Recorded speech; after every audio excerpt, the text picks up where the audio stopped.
In my years fighting crime, I've learned one truth. That every villain is the hero of his own story. That's the problem with fighting for truth and justice. The battle never ends. With this crew on the job, what could go wrong? The fighting game taking the world by storm joins forces with the best in esports as the battle for supremacy comes to Ely. This October, Justice has a new league.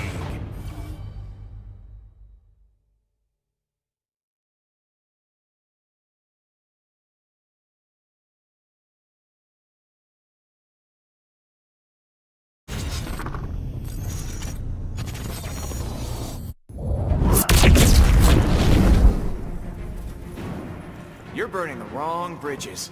I want none with Dick Grayson's killer. It was an accident.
So close. That was unbelievably clutch. It's time for the top 5 Injustice 2 plays of CEO 2017. At number 5, VTech's Batman survives a Game 1 feline fiasco. A great way to start off this. And they both have no meter. He can't convert. He is down to the last hit. Trying to build it. The whip trip. Foxy's in there. Air-to-air jump attack. Chasing him down. No, he goes for the back 2-3. He should have went for the forward 2-3. And this is going down to the wire. Oh, the jump back in the conversion. Foxy Grandpa spins the bar on the cat dash meter burn. Whiffs the combo. Gives us a second chance. No conversion. He wastes his last bar. He's got nothing left. And the jump in. He doesn't have the meter to convert. What is happening? And no conversion. An ugly scramble. And VTech comes out on top. This is game 1 of the tournament. At number 4, a surprise upset as Slayer defeats Sonic Fox. Doesn't get the rescue. He wanted to give it a clash. He gets the clash with just a pixel. And the clash, because Sonic Fox was taking all that damage, he built all that meter, uses 2 bars, 25%. Slayer's so close to it, he needs to stay composed. Sonic Fox does have trade available. Okay, in there still. Meter burns it. Can he find the last hit? He does! Slayer taking it over Sonic Fox after being so close and on the brink of defeat. What an amazing performance by this man. At number 3, Insane's Gorilla Grodd sends Tekken Master to losers. He's gonna go with the gorilla. He's gonna bet it. We got the big man on screen. He is one combo sequence away from defending Gorilla City in the streets of Kahndaq against Black Adam. Black Adam pressuring now. He knows just staying away is not gonna cut it. In there, blocks. Down one. He got it. Yes! And goes Steve with the amazing comeback. Gorilla Grodd being swarmed by everybody in the building. Tekken Master sent the losers. Coming in at number 2, Madsen's Dark Side shows off the power of interactables. Punish, potential stance, air escape, resets the damage, and Madsen is forced to clash. Biohazard has 2 bars. He can take 25%. What will he do? 15. He takes it both. 25. And it's going down to the wire, ladies and gentlemen. Both men at about even health. Comes down, and the big boot from Madsen. He's hyped, throws a chair. Wait a minute. What is going on? Wait a minute. I have to stop this man. What a bloodbath. Destroying the chair, knocking it straight into DMS. And at number 1, Grand Finals. Slayer gets the reset, but local legend White Boy comes in clutch with his Scarecrow. The man grab, he's very close. Started off low. He got it with the string. He's do it, folks. He can take all the hits. It doesn't matter. He's just getting hit on purpose, and that is gonna do it! White Boy wins CEO 2017 with Scarecrow! The Injustice 2 Pro Series, presented by PlayStation 4. For more information, visit proseries.injustice.com.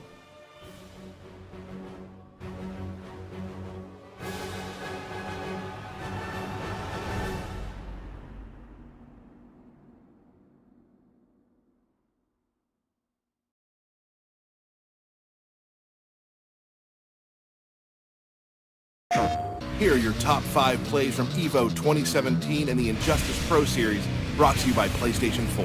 Former EVO champion Perfect Legend uses patience and his 12th level intellect as Brainiac to finish off the match. Flashable? No, he hesitates. Oh, it's a dive kick! Is that going to be it? Yes, it is! Perfect Legend pulls the miraculous comeback out. What's going on, guys? Welcome! My name is Ketchup, joined on commentary as always by Mustard, and this is the Injustice 2 Pro Series presented by PlayStation 4, live at VSFighting 2017.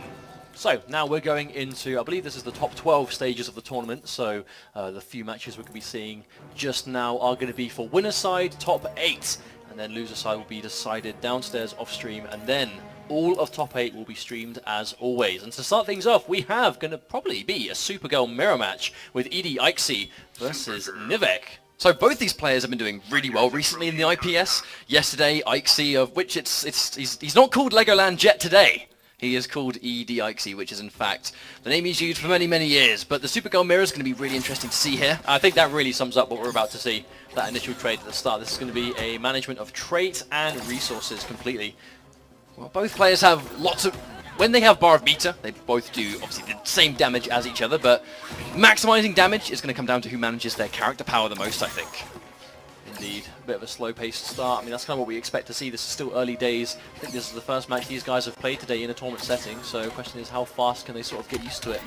Well, Supergirl, she's got a lot of mobility. She's got good keep away, she's got good projectiles, she's got mobility and, you know, decent movement speed, and an air dash, which we just saw right there, which is going to be the first to open up. But I think really, the teleport as well, she's got a lot of answers to her own tricks. I think sort of just to clear up some confusion, it's going to be red Supergirl is Ikesy, I believe, and then Nivek is going to be the grey one, just to sort of make that a little bit easier to keep track of. I love how you said clean up confusion and then followed up with a I believe, meaning you're not quite sure yourself. Of course though, but Nivek starting off with a nice life lead, get things off, but lower on the trait, doesn't quite have anything to go with now, but you see the patience. It is actually very similar players in terms of how they play that neutral. They are both supremely patient, especially at sort of this long range when they know they have the life lead, but at the moment, Ikesy really needs to sort of do something to bring it back. Oh wow, Nivek! Don't think Ikesy was ready for that freeze to hit at all. Yeah, would have been a full combo quite easily, but just convinced it was going to get blocked. We dedicated to a sweep already. Nivek establishing a lot of pressure for full screen, kind of what we see for Supergirl. Definitely an interesting start though. I mean, two very much, I suppose, the premier Supergirl players right now, especially in Europe, but I don't think they've actually met in tournament before, so this is going to be curious as to how that's going to go. And let's go for that transition immediately, going down to the other side of Kandak, which is going to be a bit better for power characters, a lot of unblockable interactables that are quite hard to deal with here. And the interesting thing is that they've both got access to it indeed. But wow, the neutral crouch, Ike's being a little bit too preemptive. Maybe trying to catch him pressing a button, but it's just going to give Nivek free damage. And this low on life, anything he does is going to be free damage. The clash was used pretty late as well. I think Nivek's going to stop him getting any health back here. I mean, it'll cost him all of his meter, but... Oh wow, indeed, yeah, Nivek spends everything, and Ike's going to take a bit of damage here. Back to the corner still, not a lot of space to work with, but Nivek, nice left lead, good dodge on the interactable, now out of play. Well, the more damage Nivek does there, the better, really. They've both got pretty much full stocked trait. I don't think either, unless it's the end of the round, we're probably not going to see the entire blast used because another trade, they both really need that fast projectile. But at this health, wow, yeah, just gets hit clean by that jump in. That's probably going to be death. He has the meter to air tech, but doesn't even attempt at the end there. That's going to be a clean game one for Nivek, 2 away from making winner's side top 8. I think either way, Europe's best Supergirl will be in top 8. You know, because both these players are so fantastic. And one of them, because of this match, is guaranteed. So regardless of what happens, it's going to be really exciting to see how they do later on. But Ikesy with a better start this time. Really nice throw bait with that neutral jump as well from Ikesy, knowing that in that situation throws quite likely. Unfortunately, if you drop that ender, I mean, you've done a big bulk of your damage already, but you want to get that situation at the very end, that knockdown, that splat. He just pew lasers all over the shop at the moment. Much more of an even game. Ikesy sitting with a nice lead, but Every single time Nivek's going to chip him down with one of those, it's going to be closer and closer together. Nice anti-air coming out from Ikesy, but drops to confirm. Carrot Flake, Stupid Girl, you really need to take as much damage as you can, so his drops are going to be heavily punished. Speaking of punishing, being ready for that float, the down 2 anti-air. I think the cool thing about the mirror match here is that Supergirl's got some really good jump-ins, but she's got an amazing anti-air, so that kind of goes hand in hand with both of these characters. I mean, as you normally see in a mirror match, she's very good at dealing with her own options, I think, especially if you're playing neutral. There we go, goes for the chip setup using that beam completely in Nivek. Is he going to go for the transition? No, keeping him in. Definitely goes in for the forward 3. I think he'd much rather have the setup in this situation, but wow, a really early down 2 anti-air. Ikesy looking like he's going to take this one, building a little bit of bar. No, actually doesn't, going for the back 3. Maybe not confident he's got the time to do it. Ikesy doesn't finish off the string, Nivek approaching chip damage territory, but has to be careful. Nice finish off there from Ikesy. I mean, how many times is that going to happen? Many, many times, I think. They've both got... Actually, with the 2 bars on Nivek instead. Oh, what an anti-F from Ikesy, but though, just goes to the breath to try and capitalize. That's one thing that Ikesy does that we don't really see from Nivek, is using the Frost Breath as like a footsie tool. Not really seeing it too much here, I think. He's just kind of worried about that instant air dash, but got a lot of mileage out of that yesterday. Well, she's got good mobility. You know, normally, if she's going to play that defensive game, it can be quite a headache to advance, and yeah, nice hit confirm. Ikesy ready for that jump in. But there's the clash already. Don't really expect we're going to see anything spent here at all. No, you kind of need to hold on to that bar. It's going to be 2 bars of health regen. It's going to be good for Nivek, but Ikesy now with a slight meter advantage. But in a matchup like this, where you're building as much bar as you do, it's not going to mean as much. Oh, a big whiff there. But it recovers really quickly, so I think it's a good call to sort of go for the jump. It's almost like a baited whiff punish, right? You do it because you want him to press buttons, but again, that jump, Ikesy, I don't think very comfortable with a life lead. Unless it's like a really tricky air dash mix-up, I don't think many of these jumps are going to get. He actually tries to anti-air that one too, but it was just a little bit too late. But Ikesy really preys on those reactionary play in the neutral. Pressing buttons. It's really what he's been known for over the last couple of years, and Supergirl, I think, really fits that style. Pressing buttons again! They actually got hit because he was trying to interrupt the gap. That's normally the go-to thing versus Supergirl, is trying to interrupt gaps. But if you do mistime it, you actually get full comboed. A lot of chip coming out and a big push block. Yeah, that was stay alive. Super important push block at the last minute to make sure he at least has life to work with. But no! Into another breath, but it doesn't connect far enough away. It doesn't matter too much. 1-1. I mean, this is kind of what we expected. Both players superb with Supergirl. This is either a character change or a stage change. But I would be very surprised if this doesn't go down to a game 5. You know, this is 2 players with a very similar style. They really like playing off that slow neutral play. But when you're playing like that and you need to get a life lead back, that's where it's... Because this is 2 players that are quite hard to open up. And no one really understands Supergirl as much as these 2 players here. So they're going to know what gaps to exploit, when to just hold the pressure. But a hidden character coming out from Nivek. Wonder what this could be. Well, these guys qualified yesterday. So you are going to know who you're up against. And yeah, they just go for a bit of a hidden select to maybe keep Ikesy guessing, so he has less time to prepare. Also means there's been a colour change. So Nivek is now the standard-looking Supergirl and Ikesy on the green. That's actually the other thing about tournament mode. The colours would change every single game as long as we're going back to stage select. Again, Ikesy with a slight life lead, tries to go for that neutral jump. I think Ikesy instant jump too. I think he might have expected Ikesy to perhaps just go in for an instant forward dash or something in the air. Wake Up's going to get cleanly punished, but no bar. I mean, she does a bit more damage now, less scaling after her Frost Breath, but she still needs that Frost Breath to get the damage in the first place. Oh, drops his combo though. Nivek throwing a bit of a lifeline, spends all of his trait just to get some damage onto Ikesy, but another anti-air cannot jump on this character at all. And a clean finish. Ikesy, I mean, you said it yourself, right? Clean. That is exactly how not only both these players have been playing, but Ikesy in particular. Like, he's been playing so on point, so crisp. I mean, yesterday pulling off, in many ways, it was an upset, defeating Slayer quite comfortably as well. Oh, no 2 ways about it, that was an upset. We'd seen Ikesy play before, but never looked quite as good as he did yesterday. And it looks like he's brought that Ikesy with him here today, which is why he's looking so good versus Nivek. He has a serious life lead in this next match and could bring himself up to, well, advantageous now. I mean, if he goes up 2-1, that's a much better position to be in. But because the full screen damage is so little, you know, as long as Ikesy is taking these trades, it's always going to be in his favor. But here's the hit there. Lots of bar on both sides. With the corner as well. This is where Supergirl no doubt gets the bulk of her damage. Well, she does have some interesting mix-up potential in the corner. Oh! As I can say, that gets a nice tricky cross-up, but it's Ikesy back, and a nice miss on the teleport. That was fantastic. That was such a sick reaction on that meter burn laser. And I say meter burn because it's a meter burn input. It doesn't actually take any bar. That's just the input. It just costs you your entire trait. And that's what you need to watch out for. The trait being such a imperative tool in this match, so being left with none of it. Pressing buttons, a big risk to do so. Nivek's definitely back in this. I mean, it was such a huge divide in health, but quite easily dealt with. And look at the bar as well. Who's going to spend it? 2 coming out of Ikesy instead. putting himself almost back up to full health, about 20 or so, well, at this point about 80 points off that full life bar, but again, when you have so much almost guaranteed chip in a matchup like this, there's only so much that can mean.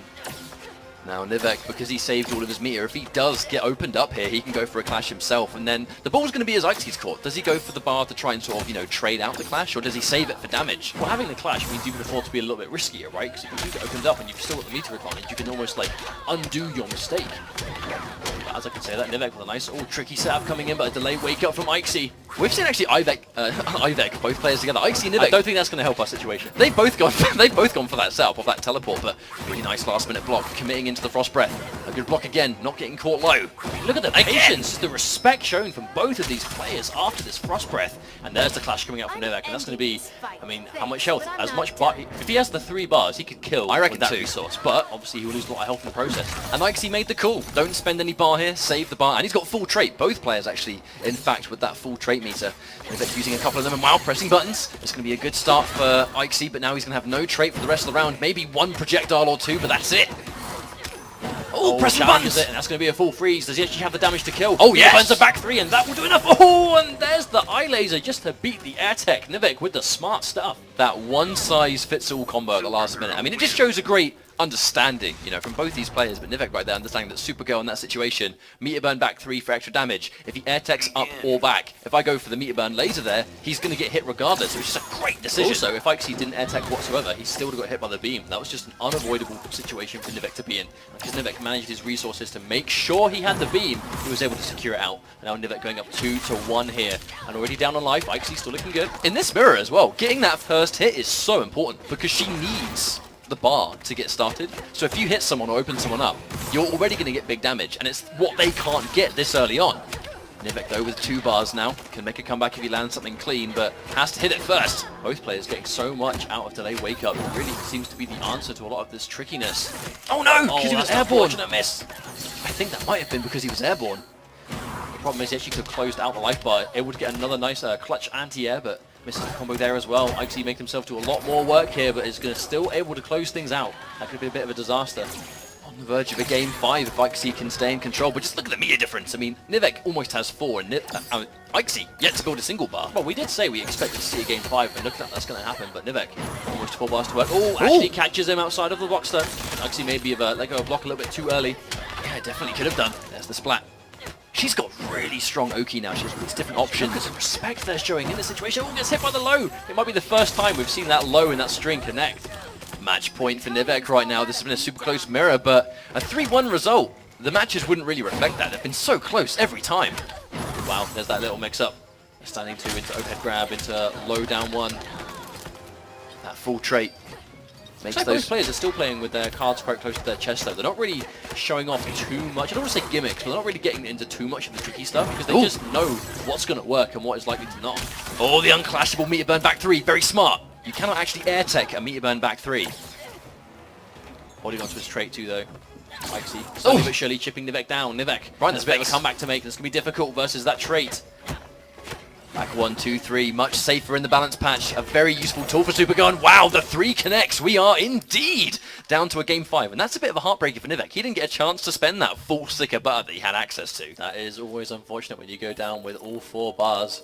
He is no good to someone that isn't alive to use it. But another hidden cursor coming out from Nivek. Here's the thing. They're both kind of like joint premier Supergirl players in the world right now. I mean, that really is uncontestable with what we've seen from them. Nivek can play multiple characters though, so has he changed? Or is it just a change? No, yes, go for the mirror again. On that subject though, there are a lot of good Supergirl players now starting to have success worldwide. You know, even in America, we've got some doing well at Summer Jam, but still, like, these are 2 players that have played Supergirl from day 1 to now. Through thick and thin. Now the Rock of Eternity is going to be super good for both of these players because just the sheer amount of projectiles you get access to, some of them being unblockable as well. Ixie with the start, full combo, catches that this time. That's the combo we saw him drop before. Tries to go for the background bounce, a little bit too much gravity used into all this chip damage. Oh, instant air dash, but good block. Straight on the I-beam. I cannot believe he was able to block that as well, the last minute. Those good reactions, nice teleport. I've seen very few of them in this set, but I mean, that's why it's very punishable. But if used at the right time, can work. Well, you see a background bounce used here. Clean whip punish. Stand in 3. Big damage. I mean, Supergirl, she really relishes these background bounces. And I think in the mirror, though, the stage isn't going to be beneficial to one or the other. They both get the same out of it. This is just purely a match of how can you utilize what's there in the background being such a crucial thing, especially for a character like this. Well, there's the wake up. Spends a bar. Icy just being patient. No bar spent.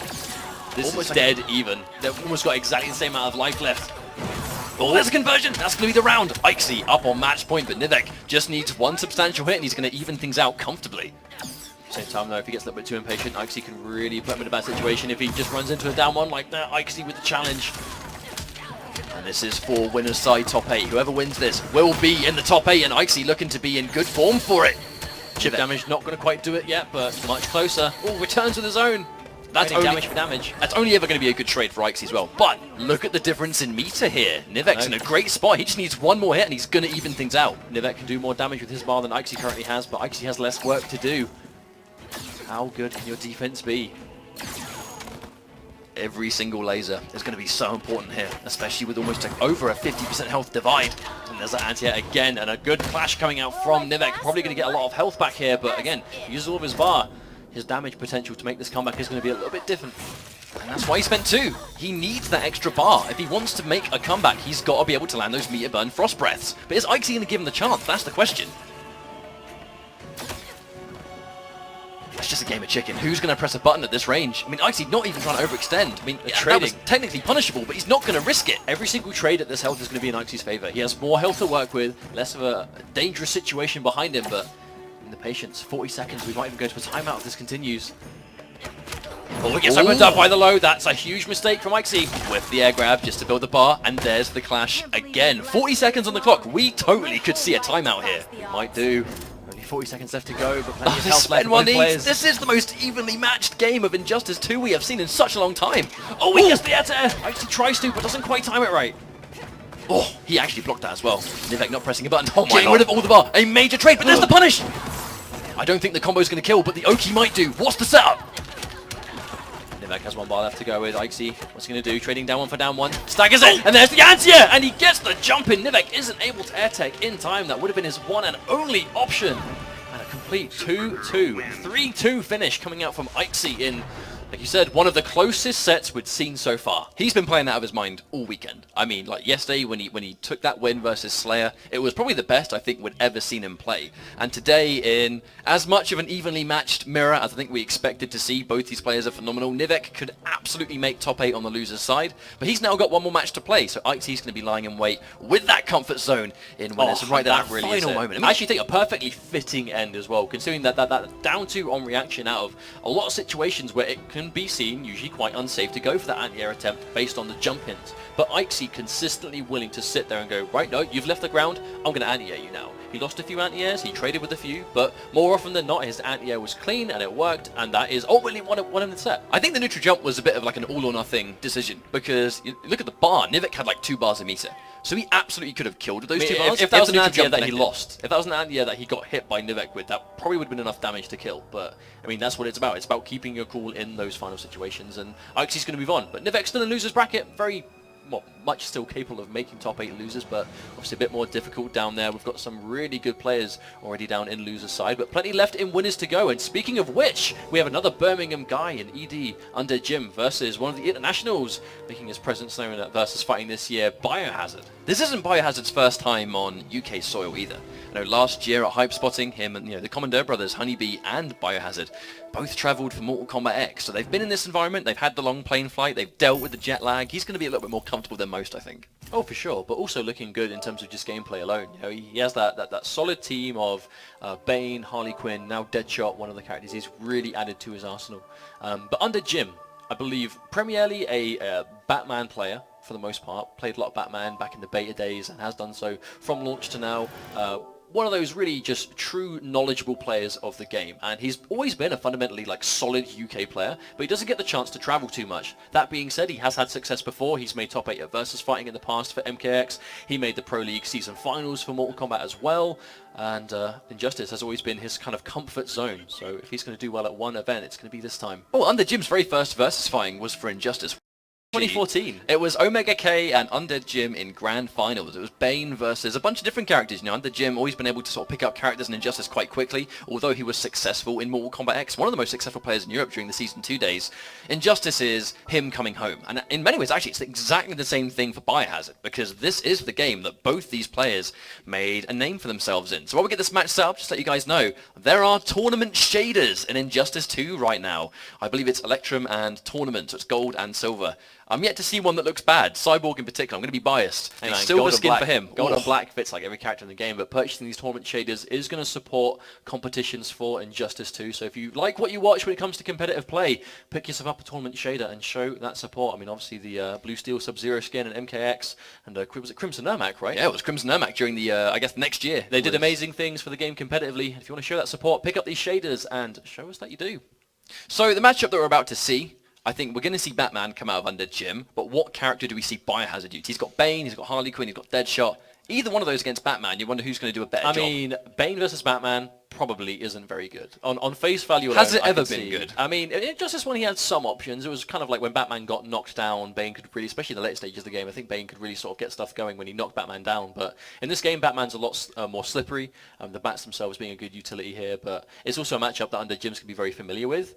Deadshot, I'm not really sure if Biohazard has played Deadshot that much versus Batman players, but I haven't really seen it myself. But considering he's one of the most prepared players coming into this, and we wouldn't be surprised if he's kind of practiced that. But Harley Quinn, I think, really is the character we're going to be seeing Biohazard go with. It's a matchup I've heard top Batman players say they don't like in the past. It's a matchup that, it's a character, I should say, that Biohazard is supremely confident with. Probably the most successful, well, Harley Quinn player, I think, going right now in competitive Injustice 2. Now, we've said this loads of times, and I think we've got to have to say it again. What Biohazard has done in Injustice 2 compared to the first game is that he's not really specializing in just one character anymore, because I think we're at a point where there's so much money on the line, and the tournaments are as big as they are.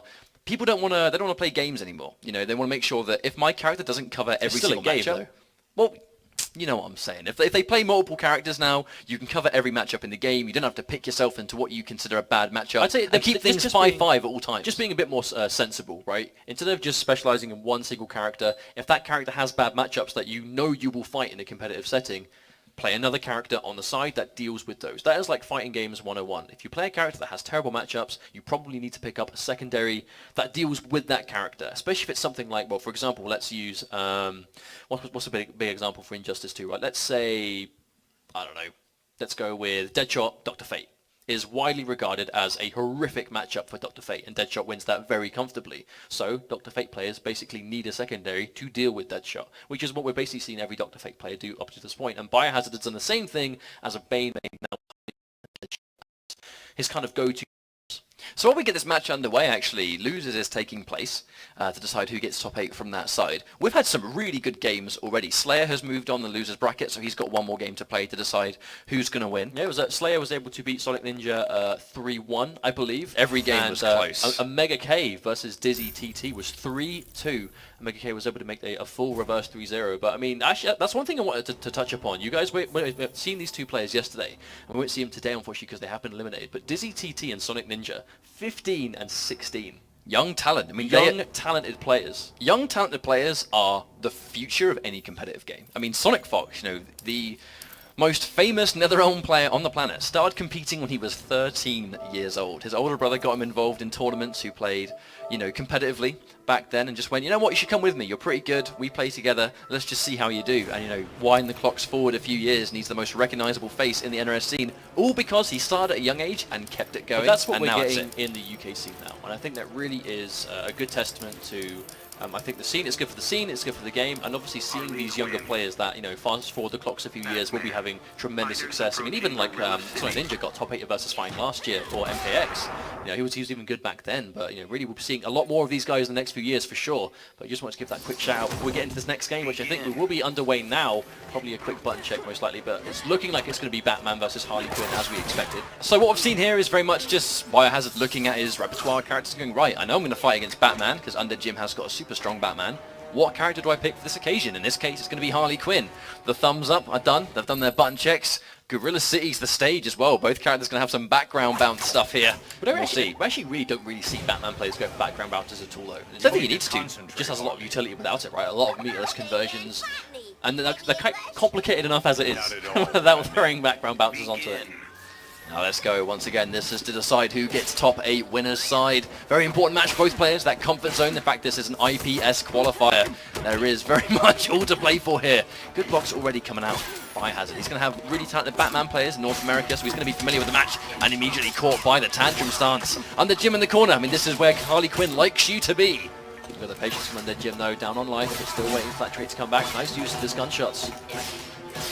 Now, this isn't very much, I mean, she's got a very strong keep away game in general, but I think the trait and some of the moves she has, they do actually complement an up-close rush-down game very comfortably. It's in many ways similar to what Batman can do, but when she's got you cornered, it is mix-up central.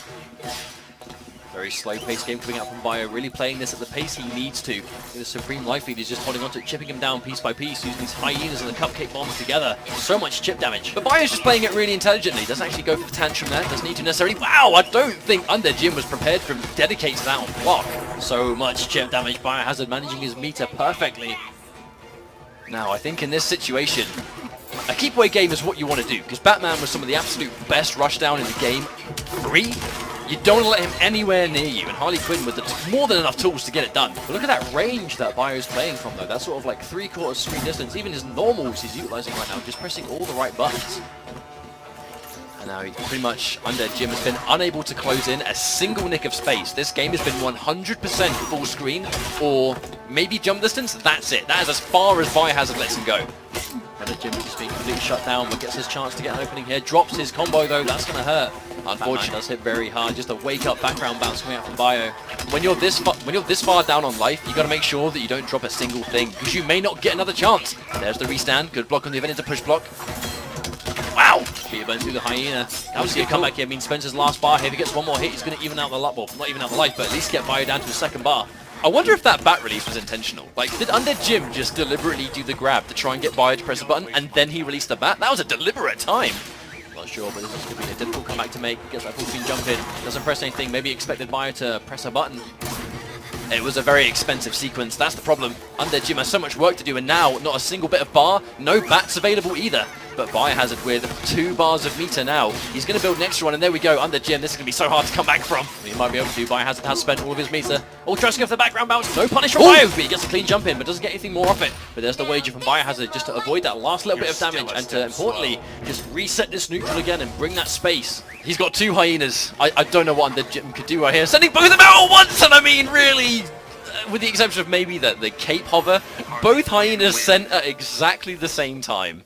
Spud and Lou going to be finishing off match number 1. Under Jim definitely played that better towards the end, but really a big part of that was just how cleanly Biohazard was able to take that first life bar down without almost getting a scratch.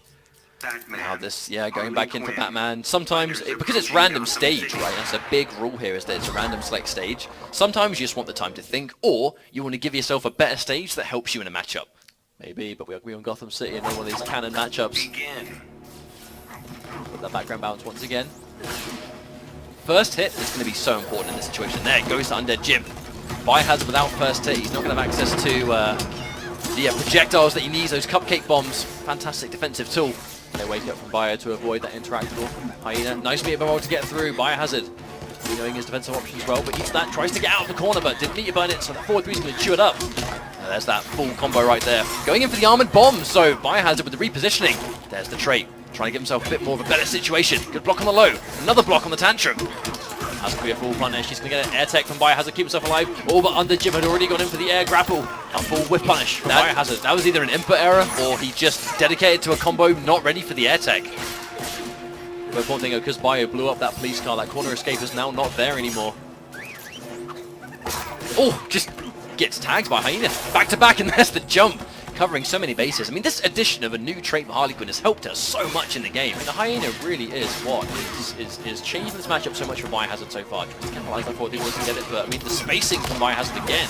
Oh, like every time Under Jim opts to go for a back call, uses trait, Biohazard just throws a Hyena in return. It kind of just forces Under Jim to sit there. Unfortunately, when he tried to air tech that back 3, I mean, it has so much range on it. He got hit and lost the bar. Worst case scenario for sure. Trying his best to avoid with this, but this is chip damage city. Biohazard with no bar to work with, doing an amazing job building it. Oh, tries to get off the trade, but Jim isn't able to do it. Already massively down on life. Here comes the Hyena again, trying to stay in the air for as long as possible, but so hard to do.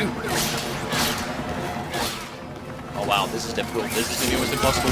Oh, the Hyena just come out in time. Wow, I mean, in this situation, it's quite loud in this venue right now. But when he's in the corner, I mean, there's not much he can do there. He's got the range, he's got 2 Hyenas again. Under Jim, down 2 games. I mean, he had a good start in this game, but at the end of the day, the second Bio manages to establish that range, he's in full control of what he wants to do, but also a couple of mistakes. Air-teching at bad times, whiffing buttons after spending bar, not having the resources to stay alive is a huge issue he's been having so far. There's a full interrupt on a Jim, though. He's going to get the first hit this time. Oh, tries to go for a combo, doesn't work. That's another drop. And the Jim's execution has been the main thing letting him down in the set so far. Yeah, in these tournament scenarios, there are potential nerves here. If you're going to be dropping those combos, unfortunately, you're just going to be giving the opponent an opening. And the Biohazard trade, more than familiar with the stress of an offline tournament so far. It's not really going to phase him, I don't think. Or even the pushback on those cupcakes. Try silicate, but... Again, Biohazard is playing a really smart game. Maybe trip guarding with back 2 if he jumps in, but no need. See on the Jim really trying to catch one of those raw Hyena calls with that grappling hook, but Biohazard just isn't giving it to him. Down 1 check. And that's one of the things, Biohazard mixes up his tantrum stance so often. It's hard to predict what option he's going to go for on block. No punish on that though by the Jim. That's unfortunate. Quite far down on life now. The Hyenas chip damage, a big threat at this amount of life left. Another down 1. Can't get a full combo because he's airborne, but I mean, at this stage, wow, catches him with the grapple. This could be the start of something. This could be a full combo. There we go, there's the back call.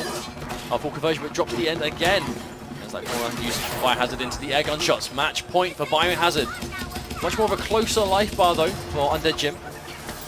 Yeah, and as those Hyenas come through, one after the other, there's a full hit confirmed. That was actually a really nice range from that Undead Jim, knowing his options. Has Bio quite low now. Oh wow, catches the corner escape. Usually so amazing. He does a lot of damage, a lot of chip damage, plus a block, but if you space it right, Batman of all characters will definitely punish that. Well, that corner escape is an amazing option, but unfortunately, minimal damage. Wow, just whiffs a slide. That's a full combo, forced to clash, but down on life. I think he really wants to just stay full screen rather than take the damage. Well, do you think Bio's going to hurt him? Yeah, oh yeah, for sure. 0, yeah. I mean, no reason not to. No reason not to. Because I think Biohazard's going to be trying to spend so much of a full screen game here. Sending him full screen and doing damage, I mean, he couldn't really have asked for a better case scenario. And Jim has 1 bar, Biohazard just built 1 though. Oh, nice anti-air. The up air rank, but doesn't have the bar to get another hit. At the very least, it's pushing towards the corner, so that space that has been such a problem is now not there anymore. If Undead Jim's going to win this round, he has to keep Biohazard here. The danger is that corner escape being, you know, plus on block, almost invincible on startup. I mean, it's a hard scenario. The block, and again, has to be plus, and the air gun shot, and that's it. Clean jump in. Biohazard moves on into top 8. And he's just going to be ever so much closer to a high amount of points in the IPS. Looking as clean as ever though, definitely comfortable, definitely confident, and we'll expect some good things from him in top 8 later on. Winner's side too, Biohazard, one of those players that he hasn't got any sort of major wins yet in Injustice 2, but he's a very consistent player. Like, he's always up there in top 8, he's always, or getting very close to top 8, but he's always in points territory, and that's the important thing for Biohazard. At every event he goes to, he is building up those points on the Injustice Pro Series leaderboard, and that's what he needs. An event like this, obviously a premier event, a lot of points up for grabs, getting himself guaranteed 5th place in Winner's Side top 8 is something he's going to need to really secure himself in the finals later.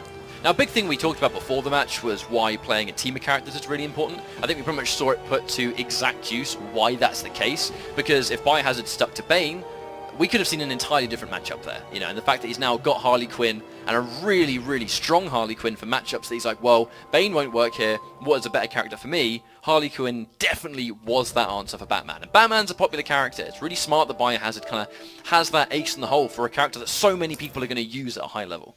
So that is, so far, Ikesy in Winner's Side top 8 as well as Biohazard. We have a few more matches to decide who the next are going to be, and then some of the losers is being done off stream, and we'll see the rest of those in top 8 too. So plenty of matches left to get through today, but this has been a good weekend. You know, we've seen some really good matches up until this point yesterday, today alone, but also a lot of character diversity. You know, we've got, we saw some Grodd earlier on, plenty of Supergirls, obviously Batman being this is Europe at the moment. No Sub-Zero though, and that's something I wanted to sort of touch on a little bit is, there is that because of our next match? I mean, what is the match? Who is that? Tekken Master versus Madzit. Now, I'm not trying to plant any seeds here, but Sub-Zero is a character I was kind of expecting to see at some point this weekend. Especially now this is, I believe, the first weekend Sub-Zero has been legal since he came out. Maybe we will, maybe we won't. I think it depends on how the matchups go, but I mean, I think Sub-Zero is probably one of the funner characters to watch at the moment, just because we haven't really seen much of him competitively, but hopefully this weekend changes that. So the next matchup being Tekken Master versus Madsen. This is quite a classic rivalry, all the way back in Mortal Kombat. This is a rivalry that started in Mortal Kombat, and it's very much sort of transferred its way over to here. You know, they play very similar characters in Mortal Kombat X.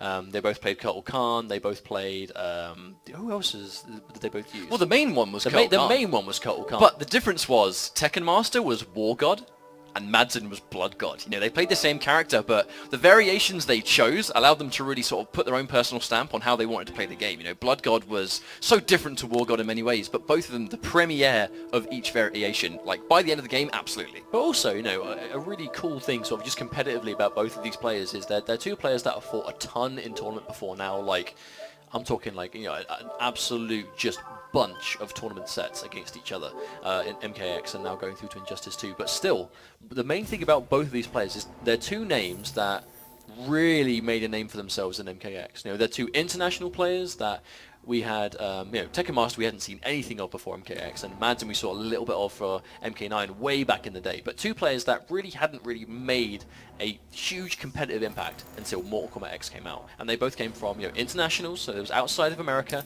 and they really had breakout performances across many tournaments. And now again, now they have that sort of established presence and established fundamental skill in the game. Going into Injustice 2 with that from the start is opening up for a lot of character diversity, if anything else. Now we just hear it's going to be Green Arrow against Batman, and Tekken Master really one of those players that is happy to pick up a character within a few days and just use it for certain matchups. Tekken Master sort of was traditionally known as an atrocitus player, had an amazing performance at Combo Breaker where he not only won Mortal Kombat X but got grand final second place for Injustice 2 with Atrocitus. Atrocitus is very different now in the patch. They've changed a couple of things, and I think that's enough for Tekken Master to realize he wants other characters for certain matchups. Batman is one of those matchups. Now, you may not associate Madsen as a Batman player, but he is very rushdown heavy and has been using it a lot with quite a lot of success. Tekken Master's answer to Batman currently seems to be Green Arrow. That was a button check though, so we're going to see if he's going to go in. No, it is going to be Green Arrow versus Batman.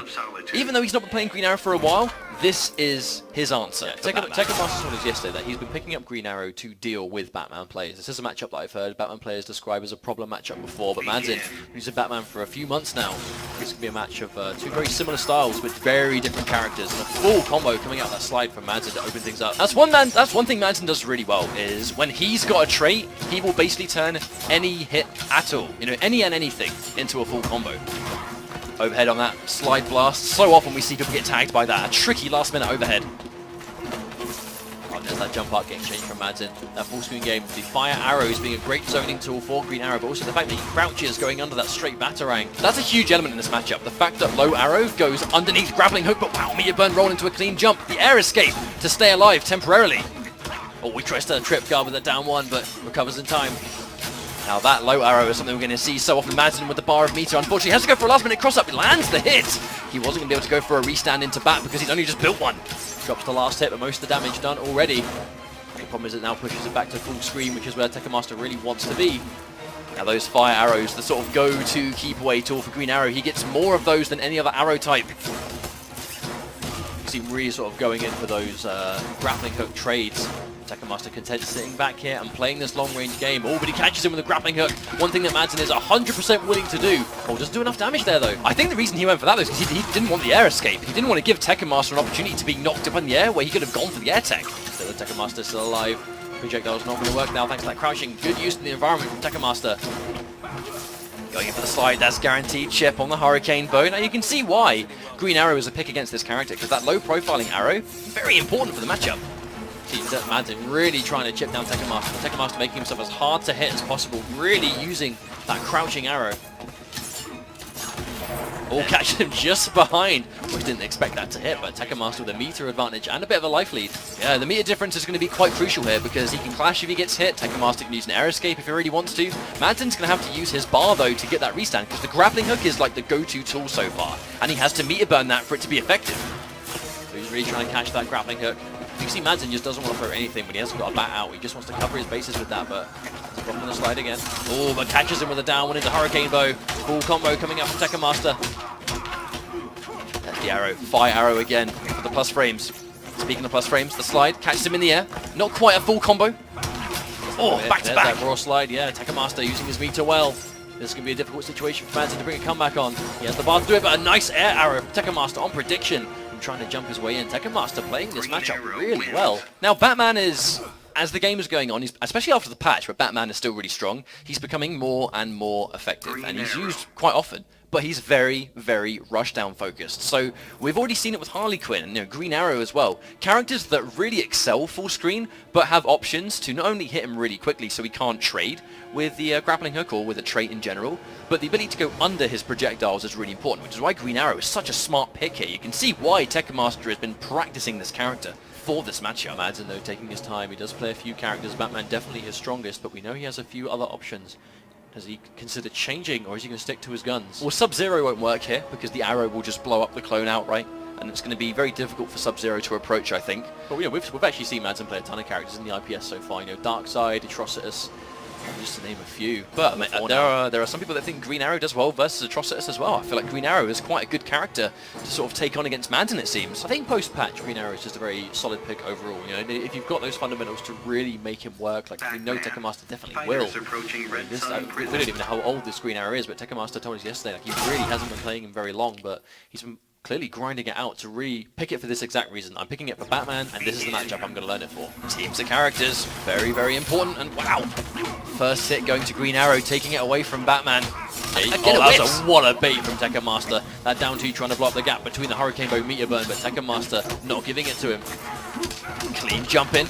Now, because he dropped that combo, actually, Madsen's going to tidy up some of this health. He's not going to be able to spend a bar on a restand, but they're back to complete even, with the exception of bar. Tekamaster with 2 bars versus Madsen's 1.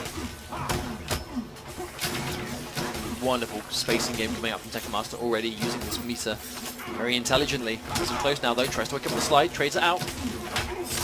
And again, he's trying to go for the down 2, but it's the certain pushback that we're seeing Green Arrow establish. It's really sort of pushing him back that down 2 doesn't even connect.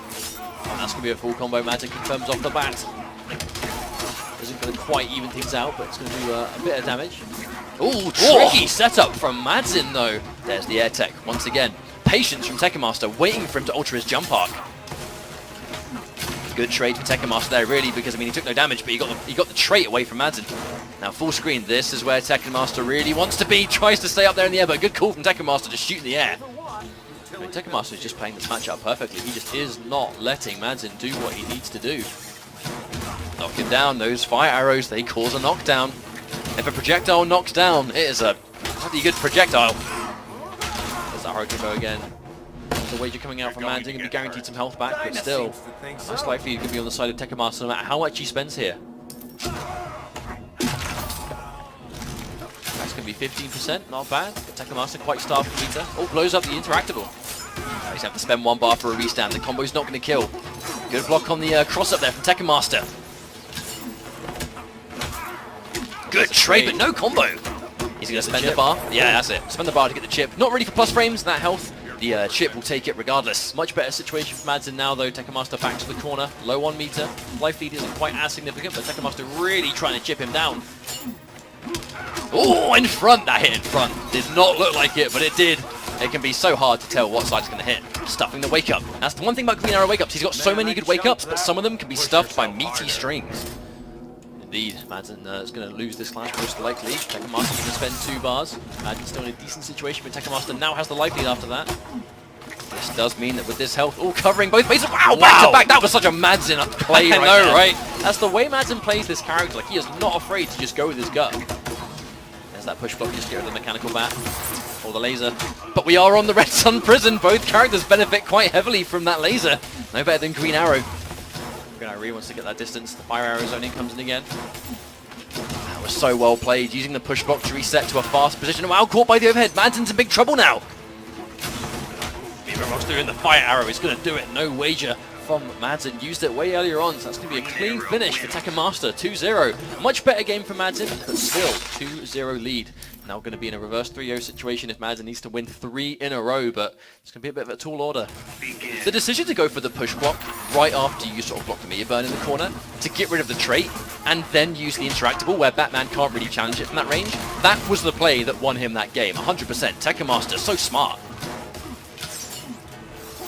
Go back here. Savage Blast is going to get him away. This is a fantastic start. I mean, these projectiles. Green Arrow absolutely has the advantage from full screen, and now a 50% deficit right here. Oh, not quite in time. Madsen doesn't get punished either, so trading out for trading out there. Master with a nice life lead though. Really good trade for Tekken Master, just getting that mechanical bat out of the screen. Oh, it's going to be a full combo coming out from Madsen. Madsen can't really afford to go for the transition either because left-hand side of the other one is just as good for keep away. Down one Hurricane Bow. Nice fast start, full combo if you're successful. Oh wow, that was him even before he starts. That was just a hard read. Even though Madsen's so far down on life, he's not afraid to make these decisions. Catches him trying to jump out. Yeah, a bit too much gravity, but a clean jump. No, he doesn't put the bomb on it. Madsen with the input error. Oh, not quite in time to get the grappling hook either. Tekken Master now in a chip situation, waiting for the grappling hook, and there's the slide. Match point for Tekken Master, but doesn't have a lot of health left to go with, especially against Batman. A couple of these key execution errors, not planting the bomb, not finishing the combos. He might live to regret that at the end. I see Tekken Master trying to build as much meter as possible when he has the space, as well as just chipping down Madsen whenever he can. You can see, this is exactly why Tekken Master's gone for this character pick. You know, he's an amazing job of dealing with the rush down, and there you can push block. Green Arrow's going to build bar for days, so the second he's in a situation where he blocks, just push block and you're back to safety.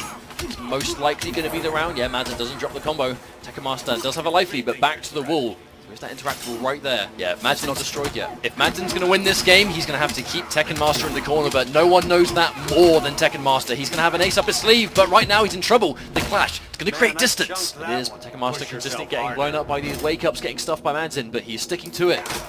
It's really planting that seed in Madsen's head that I am willing to wake up. All of his traits gone. Madsen has to be patient until he builds up a bat. The bat has been such a pivotal play here. Has to take minimal arrows, otherwise he's going to be in big trouble. Very close game 3 though. See, Tekken Master is trying to bring this down. Full confirm from Madsen from max distance. Now Tekken Master back to wall, drops the combo into a wake-up arrow. Instant jump, wow! Adjusting his jump arc. I don't think he was ready for it to connect. A full combo with the air escape. Tekken Master still alive, the bomb! Oh, Tekken Master. Let's get opened up by that launcher, but Madsen does drop his combo. Goes in with it. Good block on the jump from Tekken Master. Backdashes the plus frames. Savage blast. Madsen has to be so careful now. Major importance. The trait is now gone. Will he hit another one before the round is over? We'll get at least one more bat, but it's going to be difficult. Trying to build some bar. The Master does have an air escape again, but actually almost approaching a full stick and ball. Oh, doesn't quite connect the grappling hook. That could be everything. He's trying to do what he can, but there's the block on the slide. Well, there's the patience, and there's the down one. Probably going to do it. Yes, he's not going to drop this combo. No, he actually did. Oh, what a read on the Savage Blast to chew up that meter burn roll. Tekken Master moving on into top 8, but I mean, really, what a character pick. That was just a really intelligent choice from Tekken Master, and he played the matchup really well. Madsen did an impressive job of adapting the further that set went on. That final game definitely could have gone Madsen's way, but I mean, it just came down to the wire, and both players really just, you can see them adapting to each other on the fly, right? You know, really, considering how many times they fought in tournament, really adapting to how each other plays. Even with a matchup like that, like that's probably the first time Tekken Master's fought Madsen's Batman, and Madsen's fought Tekken Master's Green Arrow. Even with these new character matchups they've played each other in, they're still, you can see them playing the player more so than playing the character, and I think both players did a really good job of just showcasing why that's so important. That's quite a classic case of Madsen versus Tekken Master. That's what they do. Like, they fought each other so often, but making sure you've got characters for each other, you know, and that's one of the huge elements there. That Green Arrow pick was not just an answer to Batman, it was an answer to Madsen's Batman and Madsen's playstyle. He is one of the most aggressive players in the scene. Now, this next matchup, another quite exciting one. PXP Foxy Grandpa versus Renegade's White Boy. Now, this could go one of two ways, because it's going to be White Boy versus Foxy Grandpa, most likely Deadshot versus Scarecrow. I know White Boy has been working on a Deadshot of his own over the past couple of weeks, but Scarecrow really is kind of his premier character. I'd say at this point, it is fair to say the strongest Scarecrow player in the game at the moment. Not to say there are still good Scarecrow players around, but really, White Boy is the most successful and the most consistent when it comes to major events. You know, let's not forget he won CEO, he got second at Biennality last week, he is riding that momentum here, and both these players were at Biennality, and White Boy outplacing Foxy Grandpa there, while not meeting him in the bracket, I think, still knows that he can really compete when it comes to top level competition. Now the thing is, Foxy needs these IPS points a lot more than White Boy does. So, does that add extra pressure to you? I think it definitely does. Whether we'll see it in his play, I'm not sure. Foxy has always been a very cool and collected player. We've seen him, you know, make a lot of comebacks before, and just generally is great when it comes to composure and keeping a level head. However, he has had a bit of a ropey start to Injustice 2. Did not do very well at the first couple of major events he went to, but has progressively been doing better and better the more events he goes to. And like I said before, he actually did very well at Viennality last week, getting himself, I believe it was 5th place, but you know, at least getting top 8 was really strong for him there, and beat some good players on his way to doing so. And here again, so Scarecrow versus Deadshot, what do we think? I think when Scarecrow closes in the space, you know, jump back 3 versus Deadshot's wake up knee is a really, really good tool. But really it's a matter of if Deadshot's full screen and he's able to stay full screen, it's kind of tricky for Scarecrow. But if Scarecrow closes in the space, which White Boy, he's, you know, there are very few players out there that are as patient and able to close in space and maximize it when he gets in than White Boy. So it's going to be... I think a big part about White Boy is that he knows Scarecrow's options better than almost anyone. You know, Scarecrow does have, I mean, early on it was a big talking point that, you know, Scarecrow's great when he gets in, but he struggles to get in. You've got someone like White Boy that really knows how to just close that distance, right? You know, Scarecrow, he's got the forward 1, he's got forward 2, you know, his jumping normals reach tremendously far, he's got a great game post push block, he's got a good Oki game, good way, no, he's got a decent wake up. A wake up you can definitely blow up with meter burn forward 3s and other ways, but still, you know, it means that if you're good at utilizing that kind of thing, then it's great, especially if you can work your way in against a character. But I mean, is there any harder character in the game to get in on than Deadshot currently, especially in the hands of someone like Foxy, who is probably the most defensive, lamest style Deadshot you can get. But it's the way Deadshot really allows Foxy to play the way he wants to play, and that's a huge, huge element where historically in the NRS scene, Foxy has always had a very strong neutral and a very strong ability to just put up that defensive brick wall, but not through anything flashy. Really simple, just straight up decent normals and good projectiles. You know, it's how he really made a name for himself in MKX, being one of the most dominant players of all time in MKX with piercing Melina. Deadshot lets him play a very similar game plan to how he approached piercing Melina beforehand. But like you said before, this is, in terms of Injustice Pro Series points, a crucial tournament for Foxy Grandpa. Is still in a realistic situation to make that sort of top 8 space, but he needs consistent good performances at his few events left to do so. Looking at this button check here, we've already seen players, unfortunately, over the last couple of weeks lose games, do button checks. So it's definitely worth it. You know, if you're playing for 20k, make sure you spend the extra 30 seconds, check those buttons, make sure it works. Wow, that was BM. I'm just going to jump off it, and Scarecrow's like, nah mate. Within a very small amount of time as well. Right, as you can see right here, this matchup, you see White Boy making sure that Fear Wave works, getting the important stuff out immediately. Oh, 100%. I mean, if you're going to deal with the projectile character, that Fear Wave is so important. But here we go, it's going to be another winner's side match. Whoever wins this moves on into top 8 winner's side. Scarecrow and Deadshot. Now Foxy with an immediate good start. Sending him full screen, meter drain shots. This is a huge element in this matchup. Scarecrow needs meter for Fear Wave, and if you can take that away, the fantastic result. Oh, instant jump in 1 just to anti that jump in 3. Scarecrow having quite a floaty jump. Very long range normals when he gets up there, but if you can intercept. There's a push block. Now that really is a Foxy special, right? He's kind of really invented the push block when it comes to Deadshot, and this is why. Deadshot builds so much bar, and Scarecrow desperately needs to get in and get you blocking, but good route in that teleport, but the command grab doesn't quite reach, and every single time these wrist cannon shots hit, when he's got that green aura around him, he is going to drain bar. Scarecrow desperately needs bar to do anything. We see, I mean, he gets in any way. Foxy's just sending him back right again. And there's the block. This is a great scenario for... I'm about to say it was a great scenario for White Boy because he was able to sort of get Foxy blocking without meter to push block, but he has found an opening. Oh, Impa error coming up from Foxy, probably a rifle. That was definitely a rifle attempt. Foxy trying to keep it simple. The wake up comes through, but here's White Boy. Now this is what White Boy needs. Keep Foxy in the corner, but wow, immediately challenged with the wake up. Foxy jumps out, but challenge for the down 1. White Boy really getting him there. There's the hit confirm into the grab. Huge damage. But you can see the difference in damage. This is a huge difference where Deadshot, with the exception of the corner, doesn't do a huge amount of damage. When Scarecrow hits you once, it's like half life. So he's going to have that trump card there, but he needs to land the hit first. Right now, easier said than done. Now, when you see White Boy going in for those teleports, the teleport has quite a lot of recovery on the other end, but if he reads a rifle and he teleports right as Foxy goes to the rifle, he will get a full combo, but he has to make that hard read, because if he goes for a straight shot, the teleport will not recover in time, and that's what we just saw. He got full comboed for it, but you have to make that read sometimes, especially when you're this down on life. But Deadshot's normal's unbelievably fast, so if Foxy can predict teleport, Deadshot is very easy to react to. If you're a Deadshot player seeing that teleport, you can punish it with whatever you want, really. Now, though, it might look like Foxy has no bar, but no one builds it better. And there's that full jump in, you see the max range. And also, normally from that range, Foxy will anti a straight shot against Scarecrow. He doesn't want to eat that jump in. He has so much range on those jumps. Oh! Oh, no, it's just a combo. Oh, but a downwind to grab. Nice take from White Boy, but straight into a straight shot. Now, I like the adaptation from White Boy, though, knowing that Foxy is so prone to push blocking. He's now just not meter burning his spear wave. He wants to get the bar out of Foxy at no cost of his own. Wonderful cross-up. Chunky 280 damage. Push block the jump in. Give him some space, but again, another the unblockable projectiles. If White Boy can get a couple of those, it's going to give him a knockdown. And the knockdown's what he needs, but a bit early on the anti-air. Yeah, preemptive down 2. It's going to get jumped in on for free, and now the meter drain coming out from Foxy again. White Boy has to be very careful not to get hit by any of these wrist cannons now. Every single time one of those connects, White Boy quite plus on hit those straight shots are. Foxy gets guaranteed some stuff afterwards, and another instant jump 1. Deadshot, underratedly, one of the best jump-ins in the game for an air-to-air. Jumping 1 is so fast, hitbox is so massive. I think it's like half prediction, half reaction when it comes to Foxy some of these times. Like, when he feels like that jump-in's going to connect, he'll just do it. But you can see why, again, recovers it in time from the straight shot, and we saw that last game, we see it again. But White Boy, really, he's using the teleport on the read of a machine gun. Because if he teleports right as a rifle comes out, that's a full combo. And it's a full Scarecrow combo, which means a lot of damage. But a crucial thing about this matchup that we're already seeing hurt White Boy is this is not a matchup that he is ever able to get activated that trait. It's such an important part of Scarecrow's game plan. It's that guaranteed damage around him. But Deadshot is not a character that will let you do that. Oh, unblockable. Full combo from Foxy. There's the meter drain once more. But White Boy, if he can keep Foxy in the corner, the range on board 3, better punish.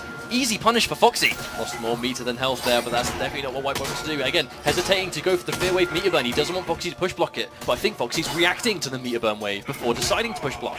Another air to air. I mean, he's got wager, but I think White Boy in this situation, he needs the meter. He needs the pressure, but he's got to get in, and it's so difficult in this matchup. Tries to meter burn roll, but again, another push block. It's so difficult.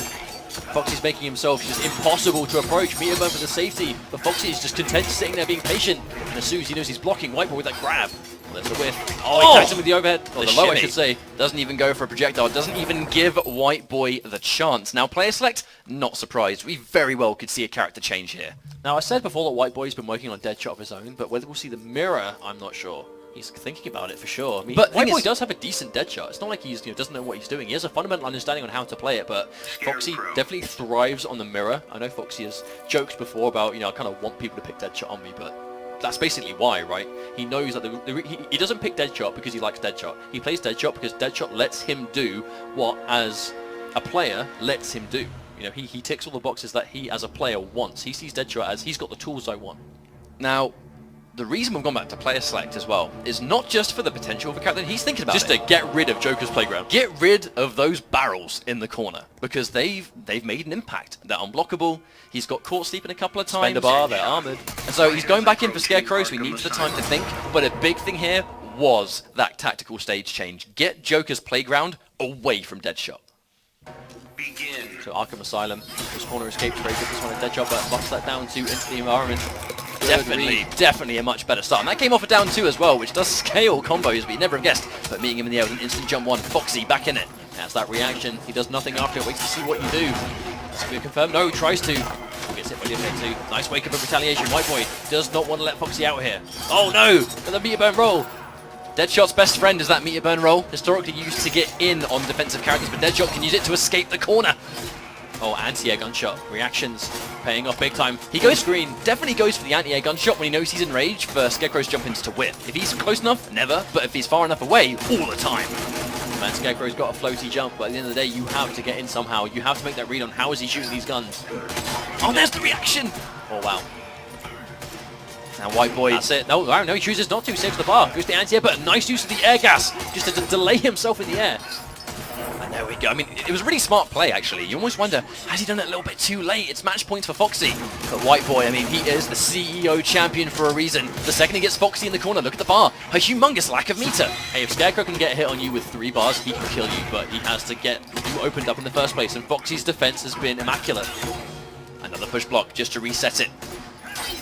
Normally, Scarecrow really likes being out of push block range. No meter to push block for Foxy. This is his time, and there we go. As soon as Foxy doesn't have bar for push block, this offense is now going to work, and it gets a full life bar.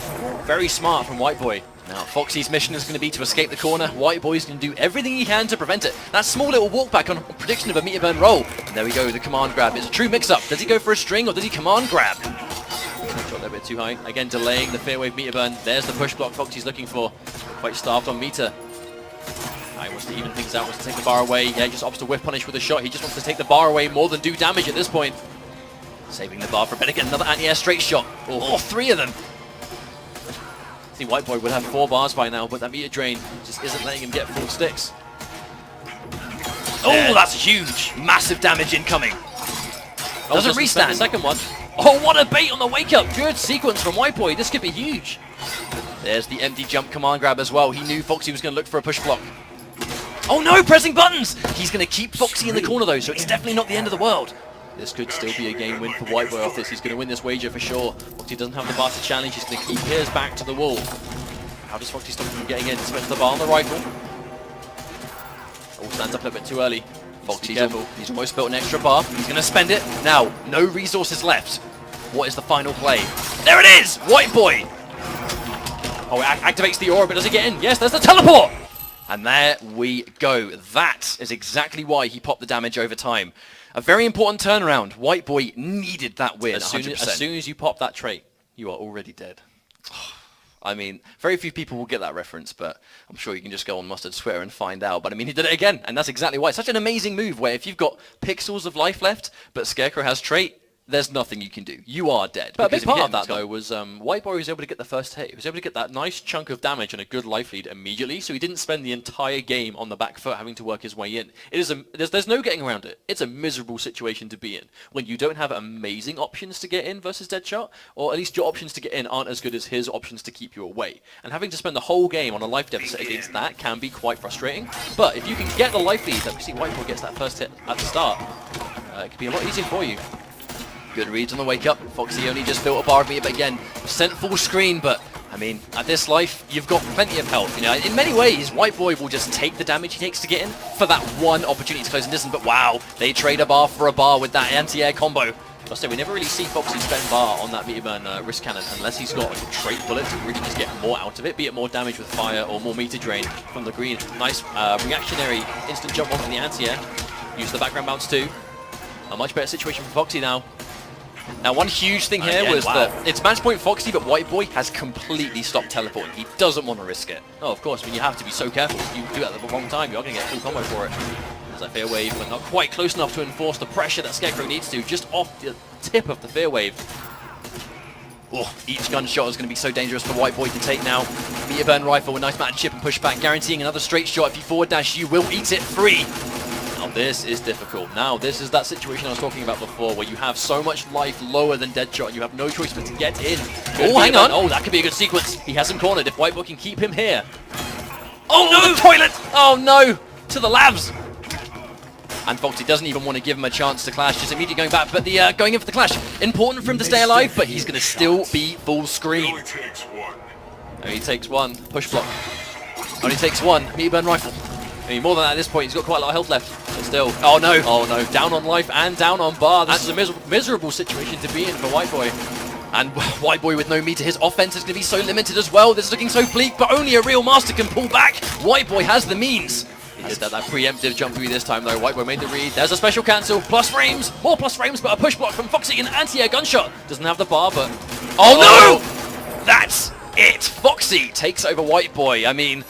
Valiantly fought from White Boy, but if he can't close in the space, it's going to be so hard, and no one keeps out better than Foxy in this game right now. It's such a momentum-based matchup, but it's a bit harder for Scarecrow to bring momentum back than it is for Deadshot to keep it. Because when it comes down to it, it is quite difficult for Scarecrow to get in on that. He has the options, but most of Scarecrow's options being the teleport, or the forward 1, or the forward 2, the straight shot kind of just puts a stop to that. You know, it just takes that, not completely eliminates it, but it's nowhere near as an attractive option in that matchup. And I mean, Foxy knows that. Foxy's played against Scarecrow a bunch. He's going to understand that too. And White Boy, I was actually a bit surprised to see him stick with Scarecrow. But yeah, that being said, he has always been a bit of one of those specialists we always talk about when it comes to fighting games. You look at the characters that he currently sort of like plays, and we were going to talk about that while he was in his player select situation, but you can play Black Adam, you can play Aquaman, you can play Deadshot as well. I don't think he was going to mirror Foxy, because really I think Foxy was going to be more prepared. Actually, yeah, speaking of which, I think Black Adam might have been a better swap there, because we know White Boy does have a really good Black Adam.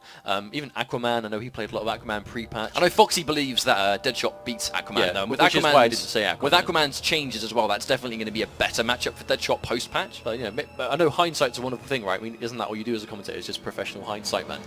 Pretty much. He went left, he should have gone right. He clearly blocked low, so he should have blocked over. He zigged when he should have zagged. Oh dear. Easy for us to say, because we weren't in that situation. But still, you know, in all seriousness, maybe Black Adam would have been a better choice there. But the question is White Boy more confident in the Scarecrow than Black Adam? I think the answer to that is certainly, but matchup depending, right? We talk about it a lot. Now we're going to have Biohazard coming back up to the stage in top 8 winners side action now. This is going to be Edie Ikesy, the Birmingham guy, pulled the upset yesterday, sending Slayer into losers bracket very early, and arguably another upset, defeating Nivek in the Supergirl mirror 3-2 to be here. So Ikesy having, I think, the Injustice tournament of his life. I've not seen him play as well as he has played this weekend, and if you're going to have your best games, this is 100% the tournament that you pull out all the stops. Now, against Supergirl, I do wonder what character Bio is going to play, because he's the real unpredictable player in terms of, like, you never really know what character he's going to use. You know, Bio has a very complete team at his disposal, really. That really is the best way to describe it. And that's the future of Injustice 2, I think, so far. But,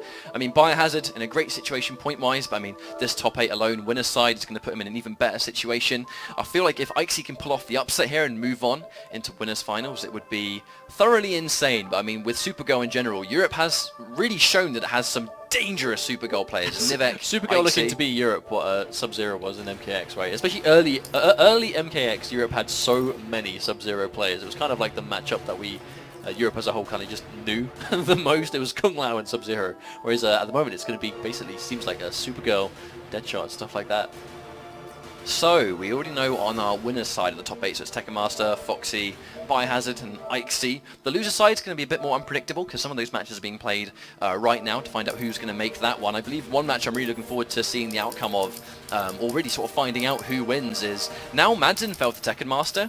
To get into top 8 loser side, it's going to be Madsen versus Omega K. Like, that's going to be crazy. We might get to see Grodd in loser side top 8, but that's that P&D team kill, right? One must stand, one must fall. I mean, Madsen's used to that matchup for sure, and Omega K. I mean, he's having a really good tournament. But you never really understand how consistent he's going to be on the day, but looking good. But back to the match at hand, we're going to be having, could it be Bane coming out from Biohazard? I don't really think I've really seen Biohazard fight. He's picked it. Yeah, but I don't think I've seen Biohazard really use a fight against Supergirl, let alone a Supergirl of Ikesy's caliber. So it's going to be really... It's hard to call what character, but Bane looking to be that one. This is a matchup you do not see every day, so if this is just a button check, or they go through with it, this is going to be an insane match. Ikesy's already been able to defeat one American legend in Slayer yesterday. Can he continue his rampage today? I guess we'll see. Button check happening right now. I mean, Supergirl Biohazard, Supergirl Bane. I mean, when was the last time we saw this? I mean, I know we have a few Bane players in Europe, but I mean, Biohazard really kind of is the number one Bane right now. Obviously, you know, Gur in America too, and Madsen plays a cool Bane as well, but really, there isn't as many Bane players as there were in Injustice 1. So, here we go. This is winner side top 8. Biohazard from Canada versus Ikesy from Birmingham, the hometown hero. You know this crowd wants him to take this one. He does get the first hit too, though. Or maybe input error there, that forward 3 for Biohazard. Now, immediately in with the tick grabs. Very common trait with a Bane right there. Being unpredictable. I think Ikesy trying to maybe predict a grab there. Unsuccessful and punished for 470 damage. Armor breaking level 3. What a start for Biohazard so far. Well, there's the wake up. No, it's going to work for Ikesy. What is going on here? That was just weird. That was such a strange exchange, but another tick grab. Likely to take the first round off. One more hit here. Debuff. If Ikesy can get an opening here, is that going to do it? No, doesn't quite connect in range. Yeah, I think Ikesy... that. Oh, there we go. There's that Venom. I think Ikesy knew that it wasn't going to kill as well, that's why he didn't overcommit. But fantastic start here. But then we actually just sort of been informed. Let's not forget it was Nivek versus Biohazard. It's a matchup he's seen before. I mean, he looked comfortable then. He looks comfortable now. The clean life bar.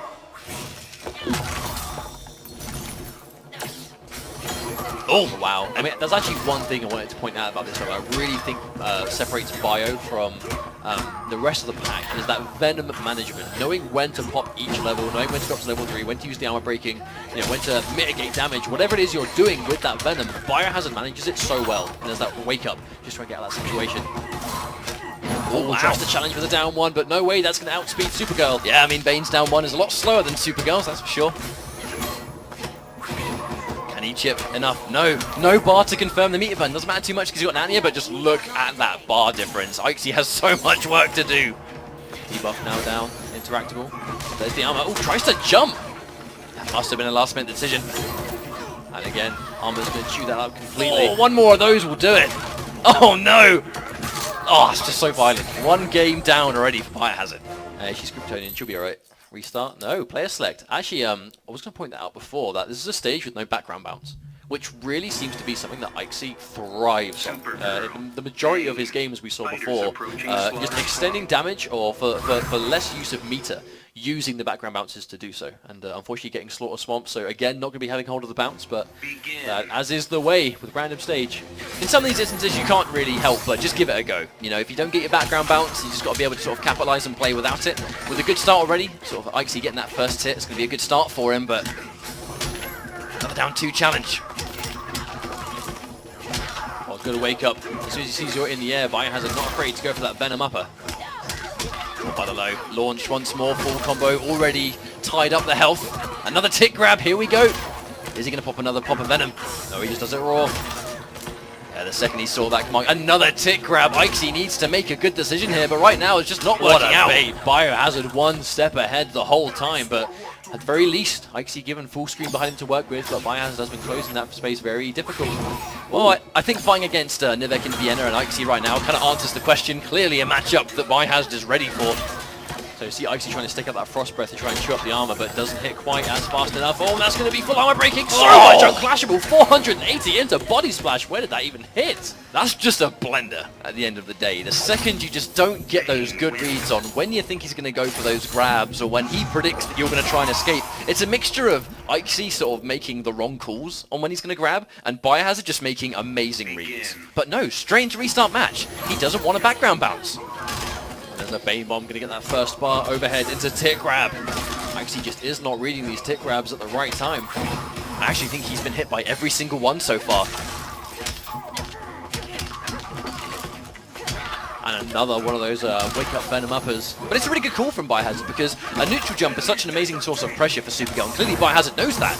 But also, as he's got the Venom popped, he's going to take reduced damage. So Supergirl doing less damage on hit is a major win for him too. As they wake up. Oh, no triple attempt either. You see Ikesy definitely looking a little bit hesitant now. Let's go for these. There's another Bane Bomb coming up. Biohazard pops the Venom. Oh, wow. Oh, no punish. No punish. That is a huge mistake.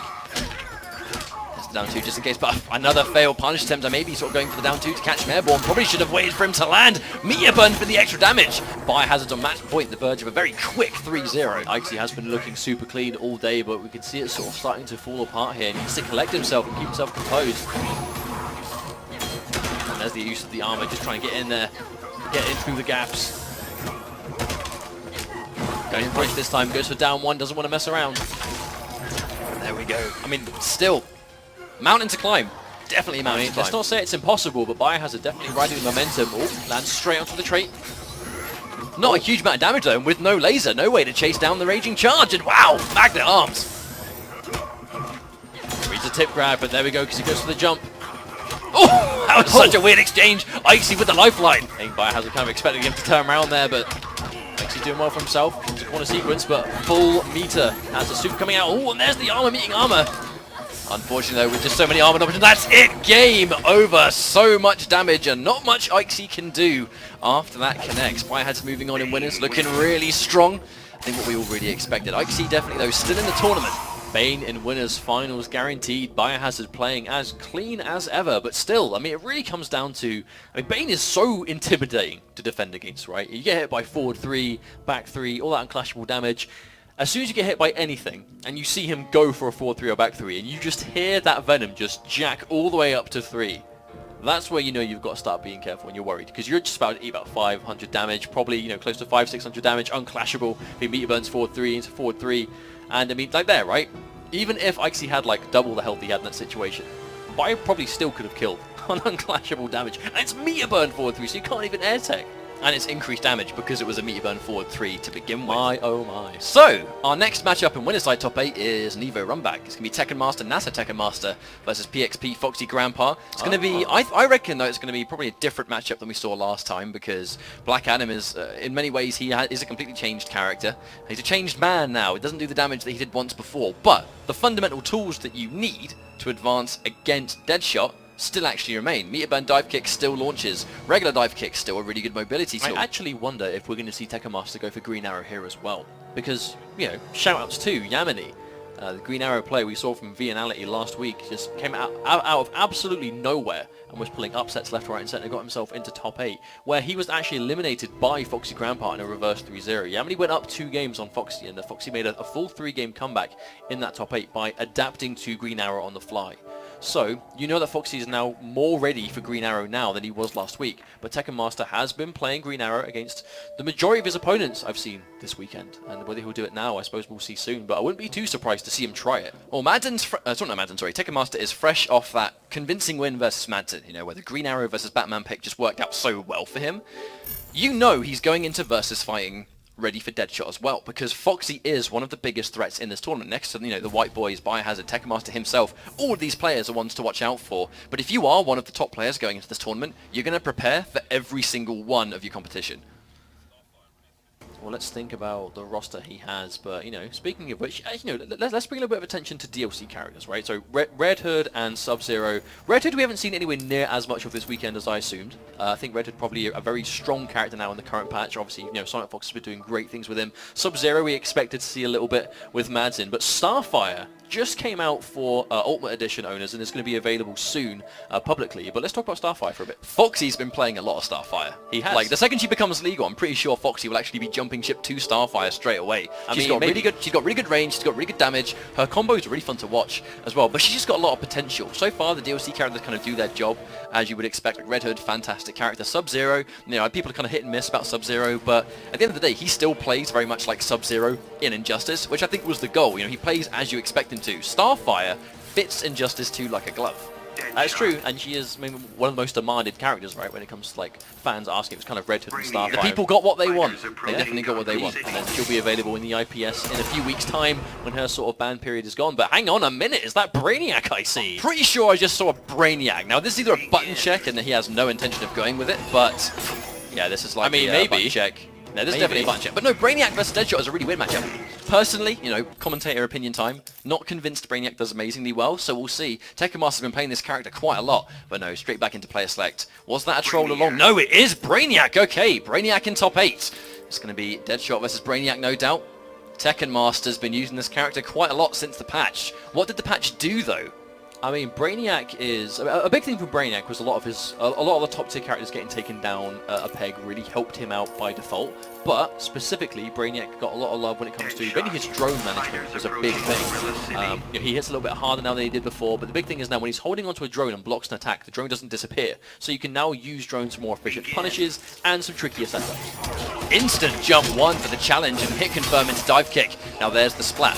From this range, though, the problem is those drones aren't going to do a whole lot against Deadshot, because the second you get hit by one of those projectiles and trade, your drone's going to vanish. So you have to think how much experience is Foxy going to have versus a Brainiac of this kind of level, but already looking very comfortable in the matchup. And just mixing Tekken Master up with these overheads and these lows, and that air gunshot has just been stopping Tekken Master in his tracks. Instant dive kick, though, that's going to hurt for a lot of damage. Now here's the splat, setup attempt. Does he make a wake up? No, commits. Trying to go for the straight shot punish. Back-to-back overheads. It's actually, in many ways, down 1 or instant air overhead. They are unreactable 50-50s, but Foxy with the first round. But Tekken Master looking quite strong. He's approaching very smart. I mean, he's getting hit by a lot of these air gun shots, but he's not letting it deter him. At the end of the day, he has to have Foxy make that read. Oh, doesn't quite connect. Instant low, though, but his back is to the wall. All this screen behind Foxy. That's what worries me. Tekken Master has no space to sort of retreat, but yeah, catching him airborne. A couple of good advances right here. Another knockdown. 400 damage, too. That doesn't tickle. Last minute mix up. Hang on a minute. Tekken Master with the answers. So far, Foxy's kind of had a hard time answering back to those tendril lifts. I mean, early on we saw him going for those instant gunshots, but at the end of the day, like I said, you have to make the read that it's going to do it. If you just do an air gunshot before, and he obviously doesn't do the swing, then you're jumping into the air and giving him a free way in. But it looks like Foxy's reacting with it. But because you're getting punished by an air gunshot, you're not really taking a huge amount of damage, you know, for your attempt hasn't really been, I mean, what, 66 damage? You'll take that all day for the one payoff being a full combo. Oh, overhead into the environment. Air tech coming up from Tekken Master, but gets punished on landing. Tekken Master doesn't have any bar now, though, so dive kicks can't be made. Well, there's no mix-up now. The dive kicks just builds 1 bar. Here comes Tekken Master, 1-2 splat. One more successful read's going to do it. But hang on, Foxy. That's it, clean jumping, but no combo. This might have been a crucial mistake. Oh no, the trick shot! Full combo! Oh my lord, Swaggy's not coming out that chip damage. What a sequence from Foxy Grandpa. The bounce shot. Doesn't even be aiming at you to kill you. Brainiac. Wow. I mean, Deadshot never misses. At the end of the day, Tekken Master with that dropped combo at the last minute. So even 12th level intellect cannot avoid bullets. Foxy just the 13th level intellect to catch that air trick shot. I mean, that is the step above, right? How do you beat 12th level? 13th level. I think really though, there's no getting around that. Unfortunately, I don't know if Tekken Master just maybe sort of just dropped it mentally and expected him to clash. I mean, it almost in many ways kind of looks like a deliberate combo drop, but if he finished his plate, the game would have been over. So the Tekken Master played that so well though. I mean, I was impressed. A big deal was just, it looks like the tendril swing, at the very least, just stops Deadshot from using the rifle. And the rifle being such an important matchup for, well, a tool for any matchup with Deadshot. The swing just getting over it for a full combo seems to be a big difference here. But having that answer for, and another good jump actually, I'll get to that in a little bit. Instant jump 1 on reaction, knowing that Deadshot's jump 1 is such a popular tool. I mean, really good display. There's the standing 3 again. Mid as well, so you cannot crouch it. Oh, tries to whiff punish, but doesn't quite get it. But a nice little low for Tekken Master. Oh, good interception. This is an amazing start. Doesn't get the splat though, so Foxy still alive, barely. But everything is chunking with Brainiac now. Tekken Master commanding lead in game 2. I love the fact that he did back 1, 2, 3 because he expected Foxy to try and straight shot the trait. Oh, that was a really nice pressure tool coming up from Tekken Master, but doesn't quite connect. Ooh. Another good call, and there is. I mean, it's all going to be unclashable. A huge damage. Foxy has a lot of work to do here. Still, though, he did just let Deadshot out of the corner, which is somewhere that he's just been doing the most amount of damage, but he does have some good interactables now to contest with that range. Oh my god, he's just all over the place. Oh my lord. Even on hit, 12th level mobility coming out from Tekken Master. Look at the life lead, but 4 bars for Foxy. He's making a lot of really good decisions though also on that back 1, 2, 3 because if Foxy goes for like a charge something, the down forward 1 will connect. He does instant air dive kick on prediction of a shot. Now Foxy, you still can't count him out. Deadshot with the range, he can deny the advance and gets a good read, but here comes Tekken Master again, staying safe with the meter burn down forward 2. Oh wow, dive kick meets that air jump 1. More unclashable coming out from Tekken Master, does not want to give Foxy the chance to get any health back.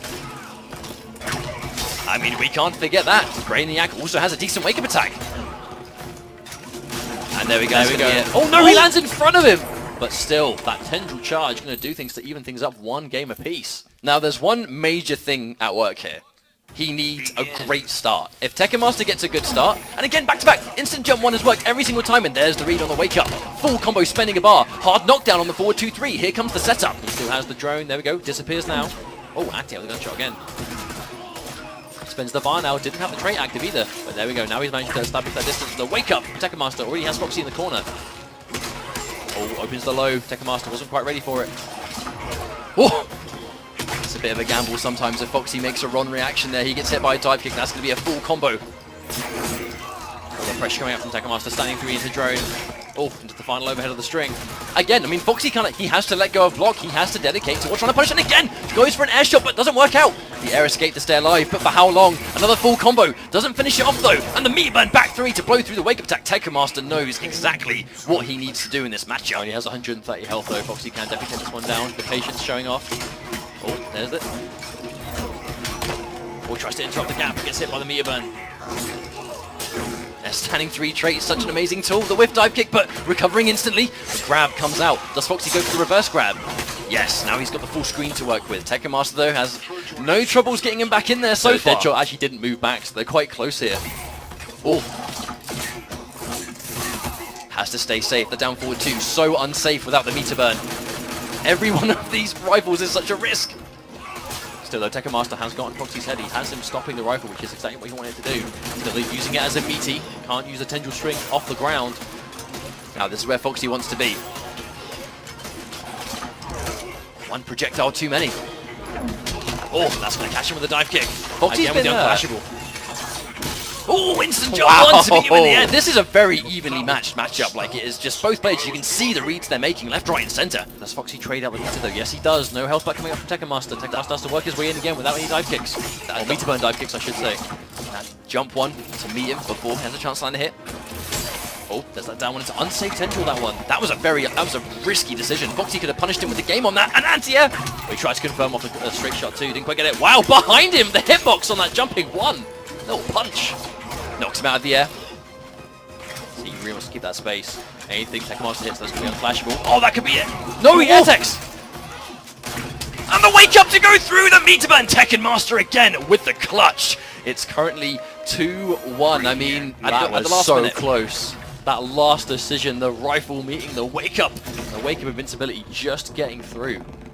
I mean, you can see. I mean, it was just smart decision after smart decision for Tekken Master. Now, I can't imagine that Foxy's going to change character, but does he change the stage? We've seen that a lot this time, is going for background bouncers or not, or deciding, you know, is this stage good for me, is it not?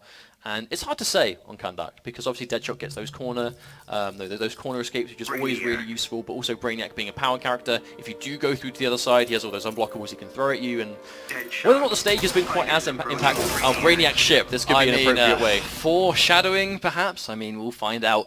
But it's constant adaptation on the fly. The second Foxy tags him with an instant jump 1, Tekken Master's instant jump 1, and on hit confirms. But the active frames, the range, it contests. Both these characters have answers for each other, but you've got to make a decision on the fly, which is exactly what both of them are doing. Instant air dive kick. Here comes a full combo. I actually love the way that Tekken Master is using that jump in 1 though. He's using the jump in 1. If it doesn't connect to anything, he just goes in for the dive kick. But if you're patient like Foxy was, you can be ready to punish all the options, but you have to sit there. Taking the minus frames. Again, very risky, the down one into tendril, but so far Tekken Master's been on the money. Tries to use the bounce shot to catch it, but doesn't quite connect. Air tech coming out from Foxy, trying to keep himself alive, doesn't want to lose his life bar. Another push block, but again, immediate tendril swing coming up from Tekken Master. He wants to get as close as possible. Finally catches the jump in too. He was close enough. The shot whiffs. Tekken Master's on match point. Tekken Master has just been so overwhelming in this series so far. I mean, he's just not letting there be space at all. Oh, that cross up. Oh, but he gets saved with Interactable, but doesn't get the combo to a wake up. It's looking tough for Foxy. He has a lot of bar to work with, but Tekken Master's making himself so hard to hit. That's been the ultimate issue. Oh, and again the dive kick to challenge it. Push block again, doesn't want anything to do with the dive kicks, but Tekken Master's been closing the space so well. We've punished it with the dive kick. I mean, just look at how active Brainiac, just never off the ground. This is where he wants to be. Foxy's in so much trouble now. Very low on life. This is chip potential, but I mean, Tekken Master, he is not afraid. It's jump 1. I mean, let's not say it's impossible, but still, this is a massive life deficit to be at. With the reads that Tekken Master has made so far, not allowing the chase down as well. Tekken Master is looking so good. Tekken Master is almost completely unclashable. Well, I mean, is it possible? Is the comeback possible right now? I'm not sure. We'll find out very soon. 1 bar left on the side. Tekken Master, rifle coming out from Foxy. Bouncing shot. Spending his only bar. May not have the chance to build another. Tekken Master, the thing that gets hit. The wake up comes through. I mean, it was a read. Top Foxy had to dedicate to it. But Tekken Master once again takes it over Foxy Grandpa, and that is the answer, really. I mean, Brainiac is a good choice. It's why you play multiple characters, I think. I mean, it's definitely something that, I mean, it's a character that Tekken Master has been working on a bit. We saw him use it in Venality. It could be another one of those characters that we know Tekken Master has for certain matchups. It definitely seems to be his style. Like, obviously, Green Arrow for Batman. Brainiac, potentially his answer for Deadshot, or maybe at least Foxy's Deadshot, just to sort of directly try and get in on the way Foxy plays. That heavy reliance on the meter burn rifle and that sort of very lame style keep away. And the way he plays Deadshot, Brainiac seems to really do a good job of sort of complementing the counter to it. But I think there's many different ways there. So it's not just actually how Deadshot keeps you away on the ground, which, you know, the second you get one good dive kick, it's why I think Tekken Master was just so adamant in how he was going to try and sort of press that advantage, because you get anti-air. Let's take one of the very obvious cases there was the tendril swing, where you go in for a tendril swing and you go from full screen to point blank. It forces Deadshot to make a read on what projectile he wants to go for, or he has to jump and then meet you in the air with a straight shot. In itself, it's a big risk, because the second he gets one jump in, hit confirm, then to dive kick, it's massive damage. But also, the damage he takes getting in is nowhere near the damage he will do once he closes in the space. He'll take one shot for a 40% trade every single time.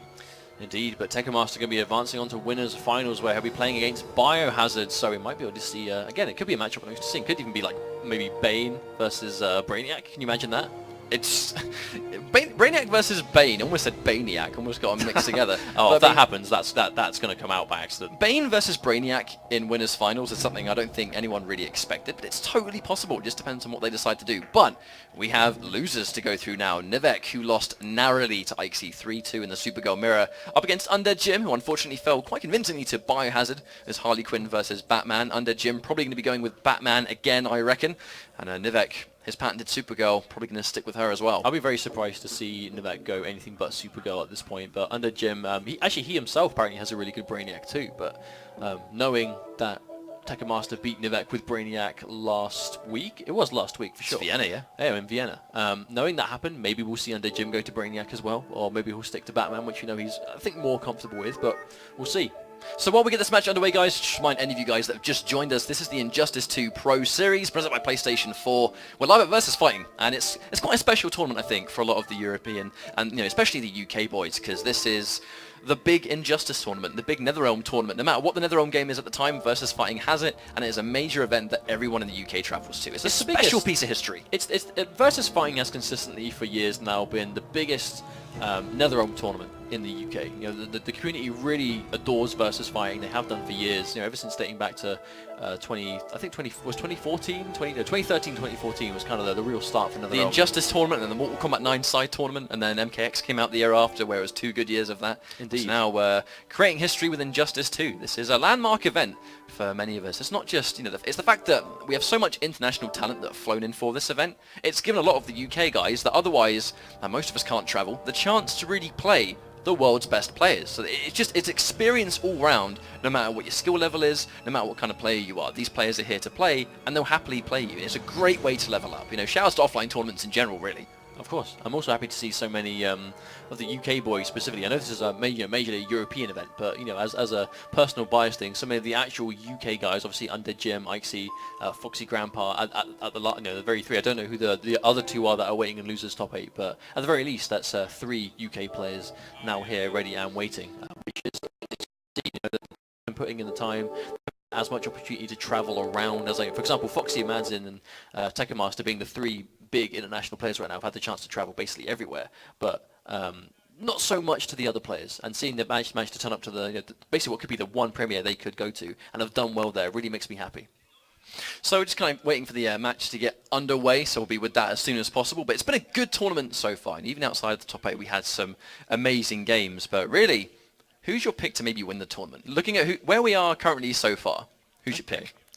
So, as currently, we might see Tekken Master win with Brainiac. Do you reckon this could be the tournament Tekken Master takes it? I think currently, I know it's our winners finals waiting, but I think Biohazard and Tekken Master being the ones to watch in winner's side, I think they're probably the 2 strongest here looking this weekend. So I'd be surprised. I wouldn't be surprised to see one of those 2 take it, for sure. They're going to be having a lot of comfort too, because one of those guys will be grand finals winner's side. And that's a hell of a comfort zone, because when you've got that comfort of winners, and it's really, you've got to win 3 games, your opponent's got to win 6. They've got to do double the work. So either way, we'll see. Of course, but I guess we'll see you soon. We're just resetting the console now, so just be a little few minutes now. But refresh. Already had some good games for sure, and it's a good time for the game, I think. The game's in a good spot after the patch. A lot of good players all over the place, doing well for themselves. Characters, Brainiac, maybe Harley Quinn, Bane, winner's side. I think it's been a good time for the game, I think, and this is Summer Jam as well today. It's very much kind of like a weekend of Injustice. So while we get things reset, guys, we're going to go for a quick break. Don't go anywhere. The Injustice 2 Pro Series will be back after this.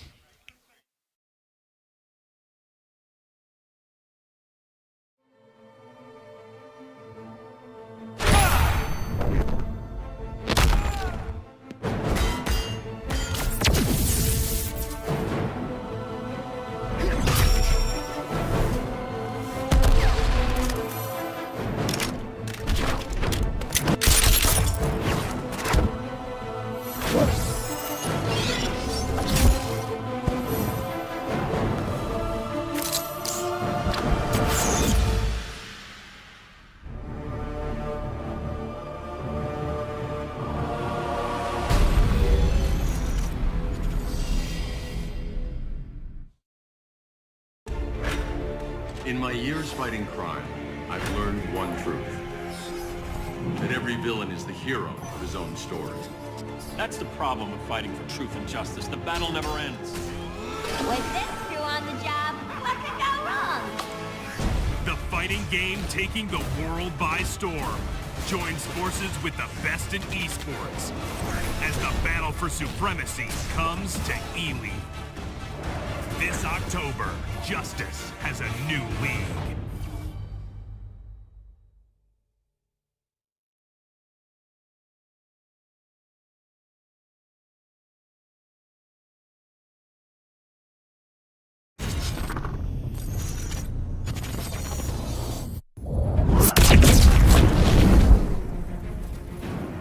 You're burning the wrong bridges.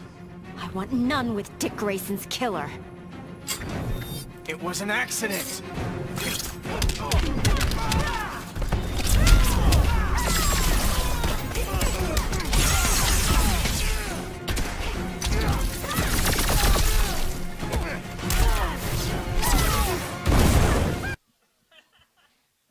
Welcome back, everybody. So once again, we're back getting ready for our match. Nivek's just gone for a quick bathroom break, I believe. So, you know, sometimes real life gets in the way there. But this is the Injustice 2 Pro Series presented by PlayStation 4. We have some updates. Who's made top 8 losers side? So losers side top 8, we had Undead Jim is going to be moving on. He took out, I believe, Slayer on his way to get here. And Madzin made top 8 by eliminating Omega K to do so. So... I don't want to say completely unpredictable results, but a few wild cards here and there, but at the same time, a lot of ones we kind of expected to see here. But I think Undead Jim doing well. I think Birmingham overall have had a really good weekend for sure. I mean, 2 Birmingham boys in top 8, regardless, is a huge achievement. But I'm interested to see kind of what happens as we progress, because I believe White Boy's in there as well, which, I mean, in many ways, to the surprise of nobody. So White Boy has the potential to get really far. He... once again, was in grand finals of Viennale last week. So he's got what it takes to get top 2 in Europe. I mean, he can get first place in America. I don't think there's anywhere in the world that can really keep White Boy from a grand finals. No, it's difficult. It's a bit difficult, and considering he got second place at Vienna too. Just a quick update here. So our winners finals is going to be Biohazard from Canada versus Tekken Master from Bahrain. And we can see we've actually had some good games already going into this. I mean, I think the big unpredictable one has been Tekken Master's character choice. Right, so he came in with Green Arrow and Brainiac, have basically been his main 2 this weekend, but we know he plays a bunch other as well, but they're the ones he's kind of settled on. Do you think he's going to have those for the long haul, or do you reckon he's going to keep sort of keeping his roster open to suggestions as we move through? I think Tekken Master's roster has changed quite significantly depending on what the patch has done. You know, obviously his main character being Atrocitus, who was nerfed in many ways, where many people think Atrocitus is still strong, but I don't think it means Atrocitus can win 100% by himself anymore, and I've really seen Tekken Master use very little Atrocitus since the patch. So now the patch has come out and he's gone, right, now I kind of need to reevaluate how I want to approach the game. Green Arrow is a good answer for some of these like really top tier characters. Batman's one of those we've seen put to good use. Deadshot's a dangerous character in the game, and clearly we can see his Brainiac can get the job done because he defeated Foxy Grandpa. Most of those games were really close, but it just came down to a final decision that Tekken Master came off better in the exchange. But Brainiac, I've said it since day one, I felt like Brainiac has been such an underrated character. I mean, I'm glad to see him come out. I wasn't a believer in Brainiac. You and I were just split down the middle on that one. But, you know, obviously it took seeing Brainiac players do what he does best to kind of open my eyes a little bit, which is kind of the way it should be, I think. But let's move down to what's about to happen. So we've got Nivek from Greece, Undead Jim, Electronic Dojo Undead Jim has had a tactical shirt change now, wearing an ED jersey. So it's going to be Birmingham versus Greece. Probably going to be Batman versus Supergirl, I'd imagine. Nivek's been all over the place. He really has been to many, many tournaments. Just coming off fresh off a decent result at EVO with a pre-patch Supergirl, where he defeated some sort of really respectably solid players. You know, a big notable one being actually Coach Steve back at EVO, which was a great result for him because he lost so closely in winners and got that run back in losers. But time has progressed since then. The patch has changed quite a lot. Nivek's still doing really well. Undead Jim finally getting the chance to show the world what he has, and fresh off a victory against Slayer to get top 8, so he's riding a lot of momentum here. Now this is the button check. Batman versus Supergirl was absolutely the matchup we're expecting. Not really, on face value alone, not a tremendous stage of either of them. However, that statue in the middle being something, you know, it's an unblockable power characters can throw down. That means it is going to be quite stressful. Like, as soon as the match starts, it's going to be a read of, does Nivek throw the statue or doesn't he? Oh no, they go back to player select, so never mind. One more chance at random stage, and it's up, and Joker's playing poor up. I feel like so far, Supergirl players in top 8 just can't catch a break. They have not got a background bounce one time, and it's not going to be any different here. Joker's Playground. I mean, Joker's Playground is one of those stages that, as a player, you both love it and you hate it, because I can't really imagine a character that doesn't benefit from this stage, but it also means that your opponents always do at the same time. But first hit going down, doesn't get a full combo from the interactable, but Jim gets the first bar with it at the very least. Speaking of a full combo though, he gets one of them afterwards. Now that's going to be risky and very difficult. There's a couple of elements in this matchup. The down 2, very, very, very fast, so you can go down 2 before back 1-2, and we know that Undead Jim knows that. But also the mechanical bats to punish the breath. It's going to be very easy punish.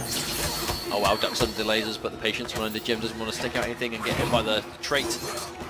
The matchup's going to be a little bit different with that back 1-2-3 game that Supergirl has now, because I know down 2 interrupts back 1-2 breath, but now back 1-2-3 is safe, so just committing to that string right there, not as risky as it used to be.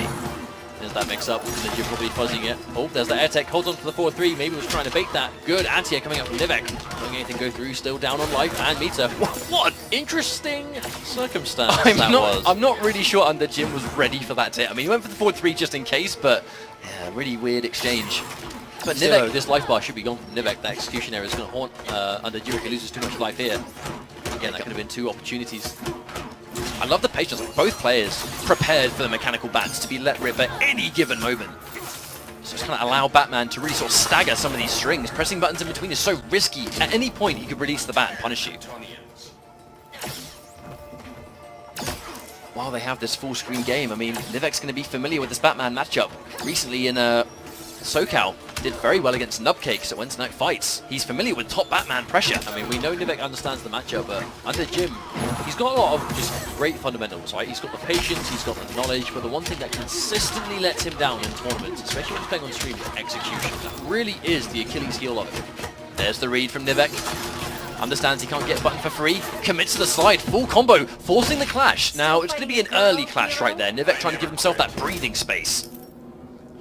It's very dark Batman right now, all black, face covered. Nice life lead though, but I was about to say pixels left on his first life bar. Now gone, has clash, which is good. We know Nivek has just used his, so he's going to have a few less defensive options. Punish is going to be a lot more guaranteed now than before. Sometimes a jump in like that is so just obvious. I think that's why we didn't even see an anti-air attempt. He was just waiting for the air dash that never came, and there's another clash. 2 bars each though. As if. How much do they spend? I mean, one thing that, like, this could just be theory fighting, but Batman's ability to let go of bats, like, in sort of gaps and blocks done.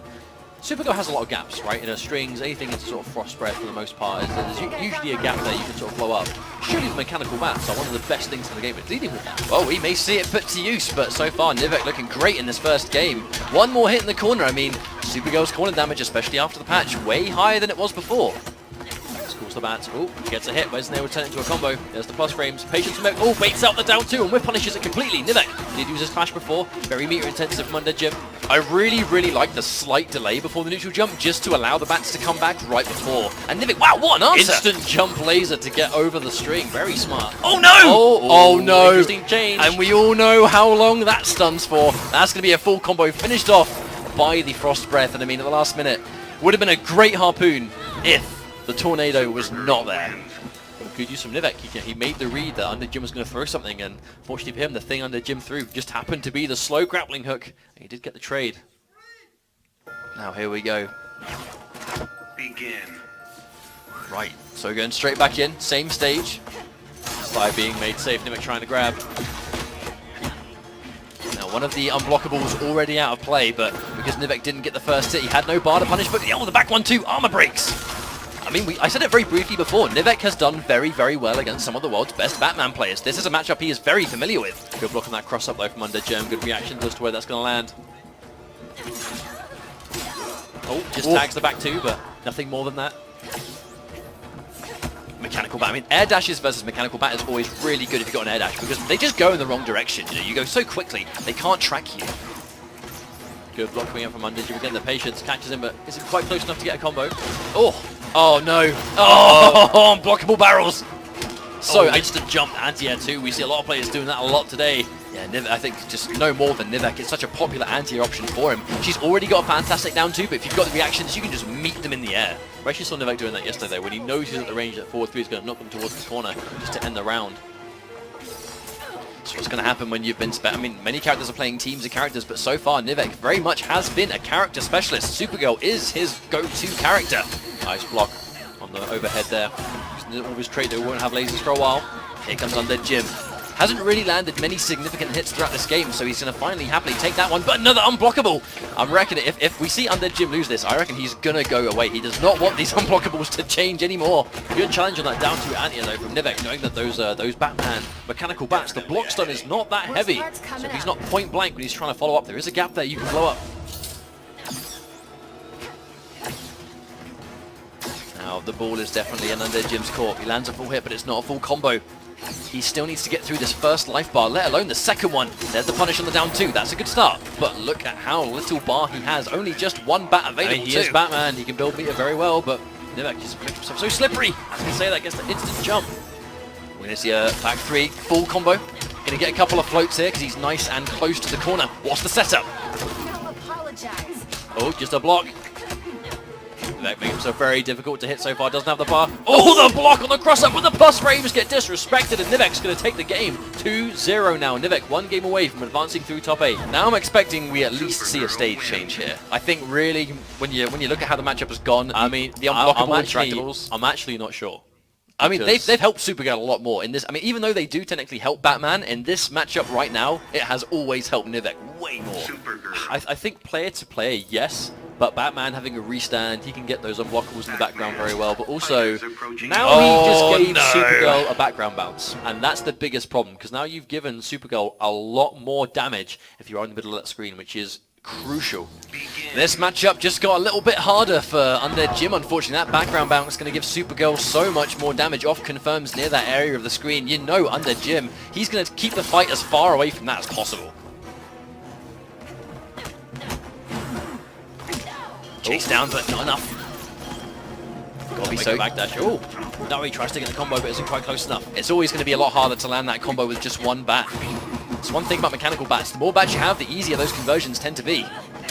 Another full combo. Undead Jim in big trouble. Back to the wall. There's that corner pressure. Delay wake up. Avoids mix up entirely, but punishes a down 2 with a down 2 of his own. Nivek not letting Undead Jim get away with anything at the moment. One of the first times we saw Nivek drop a combo, but using a bar just to seal the deal. Undead Jim has so much more meter, but I mean, that's match point. There's the low again. Good patience with Nivek. Oh, interrupts it with a low sweep. Air tech to escape. I mean, air tech when you are on your first life bar, it's one of the best times to use it because you just make that life bar so much harder to pin down. They have so much work, right? Because just if you can spend 2 bars, just keep hold of that life bar. I mean, you just, even as a mental game, right, they see that they have a whole life bar to take away as yet, but Nivek looking so strong using all of his trait here, but so much chip damage.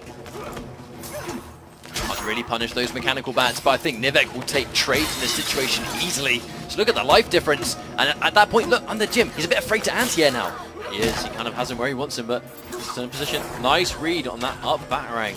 I mean, this is a good situation for Undead Jim to be in, though. He has 2 bars, is down quite a lot on life, but this is Batman. He has mix-up potential, but he has to get a hit, and that's what he's struggling with. Nivek is making himself so difficult to open up. Tries to punish the down 2, or at least get some guaranteed plus frames, but it whiffs. See the patience. Oh, and again another challenge. No block stun at all on those bats. I mean, that's, you just said it, right? That's just going to be the knowledge. Bats with minimal block stun. Oh, and there's that instant crossover, but doesn't commit. Maybe just a bit of an execution error. We know that the Jim didn't have a wager. Nivek maybe just assumed he still had it for a little while, but a very good situation for Nivek to be in now. Spending all of his trait. It's going to be such a hard situation for Jim. Oh, there's down 2. Gets fully punished. Doesn't get a full combo off it, though. Oh, instant throw. That's going to do enough damage for sure. Nivek is going to be advancing over Undead Jim and loser side 3-0.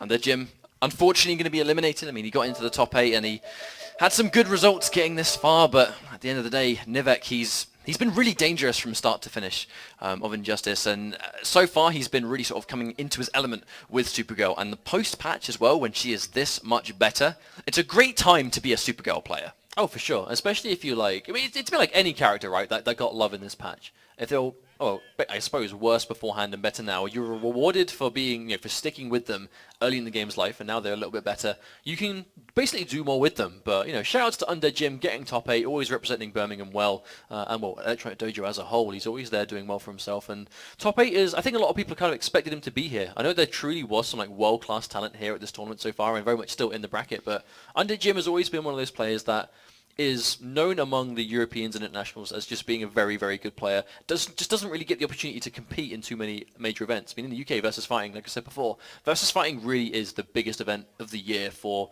the NetherRealm scene as a whole. It's the one we really sort of try and turn up to. Our best players tend to come here for the most part, and Undead Jim really is one of those. So our next matchup in this top 8 is going to be another losers match.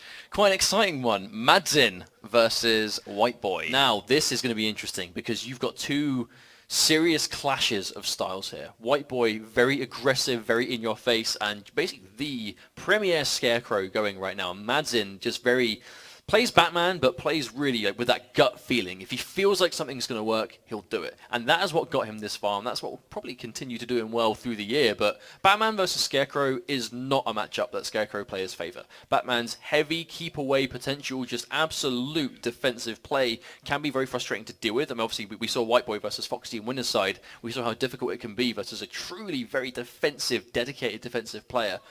I don't know if that's the kind of player that Madzin is, but he knows how to play the matchup, and whether he'll bring that to the table, I guess we'll find out soon, if it is in fact going to be Scarecrow versus Batman. That's the thing though, Scarecrow versus Batman.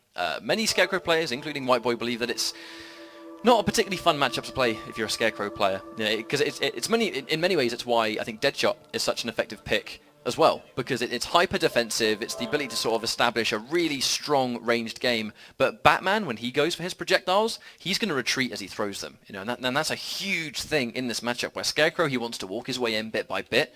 Every time he takes a step forward underneath a Batarang, Batman is moving away at pretty much the exact same distance. What White Boy understands he's going to have to do, you got to get the guys in the corner, and that's what you're going to do as Scarecrow, especially if someone plays a defensive style. Get him in the corner and just finish it. Don't let him escape. And he did it a little bit versus Foxy. The second he could keep Foxy in the corner, we saw signs of life, but most of the match was fought mid-screen, which is where he definitely struggled. Well, we've seen White Boy play the matchup already, though. I mean, as CEO, he did defeat Forever King to do so, and Forever King was definitely dedicated to playing that big, heavy defensive style. And it worked for him. It looked very difficult, but at the end of the day, White Boy was able to make it work because he got in and stayed in. And we said before, but I'll say again, Scarecrow being a heavy momentum-based character, if you can get in and you make those reads on how the opponent is going to try and defend or get off the ground, and you are right, you can just delete their life bar. Very few characters in this game have the same comeback factor as Scarecrow.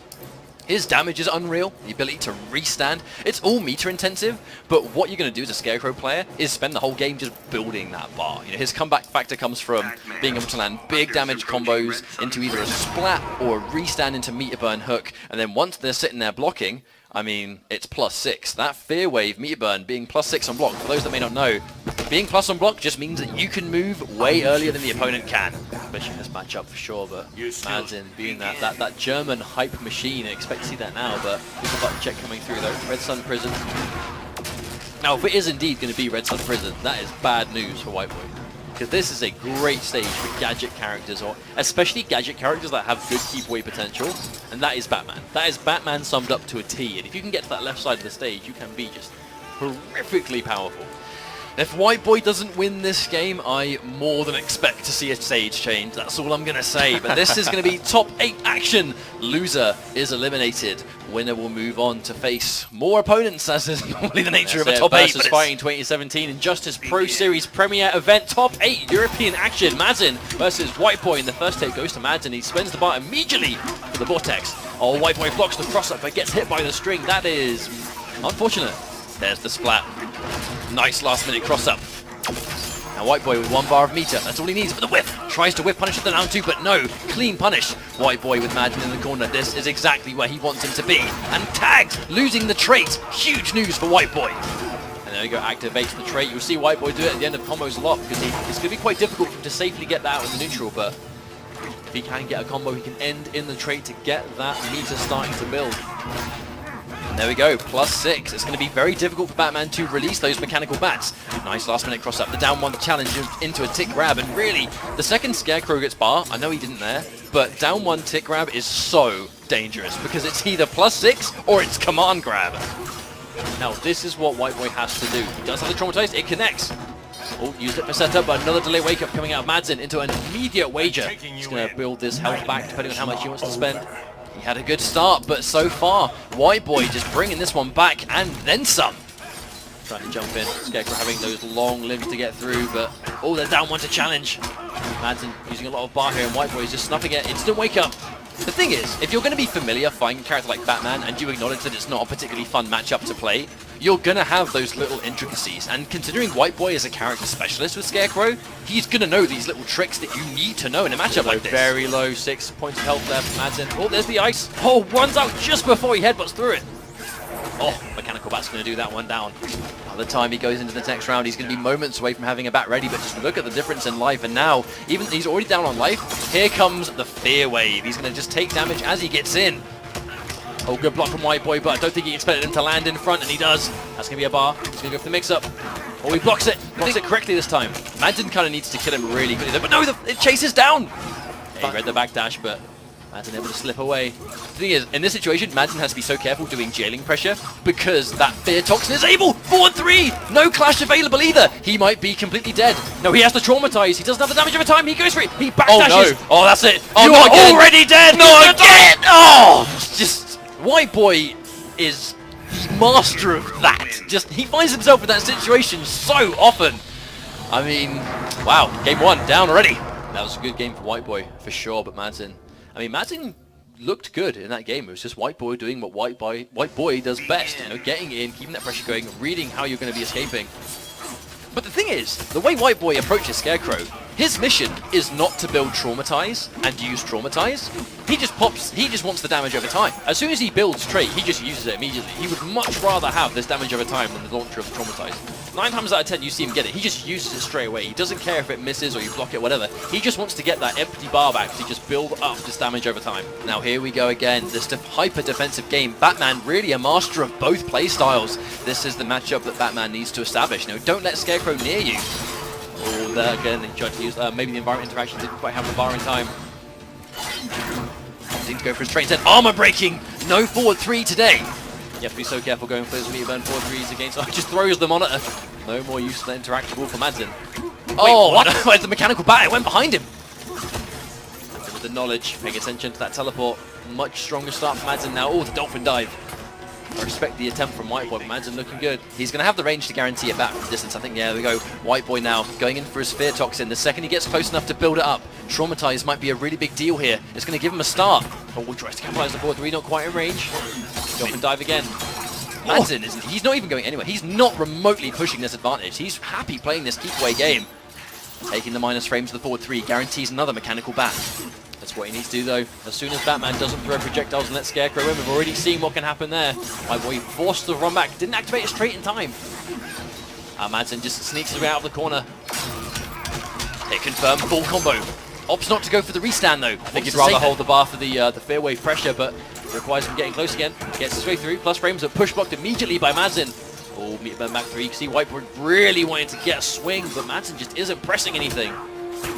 Nice block on the low. Immediate backdash out of the down 1. Scarecrow with a fantastic down 1 as well. I mean, you can see Madsen, he wants no business being point blank. Keep Scarecrow on the back foot all times. There's the Traumatize again, but he did get hit by 2 projectiles. Oh, the wake up from Madsen! He has the bar, he gets the restand. We see there is a wager from White Boy. Decided to wait until he got hit by the vortex, but was able to block it correctly. That's it, he's dead. You are already dead, Madsen.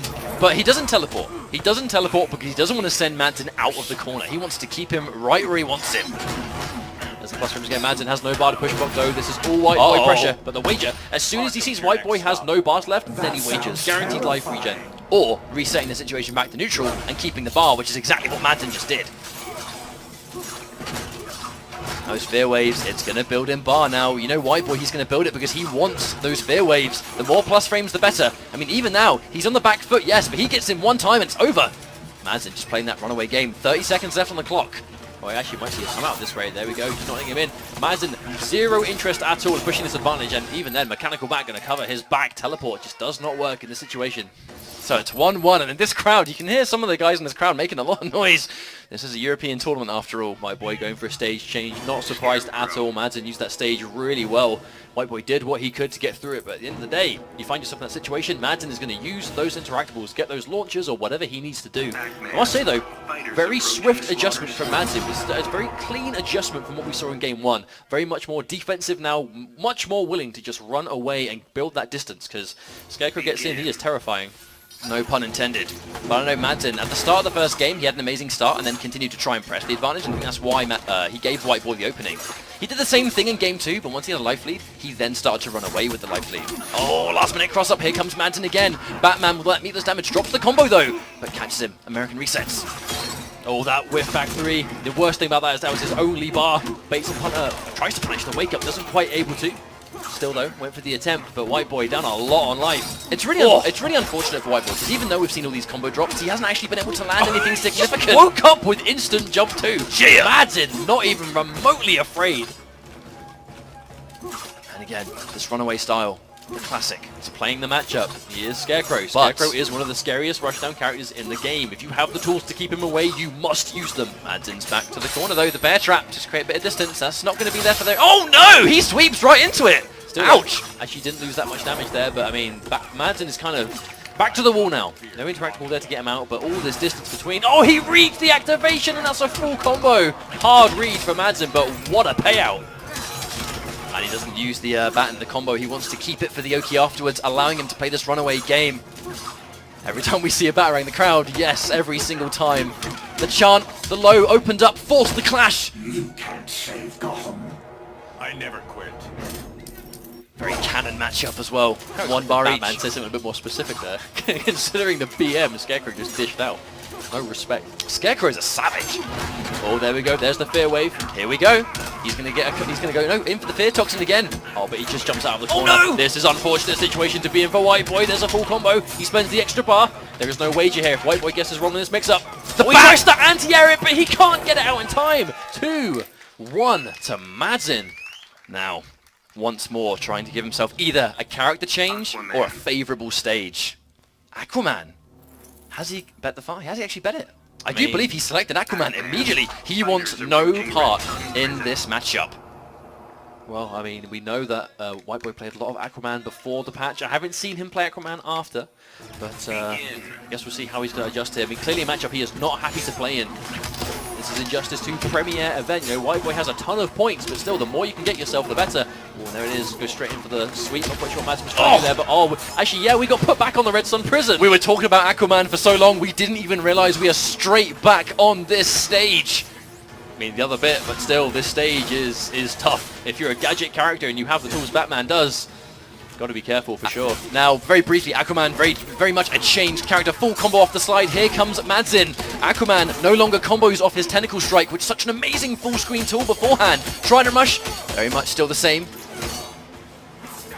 Oh well, he gets opened up by that. Tries to go for the aqua armor, but it doesn't matter. Match point for Madsen. 1 life bar left on White Boy. Now there was that tentacle strike on a read, goes in for the armor back 3. He's not going to get the damage he had before, but he's going to get repositioning regardless. That string remains unchanged. Oh, hits the spark. Madsen was able to follow up though. Perhaps some muscle memory letting down White Boy there, going into the tentacle strike, but still able to take down the life bar. Not punished too heavily though. Taking the minus frames, that tentacle strike guarantee the trait, but this full screen game, he just needs to be able to compete. Now that's one of the changes to Aquaman here. He's gone in for the aqua armor, the thing that gets opened up, but also from full screen, he's not completely helpless now.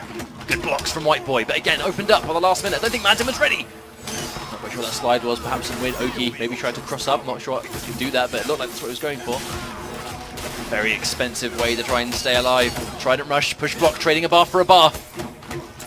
There's the plus frames of respect coming out from White Boy, just holding all this pressure. There's the push block. As soon as he sees Madsen call the bat, that's when he push blocks. Doesn't want to deal with any of these mix-ups. Oh, Water of Life is popped immediately. Keep himself alive. Don't be so sure. Now, very even exchange. How much bar is spent here is what's going to be so pivotal. 2 bars from White Boy now. Big life back, but no Trident rush. Not a speck of bar left. If he gets hit now, he's in trouble. Plus frames. Oof. Hesitation from White Boy. Oh, there's the hit confirm from Madsen. Gets a full combo. Doesn't have any bar, but very close to building one more. Oh, delay wake up. Keep himself alive. Very Madsen smart. went for a 4-3 setup. No bomb. The bomb. Oh! The interactable fails, but again, no full combo. If that was pre-patch, it would be game over. Oh, there's a push block at the last minute. Anything here will do it. War of Life is popped. He's alive. Oh, and there's that down 2. It's good enough, maybe even on block by itself, but good adjustment coming out from White Boy. 2-2 right now. Very, very close. An amazing turnaround. But I mean, there's been a couple of bits of muscle memory here. Like, he's been hit confirming into the tentacle strike where, you know, it's something that we would see Aquaman do all the time, but also post-patch, this is not a character White Boy's been playing a huge amount of. You know, he's been going so hard on Scarecrow, but right now he must have found himself in a situation where he needs that backup. You know, he just like, right, Scarecrow's not going to work here. I've got to try something else or I'm going home. I mean, he clearly still has a very tidy Aquaman and it's worked out for him. I mean, even though Tentacle Strike doesn't launch, it still does quite a chunk by itself, so it's still not like tiny damage, it's just nothing compared to what he used to get. There's that 50-50, full combo off the slide. That's either overhead or low slide. Completely safe on block when he has trait. Oh, White Boy tries to get rid of the interaction, but Anton stops him. Nice down to anti-air, gonna do it. Push block again, get rid of those bats. With those mechanical bats, but another hit confirm. No trait active for White Boy this time. This is all guaranteed he has to hold. They wake up again, White Boy getting so much out of that. Oh, wow, I think he might have tried to push block. He's just going to hold that chip this time, holding onto the meter.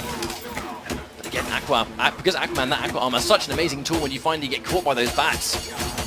Spends his only bar on the Trident Rush, but you can see just how much damage it still does. Very much still doesn't tickle. Oh, not quite in range. Good blocks from White Boy. Once more. Down 1 to challenge. Confident's not going to press a button. Only just built the bar for this, but still, look at that chip damage. Let's not forget this is post-patch chip damage, and it still hits like a truck. Down 1 once again. With this character change, you can see exactly why he's gone for it. Eliminate the grounded game. Make it harder for him to get that damage. And again, the second he gets hit, pops the Aqua Armor, but it doesn't work out here. Match point for Manson, but White Boy cannot count him out. If White Boy can get down this life bar straight away, it won't matter because he'll actually be able to get the straight back, but as it currently stands, all that trait, clean jump in, but no, Manson doesn't commit to a jump normal, and he actually loses his life bar because of it. White Boy on reverse match point. Both players, this life bar will move them through losers. Lose this, you're eliminated. Losing his trait. Very important that he's lost it, but there's a hit confirm. More damage on the table. White Boy looking way better now. Oh, he gets opened up. Again, he has the trait. Madsen plays around it this time. A lot of chip damage came out there. No confirm that time. It is so close to cool. Tries it down 1, but no jump in. Good blocks. The blocks from White Boy have been on point. Down 2, but no combo. Oh, he just presses buttons there. Still has a clash. Oh, goes under the interactable. This is such a strange exchange. Nothing substantial, but again, the Water of Life to save him. But he's got way more bar here. This is unbelievably close, Mustard. This is going to be a situation that his trait is going to be cooling down. Life regen for Madsen, though. No bat, no trait. Either player tries to anti-air, but fumbles it. No bar, though. Oh, Madsen with the waist. Jumps over clean. Oh, baits it out. No trait, but the wager to save White Boy from eating a serious amount of damage. I have a feeling it's going to be last hit scenario here. Again, no trait, recharging once again. No trait for either of them. Oh, there's that late jump too. Connects. Oh, the sparks. He catches him. Only just built the bar. Wasn't able to use it in time. Adds in. Trouble. Maybe. It depends. There's the push block. Aquaman trait is almost back. It's there, but he's in the air already. He has the bar. And there's the trait. Plus frames. He disrespects. Oh, block damage. Doesn't have a bar here. Oh, he does it. No punish from Madsen. Oh my god, the Trident Rush! Oh, he lets him block! Maybe Madsen tried to push block, but he didn't have the bar. He was ever so slightly short of having the bar. If Madsen had blocked the Trident Rush, he might have been able to win the round on it. I mean, wow. What a series. But in the last possible minute, Madsen had the opening, but really, it was just a character adjustment. Like, clearly, the adjustment worked out. The pick to Aquaman was to make it so, alright, so I've got a stronger grounded game here. The second I get opened up, I've got that Aqua Armor. Let's just have a quick look at what happened at the end there. I mean, let's just look at this exchange, this constant back and forth until the very end. That push block to stop it. The block on the jump in. That use of the environment. That could have been the game. The the use of the trait to keep himself alive. The block damage. That whiffed uppercut sort of... Batarang, I was about to call it Shoryuken, wrong game. Good lord. But look, that chip damage, he would have, actually think he would have survived had he blocked that Trident Rush, he would have survived at the end there. But it would have been like a speck of life, but he would have lived. He landed the opening on the low, went in for the up batarang, but he didn't have the bar. Maybe he was actually expecting. Right there, he was like this close to having a bar of meter. Do you think the decision at the very end was, he's going to Aqua Armor, which means my forward 3 isn't going to combo, but it's going to be plus. I'm going to enforce a low here. He's going to block it because I don't think he's going to get opened up by the low. I'm going to do up batarang, I'm going to meter burn it, and I'm going to get plus on hit. Plus on hit into a full combo, or on block, it's going to be a nice managed chip. You know, I feel like he just felt, it looked like he was thinking so far ahead. That was just a sequence of read on read on read on read, right at the end there. I mean, it was a good series, and you know, props to, I think it was quite appropriate considering what we were talking about before about how crucial it is to have a few characters. If you play a character that has a matchup you don't like, be it, you know, Scarecrow versus Batman is not easy for Scarecrow by any means. Having a backup available to make it a little bit more manageable clearly pays off, and that is exactly why we see it. So you don't just lose a character select, and you are able to cover your bad matchups, especially in the hands of someone like Manzin, who clearly knows how to make that matchup a problem. And it's the fact that Aquaman is so changed. You know, Aquaman is a very different character, so when White Boy actually landed a hit, he wasn't able to get as much damage, especially when he hit confirms. But the fundamental reason you pick Aquaman for certain matchups remained true from start to finish in that match. But speaking of matches in general, we have another one coming up. It's going to be PXP Foxy Grandpa versus Aris Nivek. So Nivek doing really well today. Supergirl getting him far in the tournament, and Foxy being sent to losers by Tekken Master, who we'll see later on in winners finals against Biohazard. But Supergirl versus Deadshot. I mean, I can't really say I've really seen these guys play much. We know they used to play all the time back in Mortal Kombat, and Injustice 2, not so much. I mean, in MK they were like go-to training partners. It was really very much was kind of just like, you know, Nivek, Madzin, and Foxy together was like the main three that we know that they'd play all the time. But like you said, Injustice 2, I just don't know if that's the same case. But I know Foxy is quite open. He doesn't think that Supergirl's that good of a character. At least he didn't pre-patch. I don't know what his thoughts are on her sort of post-patch, but still, that to me says that he's confident in fighting against her too. But I don't think I'm wrong here, but I think that every single player that's left in this tournament is from a different part of the world. It's from a different country. I think that speaks loads for just how international Injustice 2 has become. I mean, you've got Tekken Master from Bahrain, we have Biohazard Canada, White Boy America, we've got Greece, UK right here, Imagine just eliminated, but Germany.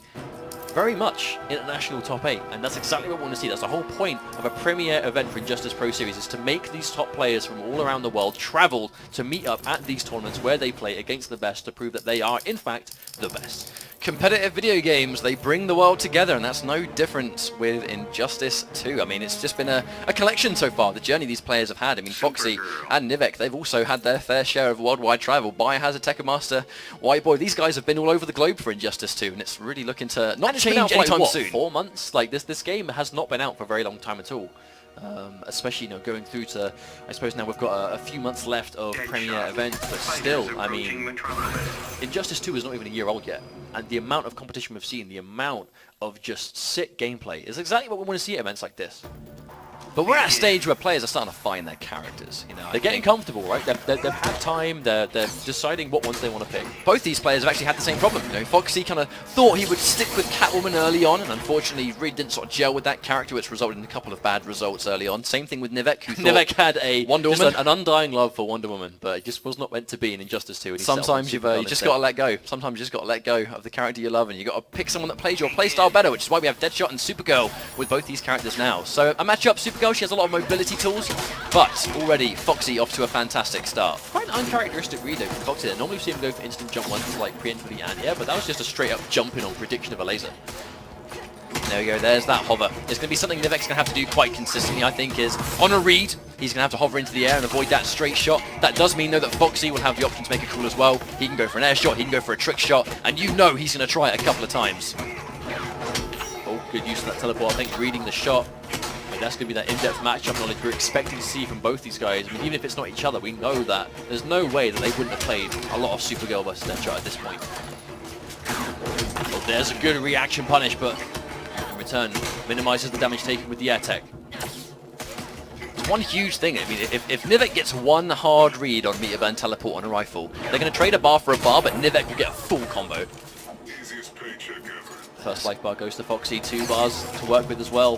Very interesting to see how Nivek plays the full screen game though. We're seeing him in the air a lot, obviously using these air lasers. Minimal chip on these gunshots, but still trading out damage for damage. Foxy will take these trades all day, I'm sure. And Meatbone rolls up the corner, doesn't want anything to do with that. Opting not to spend the bar on it as well, saving his bar, going into the next round. If he has to be in that situation. We can almost see Foxy almost like buffering down back from full screen. I think he's trying to bait Nivek into going for a teleport. Potentially, the second he gets one teleport out of Nivek, it's going to be a bar lost and a full combo. Oh wow, timed at just the right moment. That's probably enough damage. I mean, the meter burn teleport being one of the most damaging openers for Supergirl. So if you do make that read and get that teleport, you're going to do a chunk of damage. Oh wow, wow. 2 hits of armor, but not enough. Nivek dropping the combo isn't going to help either. It's going to be combo positioning. 4-3, or keeps it as close. No clash from Foxy. He's happy to stay in the corner. He wants the 3 meters, I think. He just wants to hold the bar. With 3 bars, he can obviously wake up off the ground, but also has the rifle. Oh, he just goes under the air laser, or the eye laser. Oh. Oh, wow. I mean, okay, so that was a really weird exchange, but it's great for Foxy now because he's got 2 bars meter and a free clash. The final shimmy coming out from Nivek. That's going to be guaranteed health back though for Foxy. Meter drain. He doesn't want to let Nivek build this bar at all. Oh, right in the face, point blank, no respect. Wrist cannon shot right to the face of Supergirl, and Foxy takes game number 1. This definitely wasn't to change from Supergirl, this was to change stage to try and get a background bounce. Is he going to get it? Yes, Gorilla City is the map. Nivek nodding of approval, he knows. Right, I've got that damage now. We've already seen just how much damage Supergirl can get using the background. Instead of having to rely on meter for everything that is so crucial for so many characters in this game, Supergirl is definitely one of them.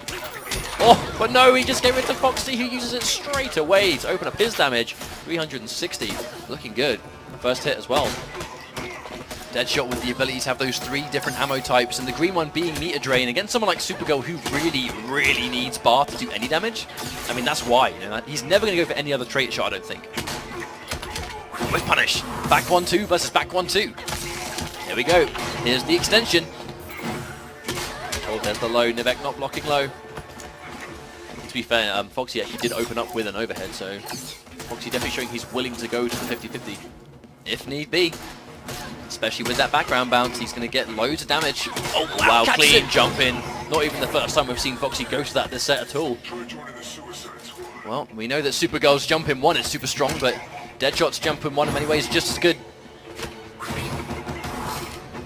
Oh, another instant jump 1. Foxy's reads have been so good on those. Air tech force from Nivek, but he doesn't recover in time. That's going to be a full combo. I mean, we see, yeah, he doesn't do a lot of damage from that string, but it's enough if you have a life lead to just keep it going. Oh, and again, that's a lot of meter gone. Yeah, had to go for a clash there, otherwise he no doubt would have been hit by a couple of straight shots into meter drain. Wouldn't have been able to clash after that. They both spend 2 bars. I mean, Foxy completely content with that trade. Oh, there's the lasers. You see, they don't do too much damage by themselves. Usually fine if you're kind of just trying to trade damage for damage normally, but when you're this down on life, that just isn't enough. Oh no! The straight shots, yeah, they comboed because she was airborne already. Oh, there's the good roll, but didn't have the bar to get a launcher. Oh, this is going to be tough. I don't know if Nivek can do this, especially with no trait now. Foxy's just be able to shoot for free. Yeah, wait for the teleport. I mean, really, what else could Nivek have done in that situation, really? Has to restart, but he needs a good start. He needs a good start. He's thinking about, does he restart? Does he change characters? We know Nivek plays a few others, but we haven't seen him play anything but Supergirl since before Evo. Does he even have other characters that are kind of well practiced? I mean, I don't know if it's like a terrible matchup. It's just Foxy's just playing the way Foxy does, and it's just more than effective enough. I just truly don't think that. I don't think that Nivek's other characters are on the level of his Supergirl, you know, because he's played this character so much. I think if he plays anyone else, he wouldn't have had as much of a good chance, even if the matchup was better in any way. But really, I don't think Supergirl would struggle too much against Deadshot. I mean, it just looks like Foxy's playing it just a bit smarter. So Foxy back to the wall now. If Nivek can keep him here, that's going to seriously cut down on his options. Hang on a minute, that's an opening. Here comes Nivek. All of which this was meatless. A big deal. Knocks him down, delay wake up from Foxy. Oh, opened up. I mean, really, it's easy to forget, you know, you almost say, why are they eating these back 1-2s, but he has an overhead. He could do an overhead at any moment. That is the stressfulness of defending against Deadshot from point blank. There's the reaction. Yeah, wonderful stuff from Nivek. Used the air tech a bit too early as well, so he's going to take a full combo and lose 2 bars of meter. That was best case scenario for Nivek. And wow, actually, I was actually quite worried that Nivek was dropping that combo straight away, but be able to recover immediately. The teleport and hit can do enough damage to take down that first life bar. Tries to trip guard, but Foxy not sticking out anything. Oh no! Until the low. That's going to do it. Now it's match point. Foxy Grandpa 1 life bar away from eliminating Nivek. Now it's a lot of work, but Nivek with the bar advantage comfortably, almost on 4 bars. Foxy just with 1 so far, but yeah, he'll soon have 2 with Deadshot building meter as fast as he does. Oh, trading shot for shot now. This actually isn't a terrible situation for Nivek as long as he is at least doing damage, but give away instant jump forward on the read. I think Foxy might have expected a jump forward, but forward dash will do. It's almost a bit worrying because Supergirl needs that background bounce, and yeah, that's just free health back. I mean, he doesn't want to sort of break a combo, he just wants to get health back because really against Deadshot, if he stays full screen, when will he get another chance to heal? Indeed. So though, back to mid-screen, Nivek's going to have to work his way, push Foxy as close to that corner as possible, and also not give him space to dash away. Checking the forward one. Forward one is a good mid. I wonder if he's going to try and catch a button press. Foxy's still not completely stopping to do assault rifles. Nivek hasn't quite stopped him immediately, but still this life is getting low. Nivek 300 points, 230. Oh no! Hasn't got himself a wager anymore. There's the air tag. Oh, he waits for it. And if he blocks anything, if a rifle comes out now, he's got to make a big decision. I'm about to say he's got to make a big decision here, but unfortunately Foxy did not even give him the chance to do it at all. So, well, looks like we're going to have a run back in losers. Nivek unfortunately is eliminated, but he fought hard for it. Hey man, props to Nivek. Nivek really bringing this Supergirl as far as it gets, doing well for himself, absolutely. Foxy moving on in the bracket though. Now we said this earlier, he needs these IPS points, and every single win is going to just take him that small step closer and closer every single time. If he can move on into minimum top 3, it's great. If he can win a losers finals, even better. But you know, if memory serves me correctly, that means his opponent's going to be White Boy, which is if you're White Boy, what do you do in this situation? I think that is, well, I guess we'll have to wait and see. You know, the way White Boy plays Scarecrow fits a very specific style of opponent. I think I don't know if Aquaman. It's very matchup heavy though. Is the way White Boy plays Scarecrow, because he's really good at dealing with Scarecrow's bad matchups, but ultimately there's only so much you can do if it is that bad. But the fact that he's shown us today that he is willing to go to Aquaman, I think makes it a bit more unpredictable as to how he'll do versus certain people. So really the matchup, that's what's going to be really hard to call. You know, it's going to be Scarecrow for sure, I reckon. But contrary when we saw him go Aquaman against Batman, Foxy, I'm pretty sure he still believes it, but he still believes that Deadshot beats Aquaman as well. So I don't think it's the kind of matchup that he can go, right, I'm just going to go Aquaman again, because now you're picking it to get Deadshot. And this might be difficult. I mean, I think it depends on what he's used to. You know, it's Aquaman versus Deadshot. I think we see, yeah, it's going to be White Boy versus... No, it's Ikesy, of course. White Boy versus Ikesy is going to be up next. So Supergirl versus Scarecrow. Of course. I mean, the winner of this will fight Foxy, for sure. So it's kind of like, who do we think is going to do a better job here? This actually changes things, I feel, because Ikesy has been playing really well, but we did just see how well Foxy does against Supergirl in general. So, I don't know, it's hard to call. I don't think Ikesy has a backup character either. I mean, you know, I love White Boy, we've been friends for many years, but I don't think the way he plays Scarecrow can deal with Deadshot. I don't know if a Deadshot as highly defensive as Foxy can lose to Scarecrow. I think it's just the way he plays is tremendous, and Foxy does very well versus Aquaman as well, so I don't know. I think if White Boy can move his way forward to get the rematch, I'd like to see him bring it back and make the adjustment, but I don't know if he's just got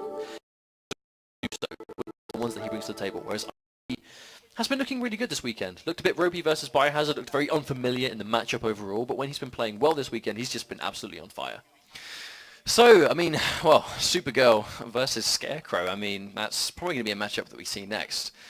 I reckon White Boy changes when it's really in a bad spot. You know, he's like, well, Scarecrow clearly just isn't going to work here. I think right now, though, the only character I've really seen him go to a different character when absolutely necessary has been Batman. Supergirl, I mean, I think he's had those problems. I'm not quite sure if that's going to be quite the same problem. I mean, Supergirl isn't quite as commonly referred to as a bad matchup, but we'll find out soon. We're just going to be getting this match underway, but don't go anywhere because we're going to go for a quick break. We will be right back in just a few minutes.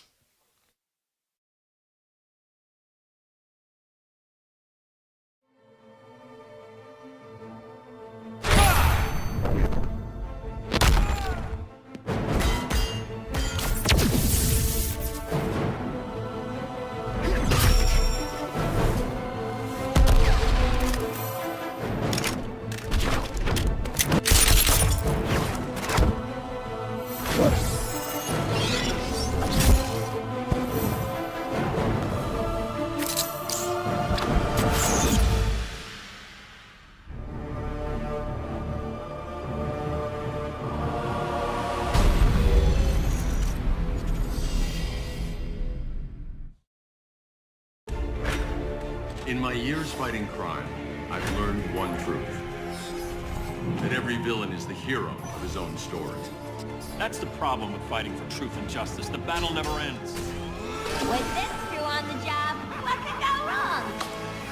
The fighting game taking the world by storm joins forces with the best in esports as the battle for supremacy comes to Ely.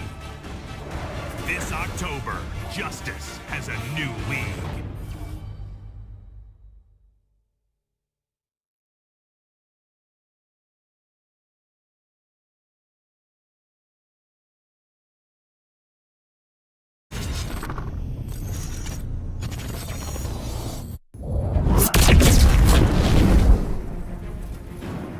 You're burning the wrong bridges.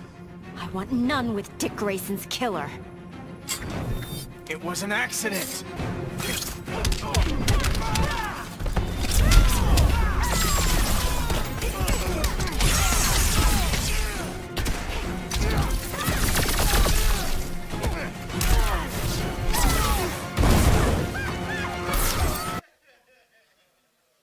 Hello everybody and welcome back. This is the Injustice 2 Pro Series presented by PlayStation 4.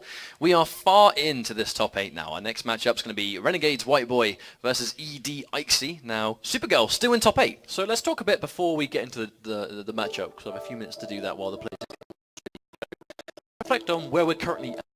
We are deep inside this top 8. Winners finals is going to be Tekken Master versus Biohazard. In losers we have Foxy Grandpa waiting for the winner of this match you're about to see. So it's going to be Ikesy versus White Boy. It's going to be a run back of Foxy versus White Boy, in which Foxy Grandpa won very convincingly.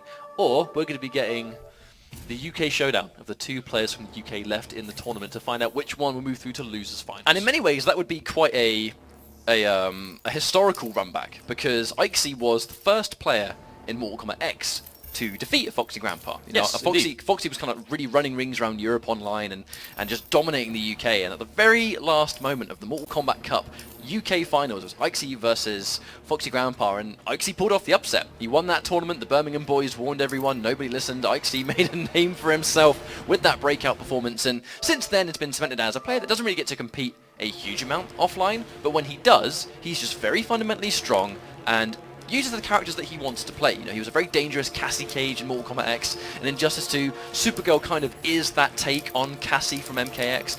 They sort of share some similarities as that sort of small, lightweight female character with decent damage now. But on the topic of the characters themselves, that's actually something I'm going to be looking for here, is kind of just matchup knowledge overall, because I think it's fair to say that White Boys could be having some Supergirl experience versus Beyond Toxin, who's another Florida boy that... Shouts to Toxin. Yeah, obviously shouts to Toxin. Has a very strong Supergirl himself, but I just don't know if Ikesy has fought a Scarecrow of the caliber of White Boys. I mean, there are European Scarecrows, but I think there really is only one best Scarecrow right now, and that is probably White Boy. You're only going to get amazing Scarecrow experience in many ways by fighting against White Boy, because he plays so efficiently. You know, his game plan is not complicated. It's super basic. He pretty much plays Scarecrow the way that he played Doomsday. He put the character on the map, and he's no stranger to putting a character on the map. Did the same thing with Doomsday and Injustice 1. But here we go, Supergirl versus Scarecrow to kick off this top 8 once again. Ikesy getting the first hit and spend it straight away for as much damage as possible. The crowd definitely going to be getting behind Ikesy here. We can already hear it begin. Ikesy's the Birmingham boy. That's it. Birmingham. He's the hometown hero. This is his home turf. Taking those plus frames immediately. Nice hit confirm into command grab. Big damage. A nice splat as well, but another tag. As we both have Ikesy hits coming off those down one. Hit confirming has been on point. Pushing him away. Oh wow, just a raw unblockable. We are on Atlantis. I think as both players will be able to have access to the good block from White Boy. Oh, the tricky stuff coming out from Ikesy. Relatively uncharacteristic with how unsafe that was, but it's going to work. Oh, hang on a minute. That might be quite a punishing combo drop, you know. White Boy, he has the efficiency. There's the teleport. I mean, it's worth the read, right? Because if he goes for anything that recovers long time, he's going to get a massive comeback. He shouldn't have been alive in that situation anyway, so he just took full advantage. Oh, there's the last minute cross up. Ikesy with a hit confirm into heavy too, trying to minimize that scaling. Big damage coming out. You know, this actually is a stage with the background bounce too, which is what Ikesy's been using a lot. I was really surprised to see Ikesy not go in for the fully charged straight down. I was expecting him. He had no bar. Nice, goes in for the raw grab. Normally wait for the down one. Oh, there's the read from White Boy. Oh, and the clash immediately. Very afraid. Just take as little damage as possible and spend 3 bars or 2, depending on how much meter he wants to. Makes sense. Still wants that fear blast. Okay, damage over time already. Now it's dangerous territory for Icy to be in. Okay, it's going to be turned off. This is White Boy in the corner. This is where he takes his wins. In many ways, you ignore the health difference. He gets one good sequence and you are dead. And it looks like he might be starting it, but the clash comes out. Your madness stops here. He's going to at very least tie this. White Boy is known for kind of like really spending as much bar as possible to deny you health, but he doesn't have as much, so probably not going to spend anything. No, he doesn't. That's going to be guaranteed health back for Icy, and more importantly, screen space. He now has mid-screen again. Presses buttons, but no bar. Consistently, Ixie's not had a huge amount of meter, but wow, presses buttons out of the down back two. That was a really good bait. You know, we saw that White Boy was probably trying to interrupt the gap there, but Icy didn't finish the string. Tries to punish. No hit confirm. Not sure White Boy prepared, but no, the jump three crosses up, but no confirm. There's the plus frames again. Reads a backdash. Icy doesn't bite. Oh, there we go! Teleport's just in the nick of time. That was wonderful teleport from White Boy, and that's going to be guaranteed plus frames on the restand. What's the mix-up? That's plus. Chase down. Punishes the down two, and that exactly is why White Boy still teleports. You know, he got one good read. He goes, I think you're going to go for the meter burn laser here, and if I teleport, it's a full combo. And he lost all of his character power. A great decision. I actually had a good lead there too. That was just a good adjustment from White Boy. Like I said, the teleport really was the game changer there. Could have been punished, but he made the read, and that's what we're used to seeing. Nice confirm off that jumping heavy. Nice chunky 345 damage at least. Oh, here we go, the corner pressure. Oh wow, wakes up with the only bar to... Oh no, puts himself back in the corner. I mean, it was a risky decision, but that really was an amazing block and a bit too far away to confirm. Icy has been so consistently low on meter here. He doesn't have enough for his reads to be, I guess, fruitful. Oh, fast spent from White Boy, but interactable down. Oh, and there's a teleport. I think White Boy probably expected Icy to throw the orb. It's unblockable. Oh, set up. No, the wake up. Now, this is actually not a great situation for White Boy. He has the Traumatize, which is normally fine, but he definitely doesn't like having access to that. That was another unfortunate combo drop. Icy punished 2 rounds in a row for that. Oh, there's a Traumatize used immediately, even though he lost the jump. I think White Boy might actually be happy with that, just to lose the Traumatize. Yeah, go into the next round with the Fear Drain. I mean, it's the damage over time that White Boy wants. He doesn't really want Traumatize. He wants the tick over time. It goes hand in hand with his plus frames. Icy then, is he still down? He has no bar. Oh, the wake up! There, wake up, yeah, gets baited out. But again, the problem is he's getting mix-ups. He's got no damage because he has no bar. And the clash, I mean, he has no choice here, but White Boy can totally just either let him get 15% of which is not much, or they'll just trade it. Yeah, White Boy doesn't want you to get health back. Does that a lot. If he has the bar to deny you health, he will spend it. Nice anti-air from Icy though, but now has lost the option to keep him away. Now he's in trouble. Oh, White block at that last minute cross-up. Oh, with the grab, huge damage. Oh! Oh, doesn't even trade the jump in 3 for down 2. He just outright beat the anti-air. Scarecrow jumping 3, very powerful at jumping heavy attack.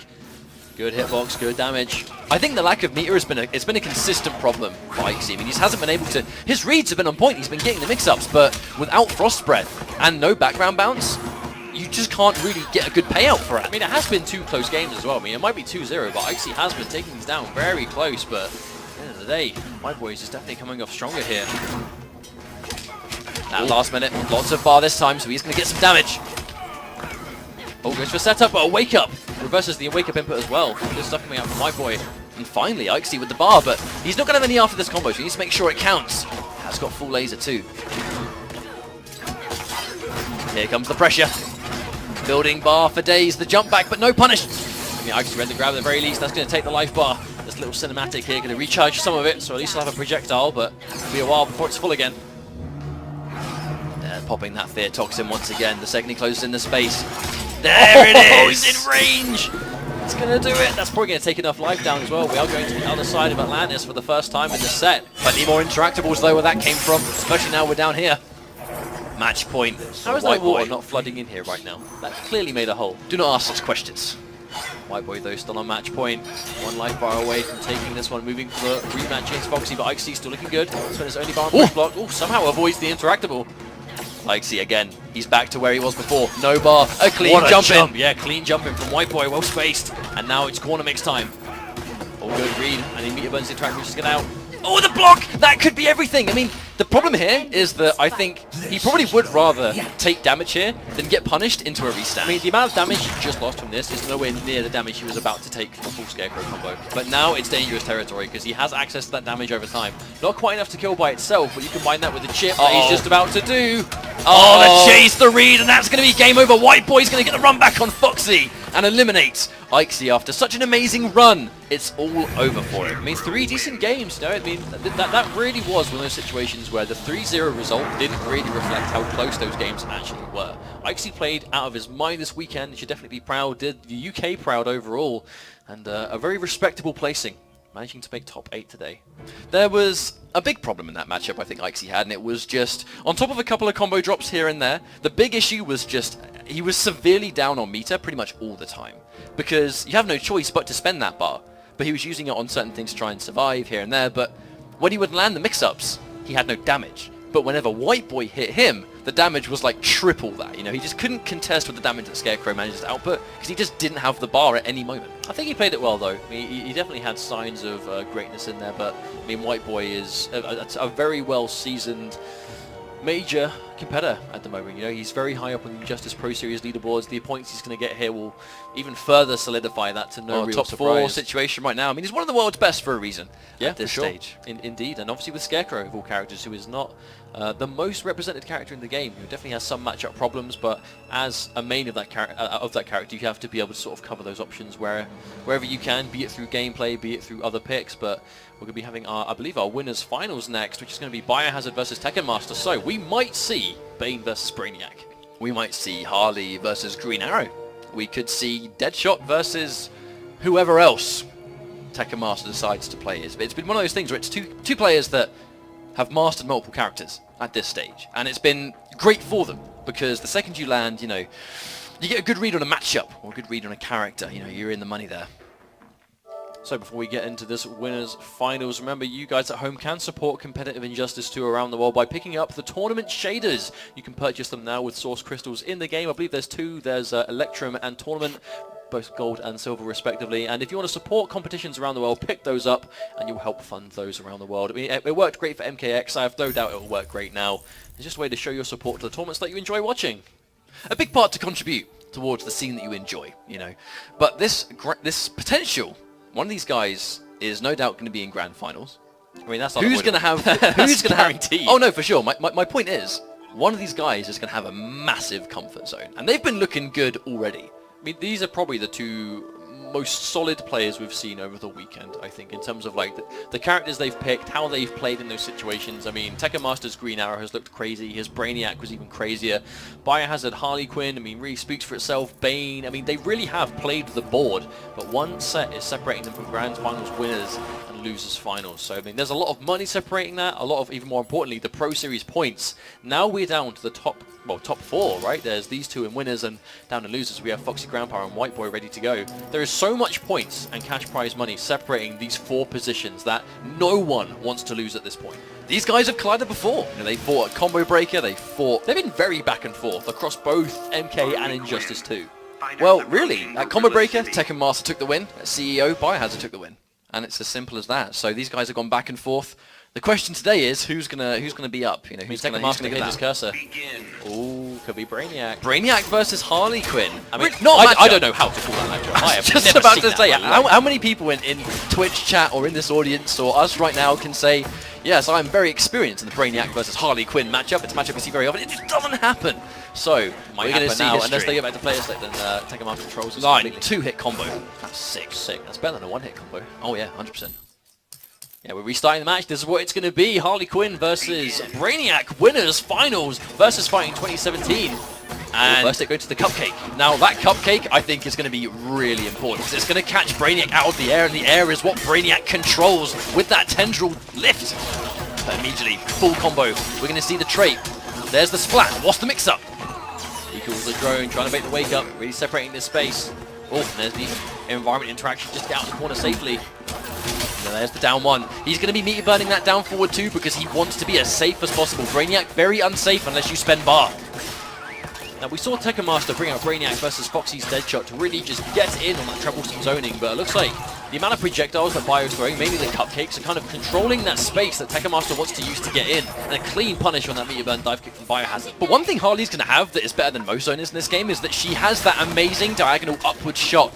And the ability to cover the air, like right there, the up shot. That's going to be a favored zoning option because that's where Brainiac wants to advance. So whereas Dedra had to kind of like jump into the air to preemptively deal with it, Harley can kind of do it from the ground, I suppose. Maybe a reaction. Still though, yeah, Biohazard's playing this very well at the very least. That's going to be an early wager coming up from Tekamaster, but he has enough meter to get some health back. She just called him Brainy Whack. That is just rude. Oh, wow! He almost totally went into that Hyena. Goodbye, Hyena. Oh, down one into Tendrils. Even if he could have got more damage, I think he's just trying to keep it simple. Take the damage or it's guaranteed. Can't hit confirm the back one too, because the second hit whiffs. Here's that pressure from that standing 3 into the drones. Amazing block. Tekamaster tries to dive kick, but the meteor burn finishes it. He's got a lot of bar, but he's not having an opportunity to spend it so far. He can totally kill with the 4 bars he just built. There's a punish on meteor burn. He's going to have to air tech here. Oh, he's saving it. Oh, he's holding on to it. That's 3 bars, and that's a lot of damage. I mean, one thing we saw a lot from Tekamaster was unclashable damage from Brainiac. Almost everything he does in that second life bar is unclashable. And meteor burn dive kick into double forward 3 and stuff like that. And he very much did a lot of that, but didn't get the chance to this time. Biohazard just didn't give him the opening. Are we going to see a run back? You know, he was hovering over Atrocitus. Is this the matchup we see? I'm not sure. I'm not sure, but he does have potentially 2 matches left, so whatever he chooses, it's going to be very important. Now think about the matchup with Brainiac. He did a good job with Brainiac, but Brainiac's chip? Well, we saw what happened when he got Brainiac's chip last time. You know, it's a nice little comfort zone, welcome home, you're ready to play. Will he win? That's the question.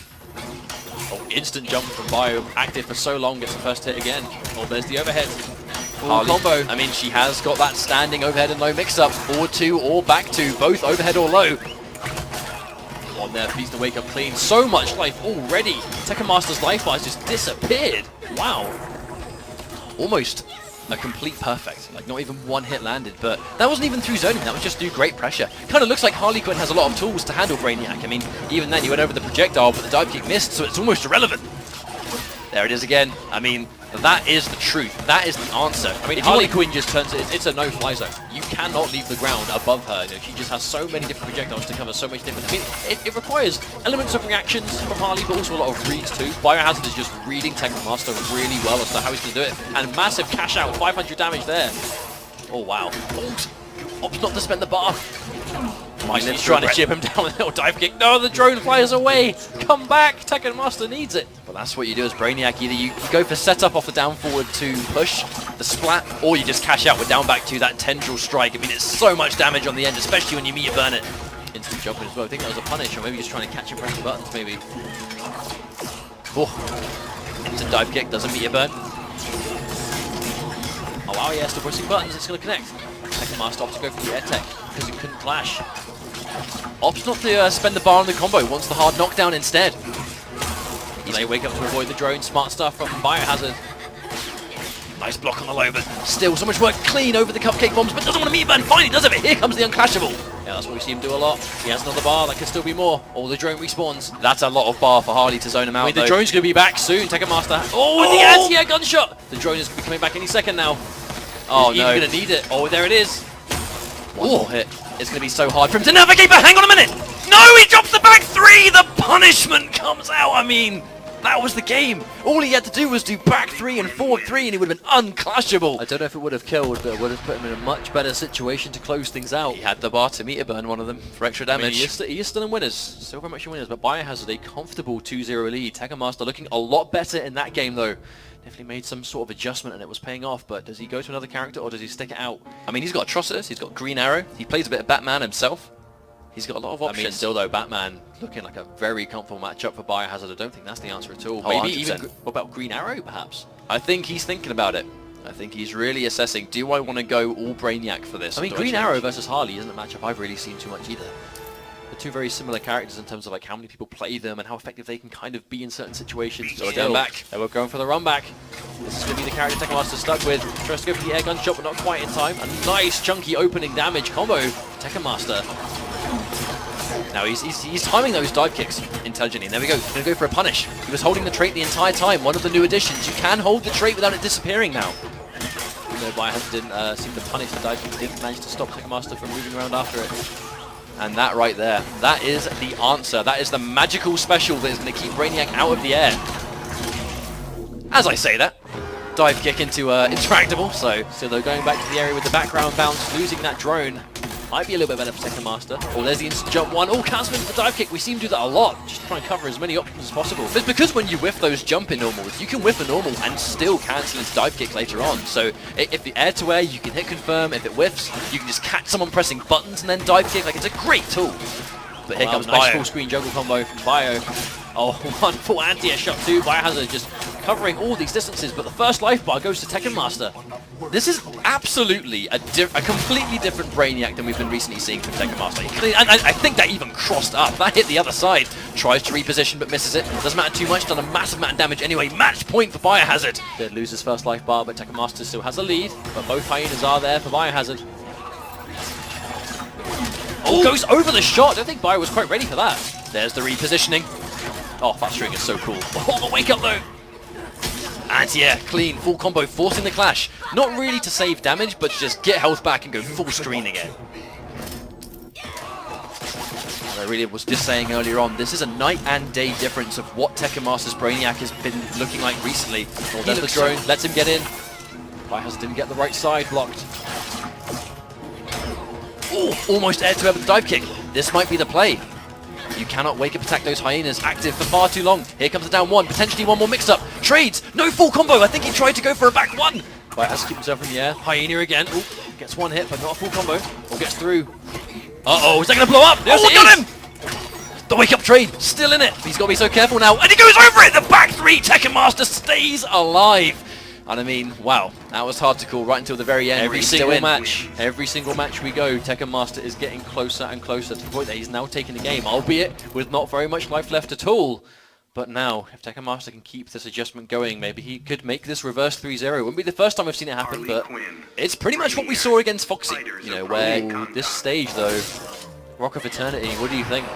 Oh, it means that on hit, she's gonna get those up close unblockables, but really, more so it's going to allow Brainiac to trait from distance and then go into those unblockables. Already down forward one, the increased range, but it's still a low. Well, there's the drone, the patience from Bio. Standing 3 though, guaranteed pressure. Tries to use it for the unblockable, but the jump from Bio to avoid it. That was a really good jump. I think it's very clear that he's going to try and go for that, but no, it's back 3. I think he hesitated at the last minute. Maybe he wanted to keep the corner positioning because it would have been tractable. It would have sort of transitioned. It's cost him his life lead, and Bio running this momentum again, getting him from one side to another. No air tech. You want to keep the ball, but that's a clean full combo. Here he comes, instant dive kick, full combo, hard knockdown on the forward 2-3. Holding onto the drone for 2 setups. That was so smart. Full armor from the interaction. Oh, ever so slightly too far away from the low, but nice confirm from Bio. That was the sound of a dive kick right there, and it just didn't come out. I guess just gets rid of the rock in the background, doesn't want to give Tekken Master anything to throw. That was definitely just to remove it from play, and there's the cupcake. We actually haven't seen him go for that cupcake much. I think that might be an adaptation here. Tekken Master's been going through it a lot. Ever so slightly misses. Where did that even hit? Oh my lord! I don't think anyone in this room knew where that dive kick hit. That was just in the face. Tekken Master, full bar of drones to go. Plenty of meter. Oh, there's a delay. Punish clean. There's that back 2. Full combo. Both times opting to go for the air tech instead. So now he's not going to be able to clash. Also, though, Tekken Master just spent every single piece of his meter on those 2 air techs. I mean, that was a win for Biohazard to get every ounce of meter away. The air to air. First time we've seen him go for that as well. That one to splat, no setup. Holding onto the drone. Oh, juiced up the armor. Tekken Master making it back. There's the read, and there's the wager from Biohazard. He will not have a wager now, so Tekken Master doesn't have to cut his damage down. Just like big life lead. Just like that, Tekken Master's back in it, but he's got a lot of work to do. She's still going to keep him away. She's got both hyenas ready to go. Oh, gets over clean, the cupcake bomb. Keep things nice and simple. There's the splat. This could be one more mix-up. Instant air dive kick, but no! I think he may have he might have tried to go for the straight one, because that lets you combo off the dive kick. Oh no!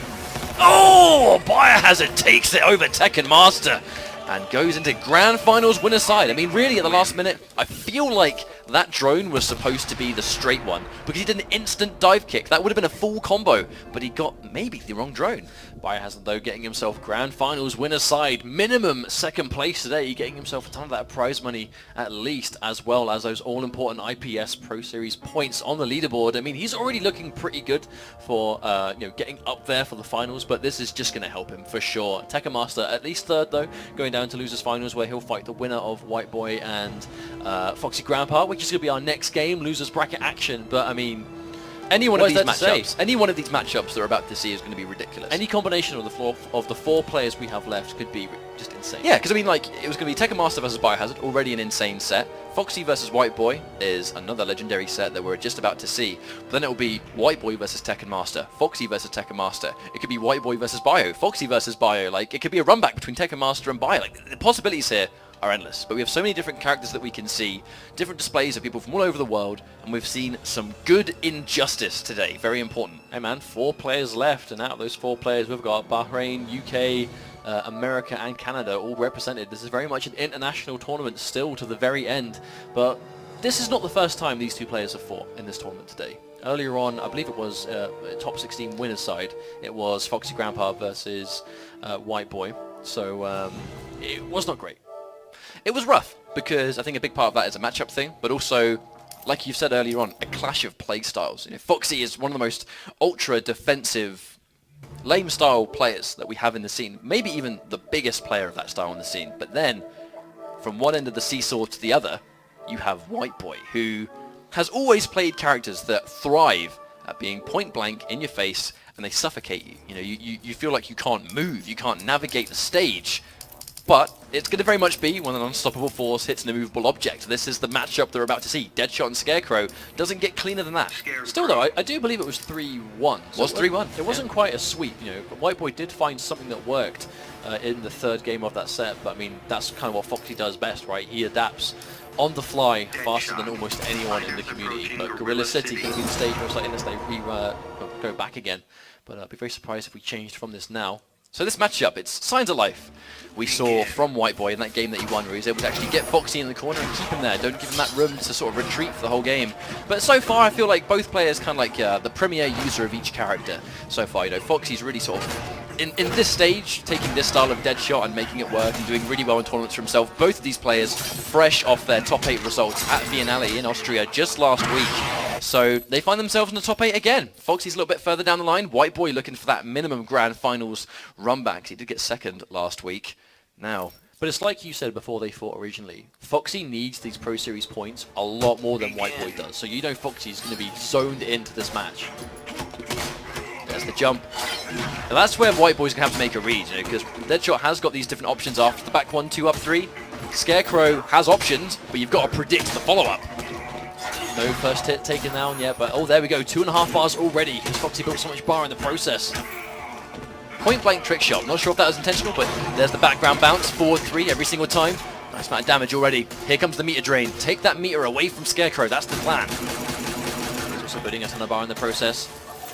In the entire sequence of that trait, only 1 wrist cannon bullet hit, so not terrible for White Boy, but what is terrible is this massive life difference separating them. Foxy Grandpa. Oh, there's the punish on the teleport, but I mean, the reason we see White Boy go for those teleports, he's trying to catch Foxy as he goes for a rifle. If he teleports right as he kneels down for an assault rifle, he will get a full combo into corner carry into what Scarecrow does best, but Foxy's just not giving it to him. I mean, the danger is no one knows that more than Foxy. You know, Foxy is ready for that teleport, and because Deadshot has really fast buttons, you know, back 1, standing 1, forward 1, they're all fast normals. So punishing the teleport is very easy. As soon as Foxy sees that meter burn, just push block all day. Or just meter burn rolls out of the corner. Now the thing is, Deadshot's grab sends full screen. Nice spacing, actually stand just out of range. Oh, interesting jump arc. Again, push block immediate from Foxy. Hasn't got any bar now, but White Boy walking him down, trying to get in. Oh, jumps clean over White Boy. Just whiff punish with a straight shot as well. Doesn't even want to overextend himself. Look at how much bar White Boy has. I mean, it looks bleak, but if he puts Foxy in the corner once with all of that meter, Foxy could die. The problem is Foxy's going to build a lot of bar in the process, and he's willing to push block. Foxy really did invent the push block, especially with this character. Here comes White Boy. Block on the wake up, it's going to be safe unless you meter burn forward 3 through it. Plus on block, challenged. White Boy with the knockdown, going into Fear Toxin. Oh, there's a punish on the wake up. There's a full optimized combo, maximum corner damage. This might actually kill by itself. Yes, it will. Wow. No, not quite. I think damage over time afterwards will. I mean, don't count out Scarecrow in this situation. He's been working hard the whole time. There's the push block again, but oh no. Oh, the jumping. I'm not sure that's what White Boy was after, but you saw there what can happen when Scarecrow closes in the distance. If Foxy doesn't get a good start, he could totally lose these games. Oh, there's a trade. No first hit from it. Foxy did just build his first bar. Oh no, he gets the hit too, and again, 2.5 bars to start things off. That's the worst kind of straight shot to eat, you know, the one that loses first hit. Nice hit confirmed, Foxy to the corner. Foxy's got White Boy doing the jumping 3 a bit earlier now, but the adjustment has worked. The 2-bar escape sequence, the meter burn interactable, and then 1 bar on the meter burn roll, but here we go, meter burn for the restand, guaranteed pressure. They go straight for the grab, huge damage. Another push block. White Boy's defense has been really good. Oh no, just gets opened up a little bit there, but not too much damage. Oh wow, how'd that even hit? Jump 3 hitting behind White Boy. There's Fear Toxin. The second White Boy gets close now, regardless of how much damage he takes, when he finally gets in, any of the damage over time is just going to be free damage. Or tries to anti-air with a shot, but times it a little bit too early. Could have been a full jump in for White Boy, but didn't have any bar, so couldn't turn it into anything bigger than that. Nice air to air, trying to take away the meter again, but nice dive! One of the first times I've seen that used. Oh, he tries to challenge him on the way in, but White Boy gets the dolphin dive through, no confirm. Another grab, White Boy's pressure has been great. Another grab. One more grab and it's over. And it's going to be 1-1 and a tick grab down 2. Grab, yes, indeed. And from this stage, it's guaranteed. There really wasn't much, because if he did delay wake up, it probably would have got out of that situation. Mate, even if Foxy survived that, White Boy just needed a little bit of space, activate the trait, and that would have been dead by itself anyway. Foxy taking a little bit of time, keeping himself together. I feel like this is very much the matchup, though, because after the first match, it would be very easy to say, I think he's just trying to have a swig of the cordial. I mean, that's quite an honour. Foxy shares that with no one. Of course, no, it's important. In between, he wasn't even finished with it. Sometimes that is generosity we are not used to seeing from this man. Sometimes you drink with the enemy. Would a man that generous play dead shot? Oh, probably not, actually. I would say not. Foxy's a scumbag. But we love him. Indeed, though. 1 apiece now. Tied things up immediately. I mean, it was 3-1 in winner's bracket, so we could very much see the same thing now. But what if it's flipped around? What if White Boy makes that adjustment with Scarecrow? The thing is, after that first game, it's very easy to look at it on face value and go, wow, this matchup must be horrendously bad for Scarecrow. But the jump 3 does cover the wake-up. I mean, it's a matchup that White Boy has openly said he cannot stand. I think he is just playing this matchup very well. You gotta be patient. That's one of the key elements there. Oh, doesn't commit. If he committed to the string, we maybe would have seen that there. Full string whiff in front of Scarecrow, no whiff punish. I'm used to seeing that. You can see just how careful Foxy is trying to be. He does not want to stick a limb out, because the second you do, that happens. Oh, down 2 into the fair wave. Then punish with the ball. Oh, see White Boy positioning himself just so the meter burn roll didn't get past him, but Foxy able to sort of just sneak away. Very starved for meter though. Foxy using bar is just as fast as he can build it. There's the whip punish, overhead, full combo. There we go, round 1 for Foxy, but look at the bar. Foxy has nothing, he'll build one easily. It's 600 life, which is normally a very healthy lead, but against Scarecrow, I'm not quite sure. Oh no, he doesn't quite connect, but he cancels it. Smart from White Boy, but back to full screen again. Meter drain bullets are in play. Actually, a nice hit confirmed from Foxy, seeing the back 1-2 hit airborne and confirming into forward 1-2 instead. Ooh, what a challenge. Doesn't quite get it. Oh, the max range on the back 3. On the air tech gets chased down 2. White Boy doesn't manage to get the kill though. Oh, T-Rex from above. Plus on block. The backdash. Caught anyway, but I mean, again, Foxy's got a life lead, but he's not where he wants to be. That back 3 plus frames. Will tries to go for a raw wave, but doesn't quite connect. Oh, drops his combo. He might actually live to regret that one because he's not losing just damage, he's losing setup. This clash is still going to put them full screen. Or at least, I mean, not quite full screen, but not in the corner. That's the important thing. The corner pressure is really where he needs to keep that job, but it's going to push him out a little bit. Still low to the Scarecrow. This is 1 jump 2 away from pushing him back in again. This is very much the range that Foxy wants to be at. There's that immediate rifle. Oh, no, jumps over. Or doesn't meter burn it. Oh, there's the low. He hasn't got anything left. Spends the bar on the shot. Oh, and there's the anti-air shot swiftly. Going to take it for Foxy. White Boy goes straight in for the rematch. He's stuck with Scarecrow now. He's either going to go through with Scarecrow or go down. That's going to be a nice 350 damage. We saw that combo hit earlier on, but this time going in for the splat, denying Foxy any amount of pushback. He wants to say point blank, But now he's been tagged by the back one. Boy actually moves in. And there's a wake up from White Boy. Such that maybe the first time that Foxy actually opted to go in, and White Boy hits it with a wake attack. And another use of the environment interaction. Uh-oh. There's a tag. Back 1-2 again. Hasn't got any bar though. Foxy has used quite a lot of it already. Oh, there's a last minute jump too. Good read from White Boy. I wonder if that was a jump in one attempt, but unfortunately White Boy tagged. And again, that's going to be another full combo from Foxy. White Boy just lost a lot of resources. He lost more health than he was going to lose and all of his bar. Nice use of the wave to keep himself alive. Good teleport. Oh, goes in for the... I mean, that was a Hail Mary, but he kind of needed to do it.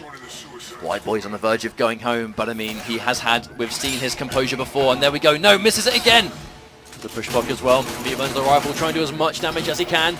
He needs to stop him activating that aura. That's 2 attempts. Unfortunately, I think from this range, I don't know if Foxy can allow him to do it. Those back forward ones will catch him. Just jump in. That chip damage. No, push block again. And there's a forward 2. White Boy still alive. As Foxy Grandpa back towards the corner, but still a little bit of space to close in. Foxy spent a lot of resources, but no! Using the interactable to escape. Oh, there's that last minute low. The shimmy from Foxy. There's the wager spent. This is going to be his final opportunity to get life back. If White Boy doesn't spend the right amount here, he might regret it. You need clashes in this situation because now, I mean, really, White Boy was never going to get an opportunity to get life back after this because Deadshot is one of the best unclashable characters in the game. White Boy, by the time that White Boy actually opens up, he might have enough to clash himself, but this is Foxy. He might hold on to it. Get rid of the environment, make sure he can't use it against him. And oh, fumbles his jump in there. Tries to go for the anti-air shot and misses it entirely. White Boy with a clean jump. Still, that's 2 bars worth of regeneration. That's a chunky amount, especially for someone like Deadshot. Plus on block, trying to jump, but caught by the Fear Wave. Now White Boy back into it now. Here's a chance. Pressing buttons. Here comes White Boy now, has him in the corner. If Foxy can't escape, he's in trouble. Oh, there's the whiff grab. Foxy knocks him down. Or wakes up from that far away. There's a down 1 challenge from White Boy. Plus frames though, but the push block. The clean jump in. Here comes Foxy. He's now got a bar of meter. What's the final read? White Boy needs to make one more decision. Oh, there's the push block. Foxy doesn't want to get him anywhere near. There's a jump. One that's going to connect. Is that going to do enough damage? The combo's likely to take this. There we go. White Boy with the finish. It's now going to be 2-2. I mean, that could have gone either way at the last minute, but White Boy with the final tag. We've gone down to game 5 at least. That was a good situation for Foxy to be in, but that magical jump in, that really is what Scarecrow does best. If you can make that good read and get that max range jump too, I mean, it goes so far. He has so many standing buttons that will reach. I mean, it's pretty ridiculous, but if you have to make that read, if you jump at a bad time versus Deadshot, he anti-airs you for a full combo or just crazy amounts of gunshots to push back. You have to be dedicated. If you leave the ground, you have to be ready for that jump in to work. Immediate with the jump, but the neutral jump 1. The important thing, no damage, but first hit bonus. Oh, the jump! Recovering in time though, back 1, no whiff punish just yet. This is such a strange exchange! There's a max range jump 2 again. Oh, no push block this time on the wave, but jumping will for sure. That's the straight shot. I don't know if Foxy was ready for it, but another wake up attack. That's going to connect. That's going to be not quite a max damage combo, but definitely enough to keep this life lead going. But you can see, normally Foxy would like happily anti-air straight shot in that situation, but Scarecrow's jump-ins are so scary to deal with. It's such a risk, but White Boy with an amazing start. And now he's got Foxy in the corner. Plus frames, using it, but 2 bars trying to escape, but it doesn't really work out. He's still in a bad spot. He reads the grab. Big life deficit for Foxy Grandpa now, though, trying to get it opened up, but it's going to be difficult. Has to just do as much damage as he can from range, but now here's the Fear Toxin. The second White Boy gets him, now he's in big trouble, and here we go. Match point White Boy with the turnaround. It's going to be turned off, but White Boy's been doing well for himself so far. Big life lead here.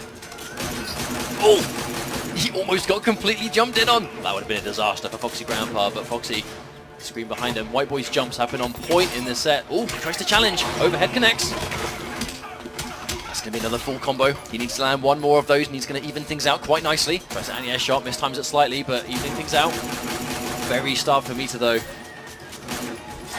Oh, catches him just on the recovery. Oh, jumps out clean, but he recovers in time. White Boy with just the knowledge of when he can and can't go for these strings, but Foxy with the repositioning. Match point, both players. A full life bar comeback. Foxy was almost down a whole bar, but was able to make it. He's got the Fear Toxin again. Can't quite anti-air straight shot with the whiff punish. There it is. White Boy has more than enough resources to kill him. Oh, there's the meter drain. Foxy spends another one.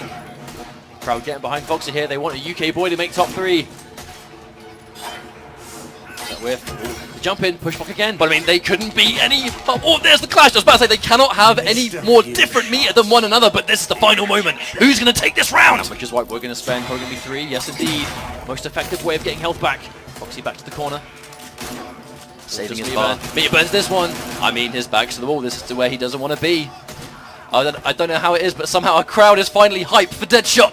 Hey, man, it's the UK versus America. White Boy still has him in the corner. There's a push block. The whiff. Wave. Oh, catches him.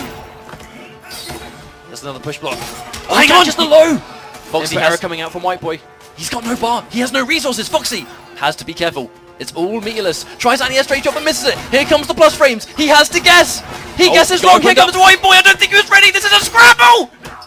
The whip! Is that going to be it? Foxy takes it with the knee in the corner down to the absolute wire. White Boy came so close in what is such a difficult matchup for Scarecrow. White Boy played out of his mind, but that final read, that very un-Foxy-like read to jump out of the corner and that full whiff punish, that was all she wrote. Foxy doesn't jump. He waits for you to jump and anti-airs you. That's like his classic. So when he finally jumps, it's so hard to predict, but at the last minute, it was just read after read after read. Let's look at where he jumped there.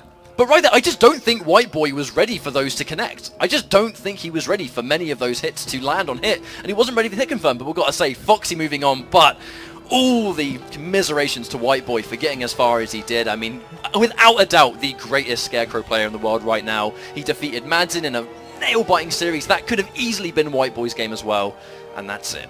Hey man, he's played out of his mind, got himself a nice chunk of Injustice Pro Series points on the leaderboard, so congrats for that. Putting himself in a much better situation going into the later stages of it now, but Foxy Grandpa advances through to what is going to be the run back versus Tekken Master. Now, this was interesting set in winner's side. It wasn't what we expected to see. Tekken Master bringing out this crazy Brainiac to just absolutely shut down what it was that Foxy was trying to do, but it came off a lot of hard reads, a lot of unsafe stuff that he was just sure was going to work, and I think Brainiac really fits the way Tekken Master plays in other role games. Now, I thought before this tournament that Deadshot did really, really, really well versus Brainiac. Turns out I just suck. Tekken Master's Brainiac is more than capable of getting the job done in this matchup. But it's also the way he's playing it. The way Tekken Master approached this matchup is so just great. It ticks the boxes, right? You know, you go for those jumping ones, you occupy the space, you have dive kick to, you know, reaction punish gunshots and stuff if you're already in the air. Tendril swing can by itself shut down the rifle. I mean, the way Tekken Master was playing it has been a bit of an eye-opener this weekend.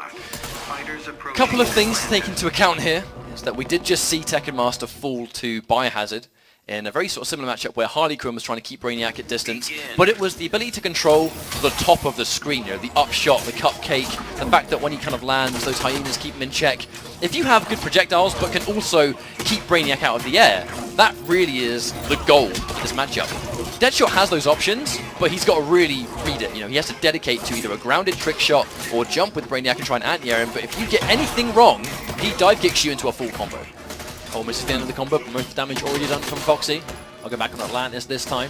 Life lead for Foxy. Now this is a big thing in the matchup, is that the air gun shots just deal with the Tendril swing. But Foxy lands, he gets hit one single time. Tekken Master will even out the health quite significantly, but Foxy off to a much better start here. There's the trick shot. Alright. My goodness. So I was about to say, I mean, first of all, Deadshot never misses. That's exactly why that worked out. But second of all, we didn't see him try trick shot in the last matchup. I think this is something that he's had time to reflect on. There's the Mia Burn dive kick. Tries to punch it down one a little bit late. Tekken Master gets the splats. Pressure coming through now. Standing heavy into those drones. He's still holding the drone, but actually the push block may have caused it to disappear. We'll find out. There's a punish. Dive kick. If the dive kick hits really low, it's a lot safer, but if it hits high like that, that is going to be a punish. Oh, interrupts the gap. Now that's some of the knowledge. Foxy's playing this matchup a little bit better than we saw before, but Tekken Master, he is persistent. His Brainiac has been lethal so far. Is it going to be enough for this set? Oh, not quite close enough for the transition. I thought maybe we'd be going to the other side. That's another damage. Oh, that hurts so good. 525 health. Now he's going into this round though with Foxy, almost 4 bars. He's got 3 right now, but Deadshot building meter very comfortably, unlike most in the game. There it is, another anti-air shot. I mean, Tekken Master, he's dedicated to it. The reason he's doing the swing is because he wants to shut down the rifle. If he eats 50 damage to shut down the rifle for the whole series, I mean, you know he wants to take that trade-off.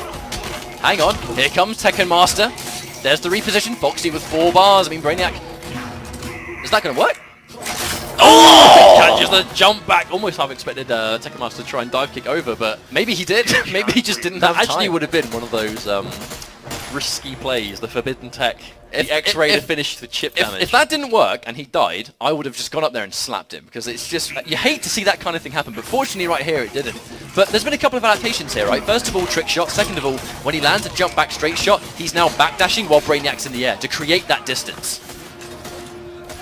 You'll see it again if he gets it. Oh, and there's that meter drain.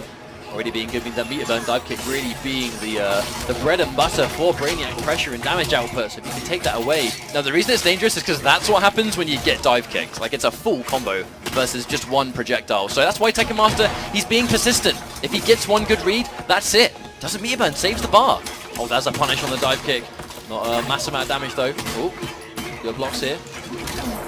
Now they trade it off, but that trade's going to be good for Tekken Master when he's got that little life left on Foxy's side. Oh, there's the anti-air. Remember, we just get out of the corner with Tekken Master, the wake up. Tekken Master has been getting so much out of that wake up, especially with the way these two are playing. Definitely not a bad exchange for Foxy. He took minimal damage, he spent a couple of bars, but now he's out of the corner. But from this range, he's got to watch out. And again, the trade comes through, but this time it's Foxy's favor. Still though, Foxy down on life, but we've seen how good he's doing a lot of damage from far range. Unblockables. It's going to help him, for sure. Oh! Tries to meet with the rifle, but the wake up doesn't quite work this time. And there's the safe tendril slide. Yeah, tries to go for a jump after it though, getting checked with a straight shot. Oh, almost could have dive kicked that one, but not quite. Even on life, Tekken Master's made really crazy reads before and they've worked out. Tekken Master really trying to navigate this minefield of dead shotgun shots, but still. Oh, meat burn forward 3. That was a really nice reaction from Tekken Master. Internet dive kick the read. Yes, that from Foxy, keep himself up. There's a punish on it again. The background bounce. Now Foxy's been getting a lot of mileage out of those. Knocks him out of the air. Tekken Master with 2 bars a meter. He hits Foxy once, it's over. Another high dive kick. We know Foxy was probably waiting for the meter burn. Oh, there's the wake up. There it is. Unclashable. Oh my god, that worked! Oh my lord, every time this kind of scramble happens, Tekken Master is consistently the one to come off better in it. I mean, I don't even know what happened there. It was just something that you just don't see. There we go, instant jump 1. That's an amazing start for Brainiac because he can whiff jump in. He can cancel it into dive kick regardless. On hit, can hit confirm it easily. A lot of damage ready though coming out of Tekken Master. Big life lead for him. Port not blocking low there. Meter drain coming through from Foxy ground power again. And yeah, lots of meter gone right there, and Foxy trying to instant jump 1, I think. Yeah, the meter burn on the dive kick actually didn't work. We've done a little bit too slow.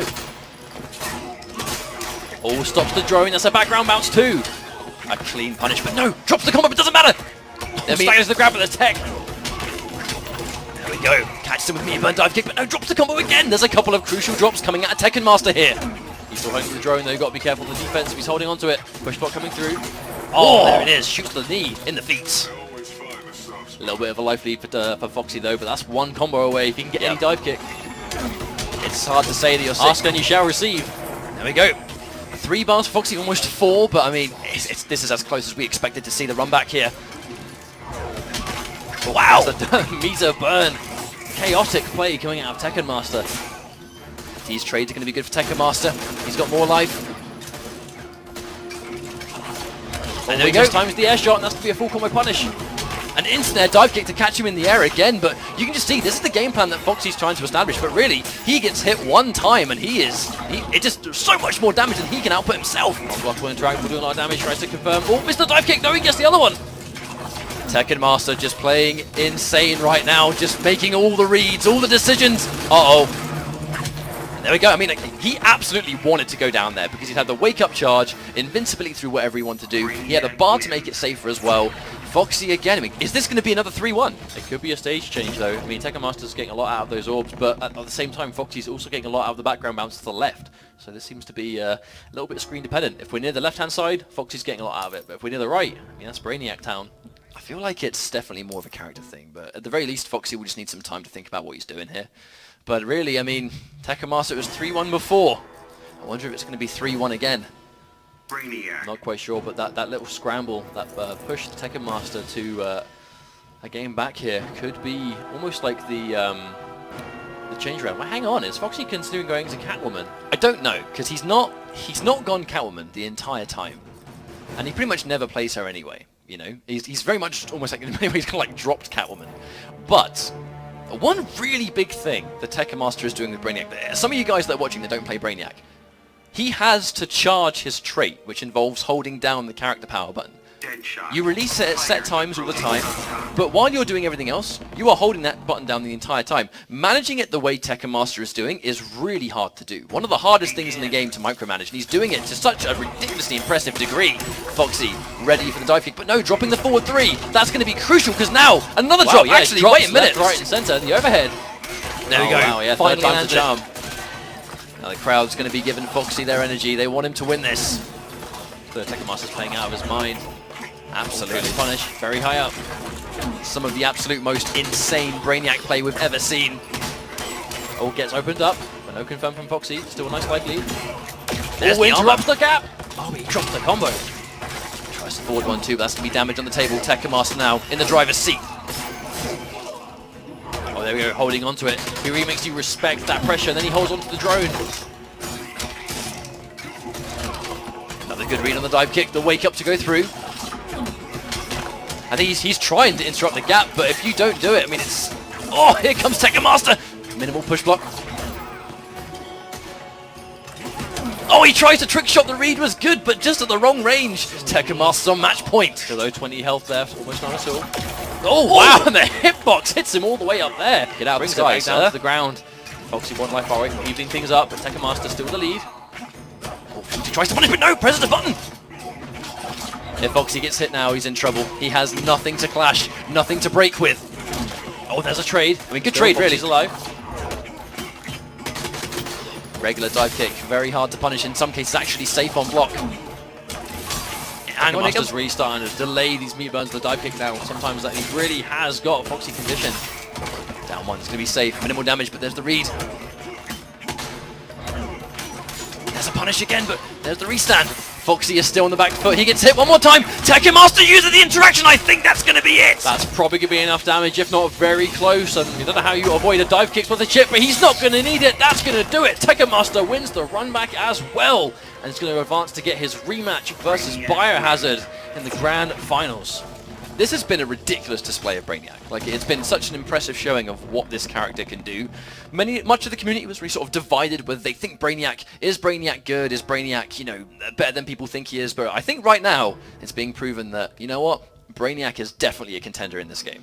I mean, it's when you put the time in, when you really have the knowledge, when you have the execution, like you said, right, you know, holding onto those drones and managing it on the fly is not an easy thing to do, but Tekken Master is consistently doing well, and he's going to get his rematch versus Biohazard, which is going to be a hard one to call. I don't really imagine we're going to be seeing Tekken Master go back to Brainiac. I mean, that being said, he in the winners finals, he lost game 1 very convincingly, but as every match went on, he got closer and closer, ended up taking a game, and then lost the next game quite... I mean, it was quite a back and forth one. So whether he remembers the adjustments he made in winners finals now, we might see a bit of a closer series, but he might actually change character altogether. Fresh off that win against Foxy, though, he's going to be riding a lot of momentum going into this regardless of what happens. And both these guys, I mean, you know, Tekken Master top 8 at EVO, Biohazard seeing many top 8s as well throughout the IPS. They both have a nice amount of points, and being in grand finals is just going to further increase their chances. I mean, at some point, these guys are... They've had so much points at this stage, it's going to be hard to stop them from making those finals. I mean, it's also grand finals. It's competitive experience, right? These are two players that have been to premiere after premiere after premiere after premiere event for the Injustice Pro Series. They know exactly what it's like to compete at this level of play on this kind of stage in front of people like this. Tekken Master phoning a friend, perhaps trying to find out what character to go with, maybe. But regardless, you know, sort of back to my point, these are two players that they know how to play, and they know how to play on this stage with this amount of pressure. Brainiac in grand finals. Did we think we'd ever see it? I mean, it has been the rise of Brainiac over the last few weeks, and we really are starting to see what this character can do. There have always been people that have, they've always been Brainiac players since day one. Obviously, Perfect Legend being the first player to really bring Brainiac to the main stage, but now there are other Brainiac players sort of starting to come through as well. So definitely seeing a lot more of him as we go through. But this is going to be it. This is Grand Finals for VSFighting 2017. As soon as their button check is done and dusted. Well, there's a lot on the line here. This is a premiere event for the Injustice Pro Series, so a nice chunk of cash for both these players for getting this far. But I mean, first place, that's where the bulk of the money goes. Indeed. Harley Quinn versus Brainiac, though. I mean, we saw this, like you said, we saw this in Winners Finals. She has the ability to zone him out. I mean, very much like what we would see Deadshot do, but I feel like she does it a bit more effectively just because of the tools that she's got. She has a lot of different projectiles that nicely kind of just cover the top of the screen. Well, the way we saw Deadshot versus Brainiac, Foxy could just kind of jump into the air and go for like a preemptive jump just to catch the shot for like 50 damage. She does that from the ground, but with multiple kinds of projectiles, and can combo off it really easily too. So here we go, this is Grand Finals VSFighting 2017 IPS qualifier. It's going to be Brainiac versus Harley, and immediately, this is what we're probably going to see a lot, that air shot to knock him out of the air. You always have to worry every time you see Tekken Master go for one of those instant jump-ins, because the dive kick could follow at any moment. Very unpredictable, I mean, it's just there back to back, and there's a full combo every time. He's either going to go for a splat, reposition, or cash out damage. There's that delay, that spacing. Or forward B doesn't quite connect though. Tekken Master could have taken the life bar. It's a little bit hard to hit on those small characters, you know, those small little hitbox characters. That forward 3 is a bit harder to land. Oh no, we're punished with dive kick, but neither of them connect. Now there we go, catches him in the air with the dive kick. Finally lands one to take the round. Ooh, doesn't block the other side. Instant dive kick. Now I love that combo. Minimal damage, but it's just a hard knockdown, and hard knockdowns all day are what Brainiac thrives on. He's still holding the drone. Finally releases it, and there we go! At the last moment! She combos off it, using almost like a Batman trait. Oh, there's a last minute cross up into the wager for Biohazard Tekken Master with the adjustment. I am not so Now, the difference here is that Bio has way more meter. Spending 3, wants to keep an extra 1. No doubt we see Tekken Master save his. He lands 1 dive kick, and he's in a happy place. The trip guarding mode coming out of Biohazard. That's going to do a lot of damage, but still very much down on life. Has no wager now either. Oh, but another one back to back. That's the kind of stuff that Biohazard needs. I'd be very worried if I was Biohazard, because look, full trait, full meter. Oh, wow. Wake up just connected from a wild range. Being a little bit preemptive with this wake up now. It's going to force the clash early on. She got him Brainiac. Can you believe rude? She did it twice. So oh, there's the oh, there's the knowledge Biohazard knowing, and the anti-air shot too. Biohazard has done a tremendous job of bringing this one back from such a severe deficit. Hang on a minute. He's got him in the corner. Harley Quinn really likes having the opponent cornered. She has so many options. Right into the cupcake bomb, but again, she built so much meter. Still with 2. Oh my lord, and there it is, getting him out of the sky. And, I mean, this has been a turnaround. Such a life deficit, but a good block in the front. Has to stay safe. And that's it, a clean punish. Biohazard brings the first game back. And a comeback like that, when you're on winner side Grand Finals, way more important for you. I mean, that was a heavy comeback too. That was like 150% difference in life, at least. Biohazard doing it off basically just trip guards and anti-airs, really. Now I think, yeah, straight back. He thought about this in Winners Finals. He wasn't really going to go with Brainiac the entire way. He did hover over a couple of characters, mostly Atrocitus. And this is just a straight up run back of Combo Breaker, CEO. I mean, this is a match they've played many times. Now, I don't know how much Atrocitus that Tekken Master has played since the patch. I know he's been quite vocal about not believing the character can compete anymore, so I'm not quite sure how much faith he has in the character. He doesn't said he has chosen to pick it here, so there must be some degree of belief that he thinks he can do this. The problem is that I don't think he actually likes this matchup very much either, so this is quite a bold call. He must feel like there really isn't anything else he can do. But if you're Biohazard, I mean, you've used Harley Quinn from start to finish throughout both of these sets today, and it's worked. At no point has he needed another character, so he's way more comfortable with a wake-up tantrum stance. That's another full combo. And that was a clean punish on the cat as well, already half of it gone. Oh, tries to knock him out of the air, but just can't get a hit. Biohazard very comfortable right now. Both hyenas locked and loaded. You can see, right, 600, 500, that is left on this bar, but Atrocitus, he still hits very hard. If he gets the right opening, he can definitely take this down a little bit. Wake Up Interactable. I mean, those Interactables, a lot of them do have armor on meter burn, so if you're against something like Atrocitus, fantastic defensive option. Look at this zoning game from Biohazard, using these hyenas and the cupcakes perfectly together. And he's trying to down 2 on prediction of the shield. I think it's because it hits multiple times. Nice bout of chip damage though coming out of Tekken Master, has Biohazard cornered. This could be good for him. Oh, jumps clean over into a full punish with the puddle. Now, this is the opening. Reposition. He's going to get a bit of juggle here too. There's the splat. The forward 3, hang on! Now, the clash has been used, but I believe he might have trait here, or he got it right before it finished coming back. I just talked over like the best interaction dialogue. I'm so sorry. You did indeed. I'll never do it again. Alright, here we go. Still though, Biohazard still near the corner, but a lot of space between them right now. Oh no! Plugs himself in. There's the push block. Doesn't want to deal with the mix-up at all. Another full combo, but another... Oh, never mind. He didn't say it. Never mind. We'll just move on. I think it's funny. Right, 1 each.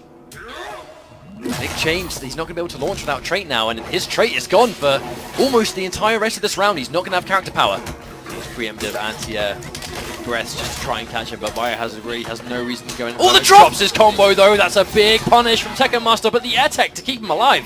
Now guaranteed trait. Back. He's in trouble now.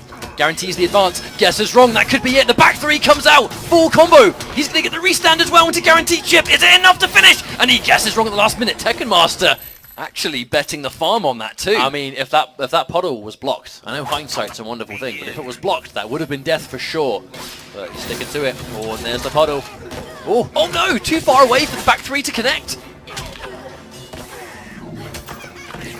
And there's the orb just to get some pressure on the go. Oh, there's the overhead, going to take part.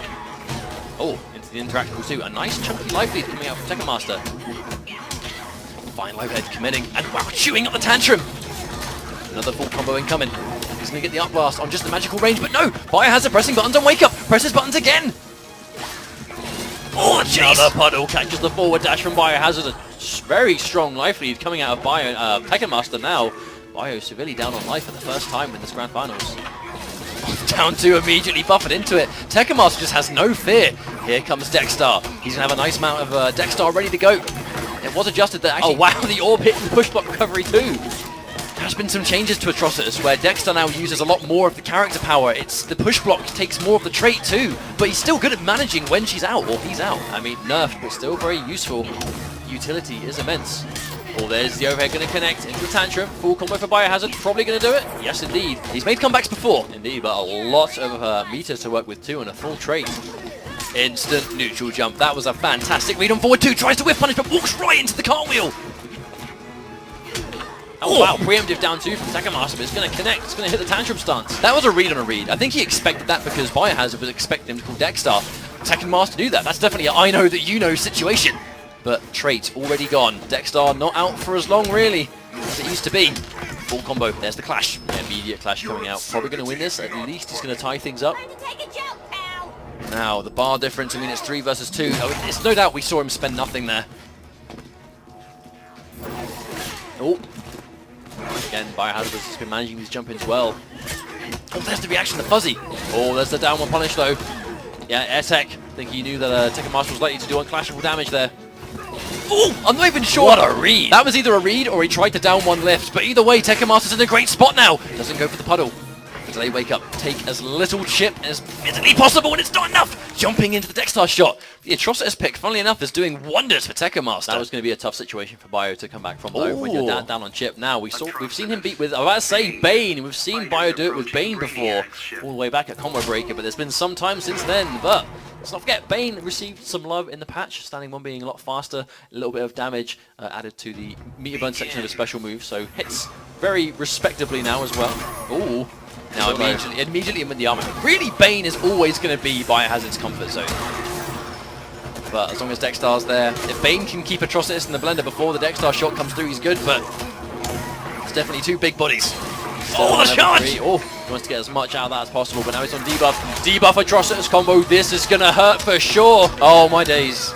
Already, but no, drops the combo! Drops the back 2-3, but doesn't matter. The reset, the totally intentional reset that wasn't a combo drop, he gets it again! Oh, that is a read and a half though. Straight on his wake up with that forward 3. Commits to the forward 2-3, but again, because he knocked him out of the air really early, Biohazard wasn't able to adjust. We're going to see forward 2-2 breath a lot more because that is now the safe mid option. Oh, there's that Bane bomb again, back to back. Power bombs left, right, and center, and one life bar away from evening things up is Biohazard. Tekken Master's on reset point. He wants this round, but the clean body splash. It's not going to do the damage though because he's on debuff. Oh, there's the tip grab from the down one. Tekken Master getting opened up again. The blender begins, but no, whipping the air grab. That was either a hard read or an input error, but it doesn't matter because he gets the Bane bomb another time. He has armored. Oh, there's the whiff punish. That's going to be a full combo for Tekken Master, running down that Venom time. One more final hit just to guarantee, but it just commits! No fear on the side of Tekken Master! That's going to be it. The Venom is back. Now, what do we see Biohazard go towards here? There's the meter burn extension. I mean, Biohazard hits him twice, he's dead. He's got 4 bars of meter. Now, one more time. He gets a hit confirm, but the clash before! That no doubt might have been a super. There is no way that wasn't going to be going into some kind of meter burn back 3 super, something that was going to kill. That was the perfectly timed clash. Dexter, he let him get Dexter out. This might be the game. No, it's going to be difficult. He still has a clash, but does Tekken Master even let him do it? Oh, the armor through into the pile driver! That's going to even things up 2 games apiece. Biohazard bringing it back with Bane. I mean, normally when you block successfully and you try and deal with Dexter shot afterwards, armor is a go-to option. No one in this game is more armored than Bane, but here we go. Does he go to Brainiac now? It looks like he's doing it. Does he not want to deal with the matchup, or is he going to think about it? Brainiac versus Bane, I mean, this is... we said this matchup you don't see every day. Brainiac versus Bane is absolutely one of them. I mean, no matter what happens here, this is reset point for Tekken Master. So, if this works well for Tekken Master and Bio goes back to Harley Quinn, he's still at least reset the bracket. But, that being said, this is a matchup we haven't really seen before, but already going in the favor of Biohazard. Brainiac is not going to be able to get off the ground as easily because he has a single hit and wake up, but there's the punish. Clean punish. He's going to get a splat here. What's the mix? Does he bait? Actually, there's no wake up at all. The backdash, what a read! Really smart coming up for Tekken Master. Another combo, another splat. The exact same combo back to back twice. Late dive kick. Instant! The Chili Bane's going to have an easier time punishing that dive kick now. His standing one is so much faster, but it's not even going to matter. Big combo coming up from Tekken Master. Ooh, that's the reset point again. This pick to Brainiac so far has been fantastic. He's basically making Biohazard play a rank match right now. You know, one single game. Oh, and there we go. There's that standing one. Oh, the transition! Even though it's fun to watch, that probably isn't what Biohazard wanted. He's going to do as much as the combo he was going to do initially. Well, we have a nice, fresh, new series of interactables. The wake-up charge, safe on block. Oh, goes underneath. He's on debuff, so he's not going to kill. But that combo by itself on the debuff time. Oh, get back down here, son! Tournament point for Biohazard. The armor break! I mean, it's going to be armored, but it's only 1 hit. If it's going to match the trait, then, I mean, that's it. You armor break it for free. Long range confirmed for Tekken Master. 2 drones. Space Invaders all over the shop. Oh, that's going to be the charge. Level 3 Venom. He's going to hurt for a very long time. All the overhead. Oh, he jumped out! I mean, that jump might have been something he's going to regret for the rest of this tournament, but he has to capitalize now. He's got more meter. Spends 2, knowing Bio's not going to spend any. This is Bane. If he can manage this Venom, 735 life is a delicious amount to take away. There's the block, staying safe with the meter burn. But here comes the trait. Amazing blocks on the other side. Is he going to go for unclashable? He is. One more hit could reset the bracket, but no! Oh, the delay wake-up's getting through. The power driver back to back. This is going to be the next read. He gets through it. Is that going to do enough? Stands on the back, breaks the back of Brainiac. 12th level intellect cannot survive. Bane on level 3. Venom and Biohazard is your champion of VSFighting 2017. What a display. I mean, what a matchup. We saw Harley Quinn, we saw Brainiac, we saw Atrocitus, Bane. I mean, what a way to finish things off, where Biohazard goes back to the classic. The character that put him on the FGC map to begin with. Bane takes his first premiere event. That was incredible. That was thoroughly incredible. And shoutouts to Tekken Master for bringing Brainiac this far, as well as, I mean, just being so well prepared. He played Green Arrow, he played Atrocitus, he played Brainiac. You know, he took down some serious competition to get second place today, but Biohazard really is the champion of the day with Harley Quinn and Bane all the way through. I mean, congratulations. That really is all there is to it. So much of you know, so many parts of the world were represented today at VSFighting. It's been a real collection of talent from all parts of the world. We had North America, we had Scotland, we had, you know, much of the UK talent here, European coverage too. We had Greece, Germany, Romania, all these different places, and many of these players fought hard for it, but ultimately Biohazard with that Bane. And what a finish too. What a final move. Just the absolute disrespect. I mean, you never see that move used anyway, let alone to finish a premiere event. I mean, it was level 3, so it had the armor. It had the armor break properties, and that's why he went for it. There was method to it, and that is that. Really, we are done here for the day for Injustice 2. Thank you very much for watching at home. We hope you enjoyed yourself. This is not where it ends today. We have Summer Jam later on today as well, so Injustice 2 is very much not done. It's just done here at VSFighting for now. But if you like Injustice 2, Summer Jam is right around the corner. Make sure you're following Injustice on Twitter, because that follows all of the competitive activity that's going on throughout the competitive life of Injustice. And like Mustard just said, Injustice isn't over. We have got Summer Jam later on today, which is, it's another premiere, you know, so there's a lot more on the line, just halfway across the world from where we are currently. But that is going to be everything from us. Thank you all very much for watching. Thank everybody in this building for watching this. It was a great display, and there's much more Injustice where that came from. So that's it from us. We're going to be signing out. Thank you for watching, and we'll see you at the next premiere.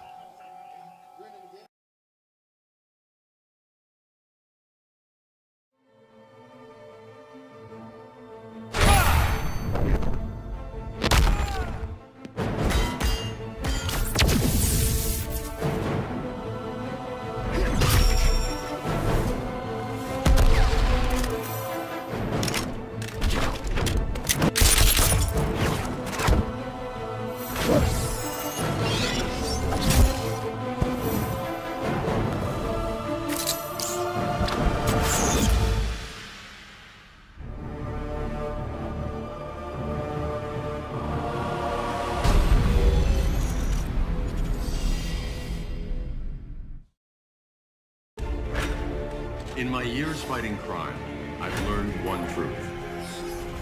That every villain is the hero of his own story. That's the problem with fighting for truth and justice. The battle never ends. With this crew on the job, what could go wrong? The fighting game taking the world by storm joins forces with the best in esports as the battle for supremacy comes to Ely. This October, Justice has a new league.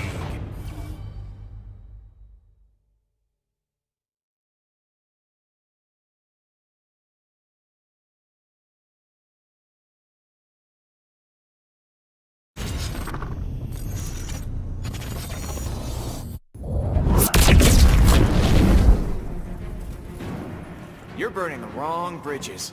I want none with Dick Grayson's killer. It was an accident.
Close. That was unbelievably clutch. It's time for the top 5 Injustice 2 plays of CEO 2017. At number 5, VTech's Batman survives a Game 1 feline fiasco. A great way to start off this. And they both have no meter. He can't convert. He is down to the last hit. Trying to build it. The whip trip. Foxy's in there. Air-to-air jump attack. Chasing him down. No, he goes for the back 2-3. He should have went for the forward 2-3. This is going down to the wire. Oh, the jump back in the conversion. Foxy Grandpa spins the bar on the cat dash meter burn. Whiffs the combo. Gives us a second chance. No conversion. He wastes his last bar. He's got nothing left. And the jump in. He doesn't have the meter to convert. What is happening? And no conversion. An ugly scramble. And VTech comes out on top. This is game 1 of the tournament. At number 4, a surprise upset as Slayer defeats Sonic Fox. Doesn't get the rescue. He wanted to keep it unclassable. He gets the clash with just a pixel. And the clash because Sonic Fox was taking all that damage, he built all that meter, uses 2 bars, 20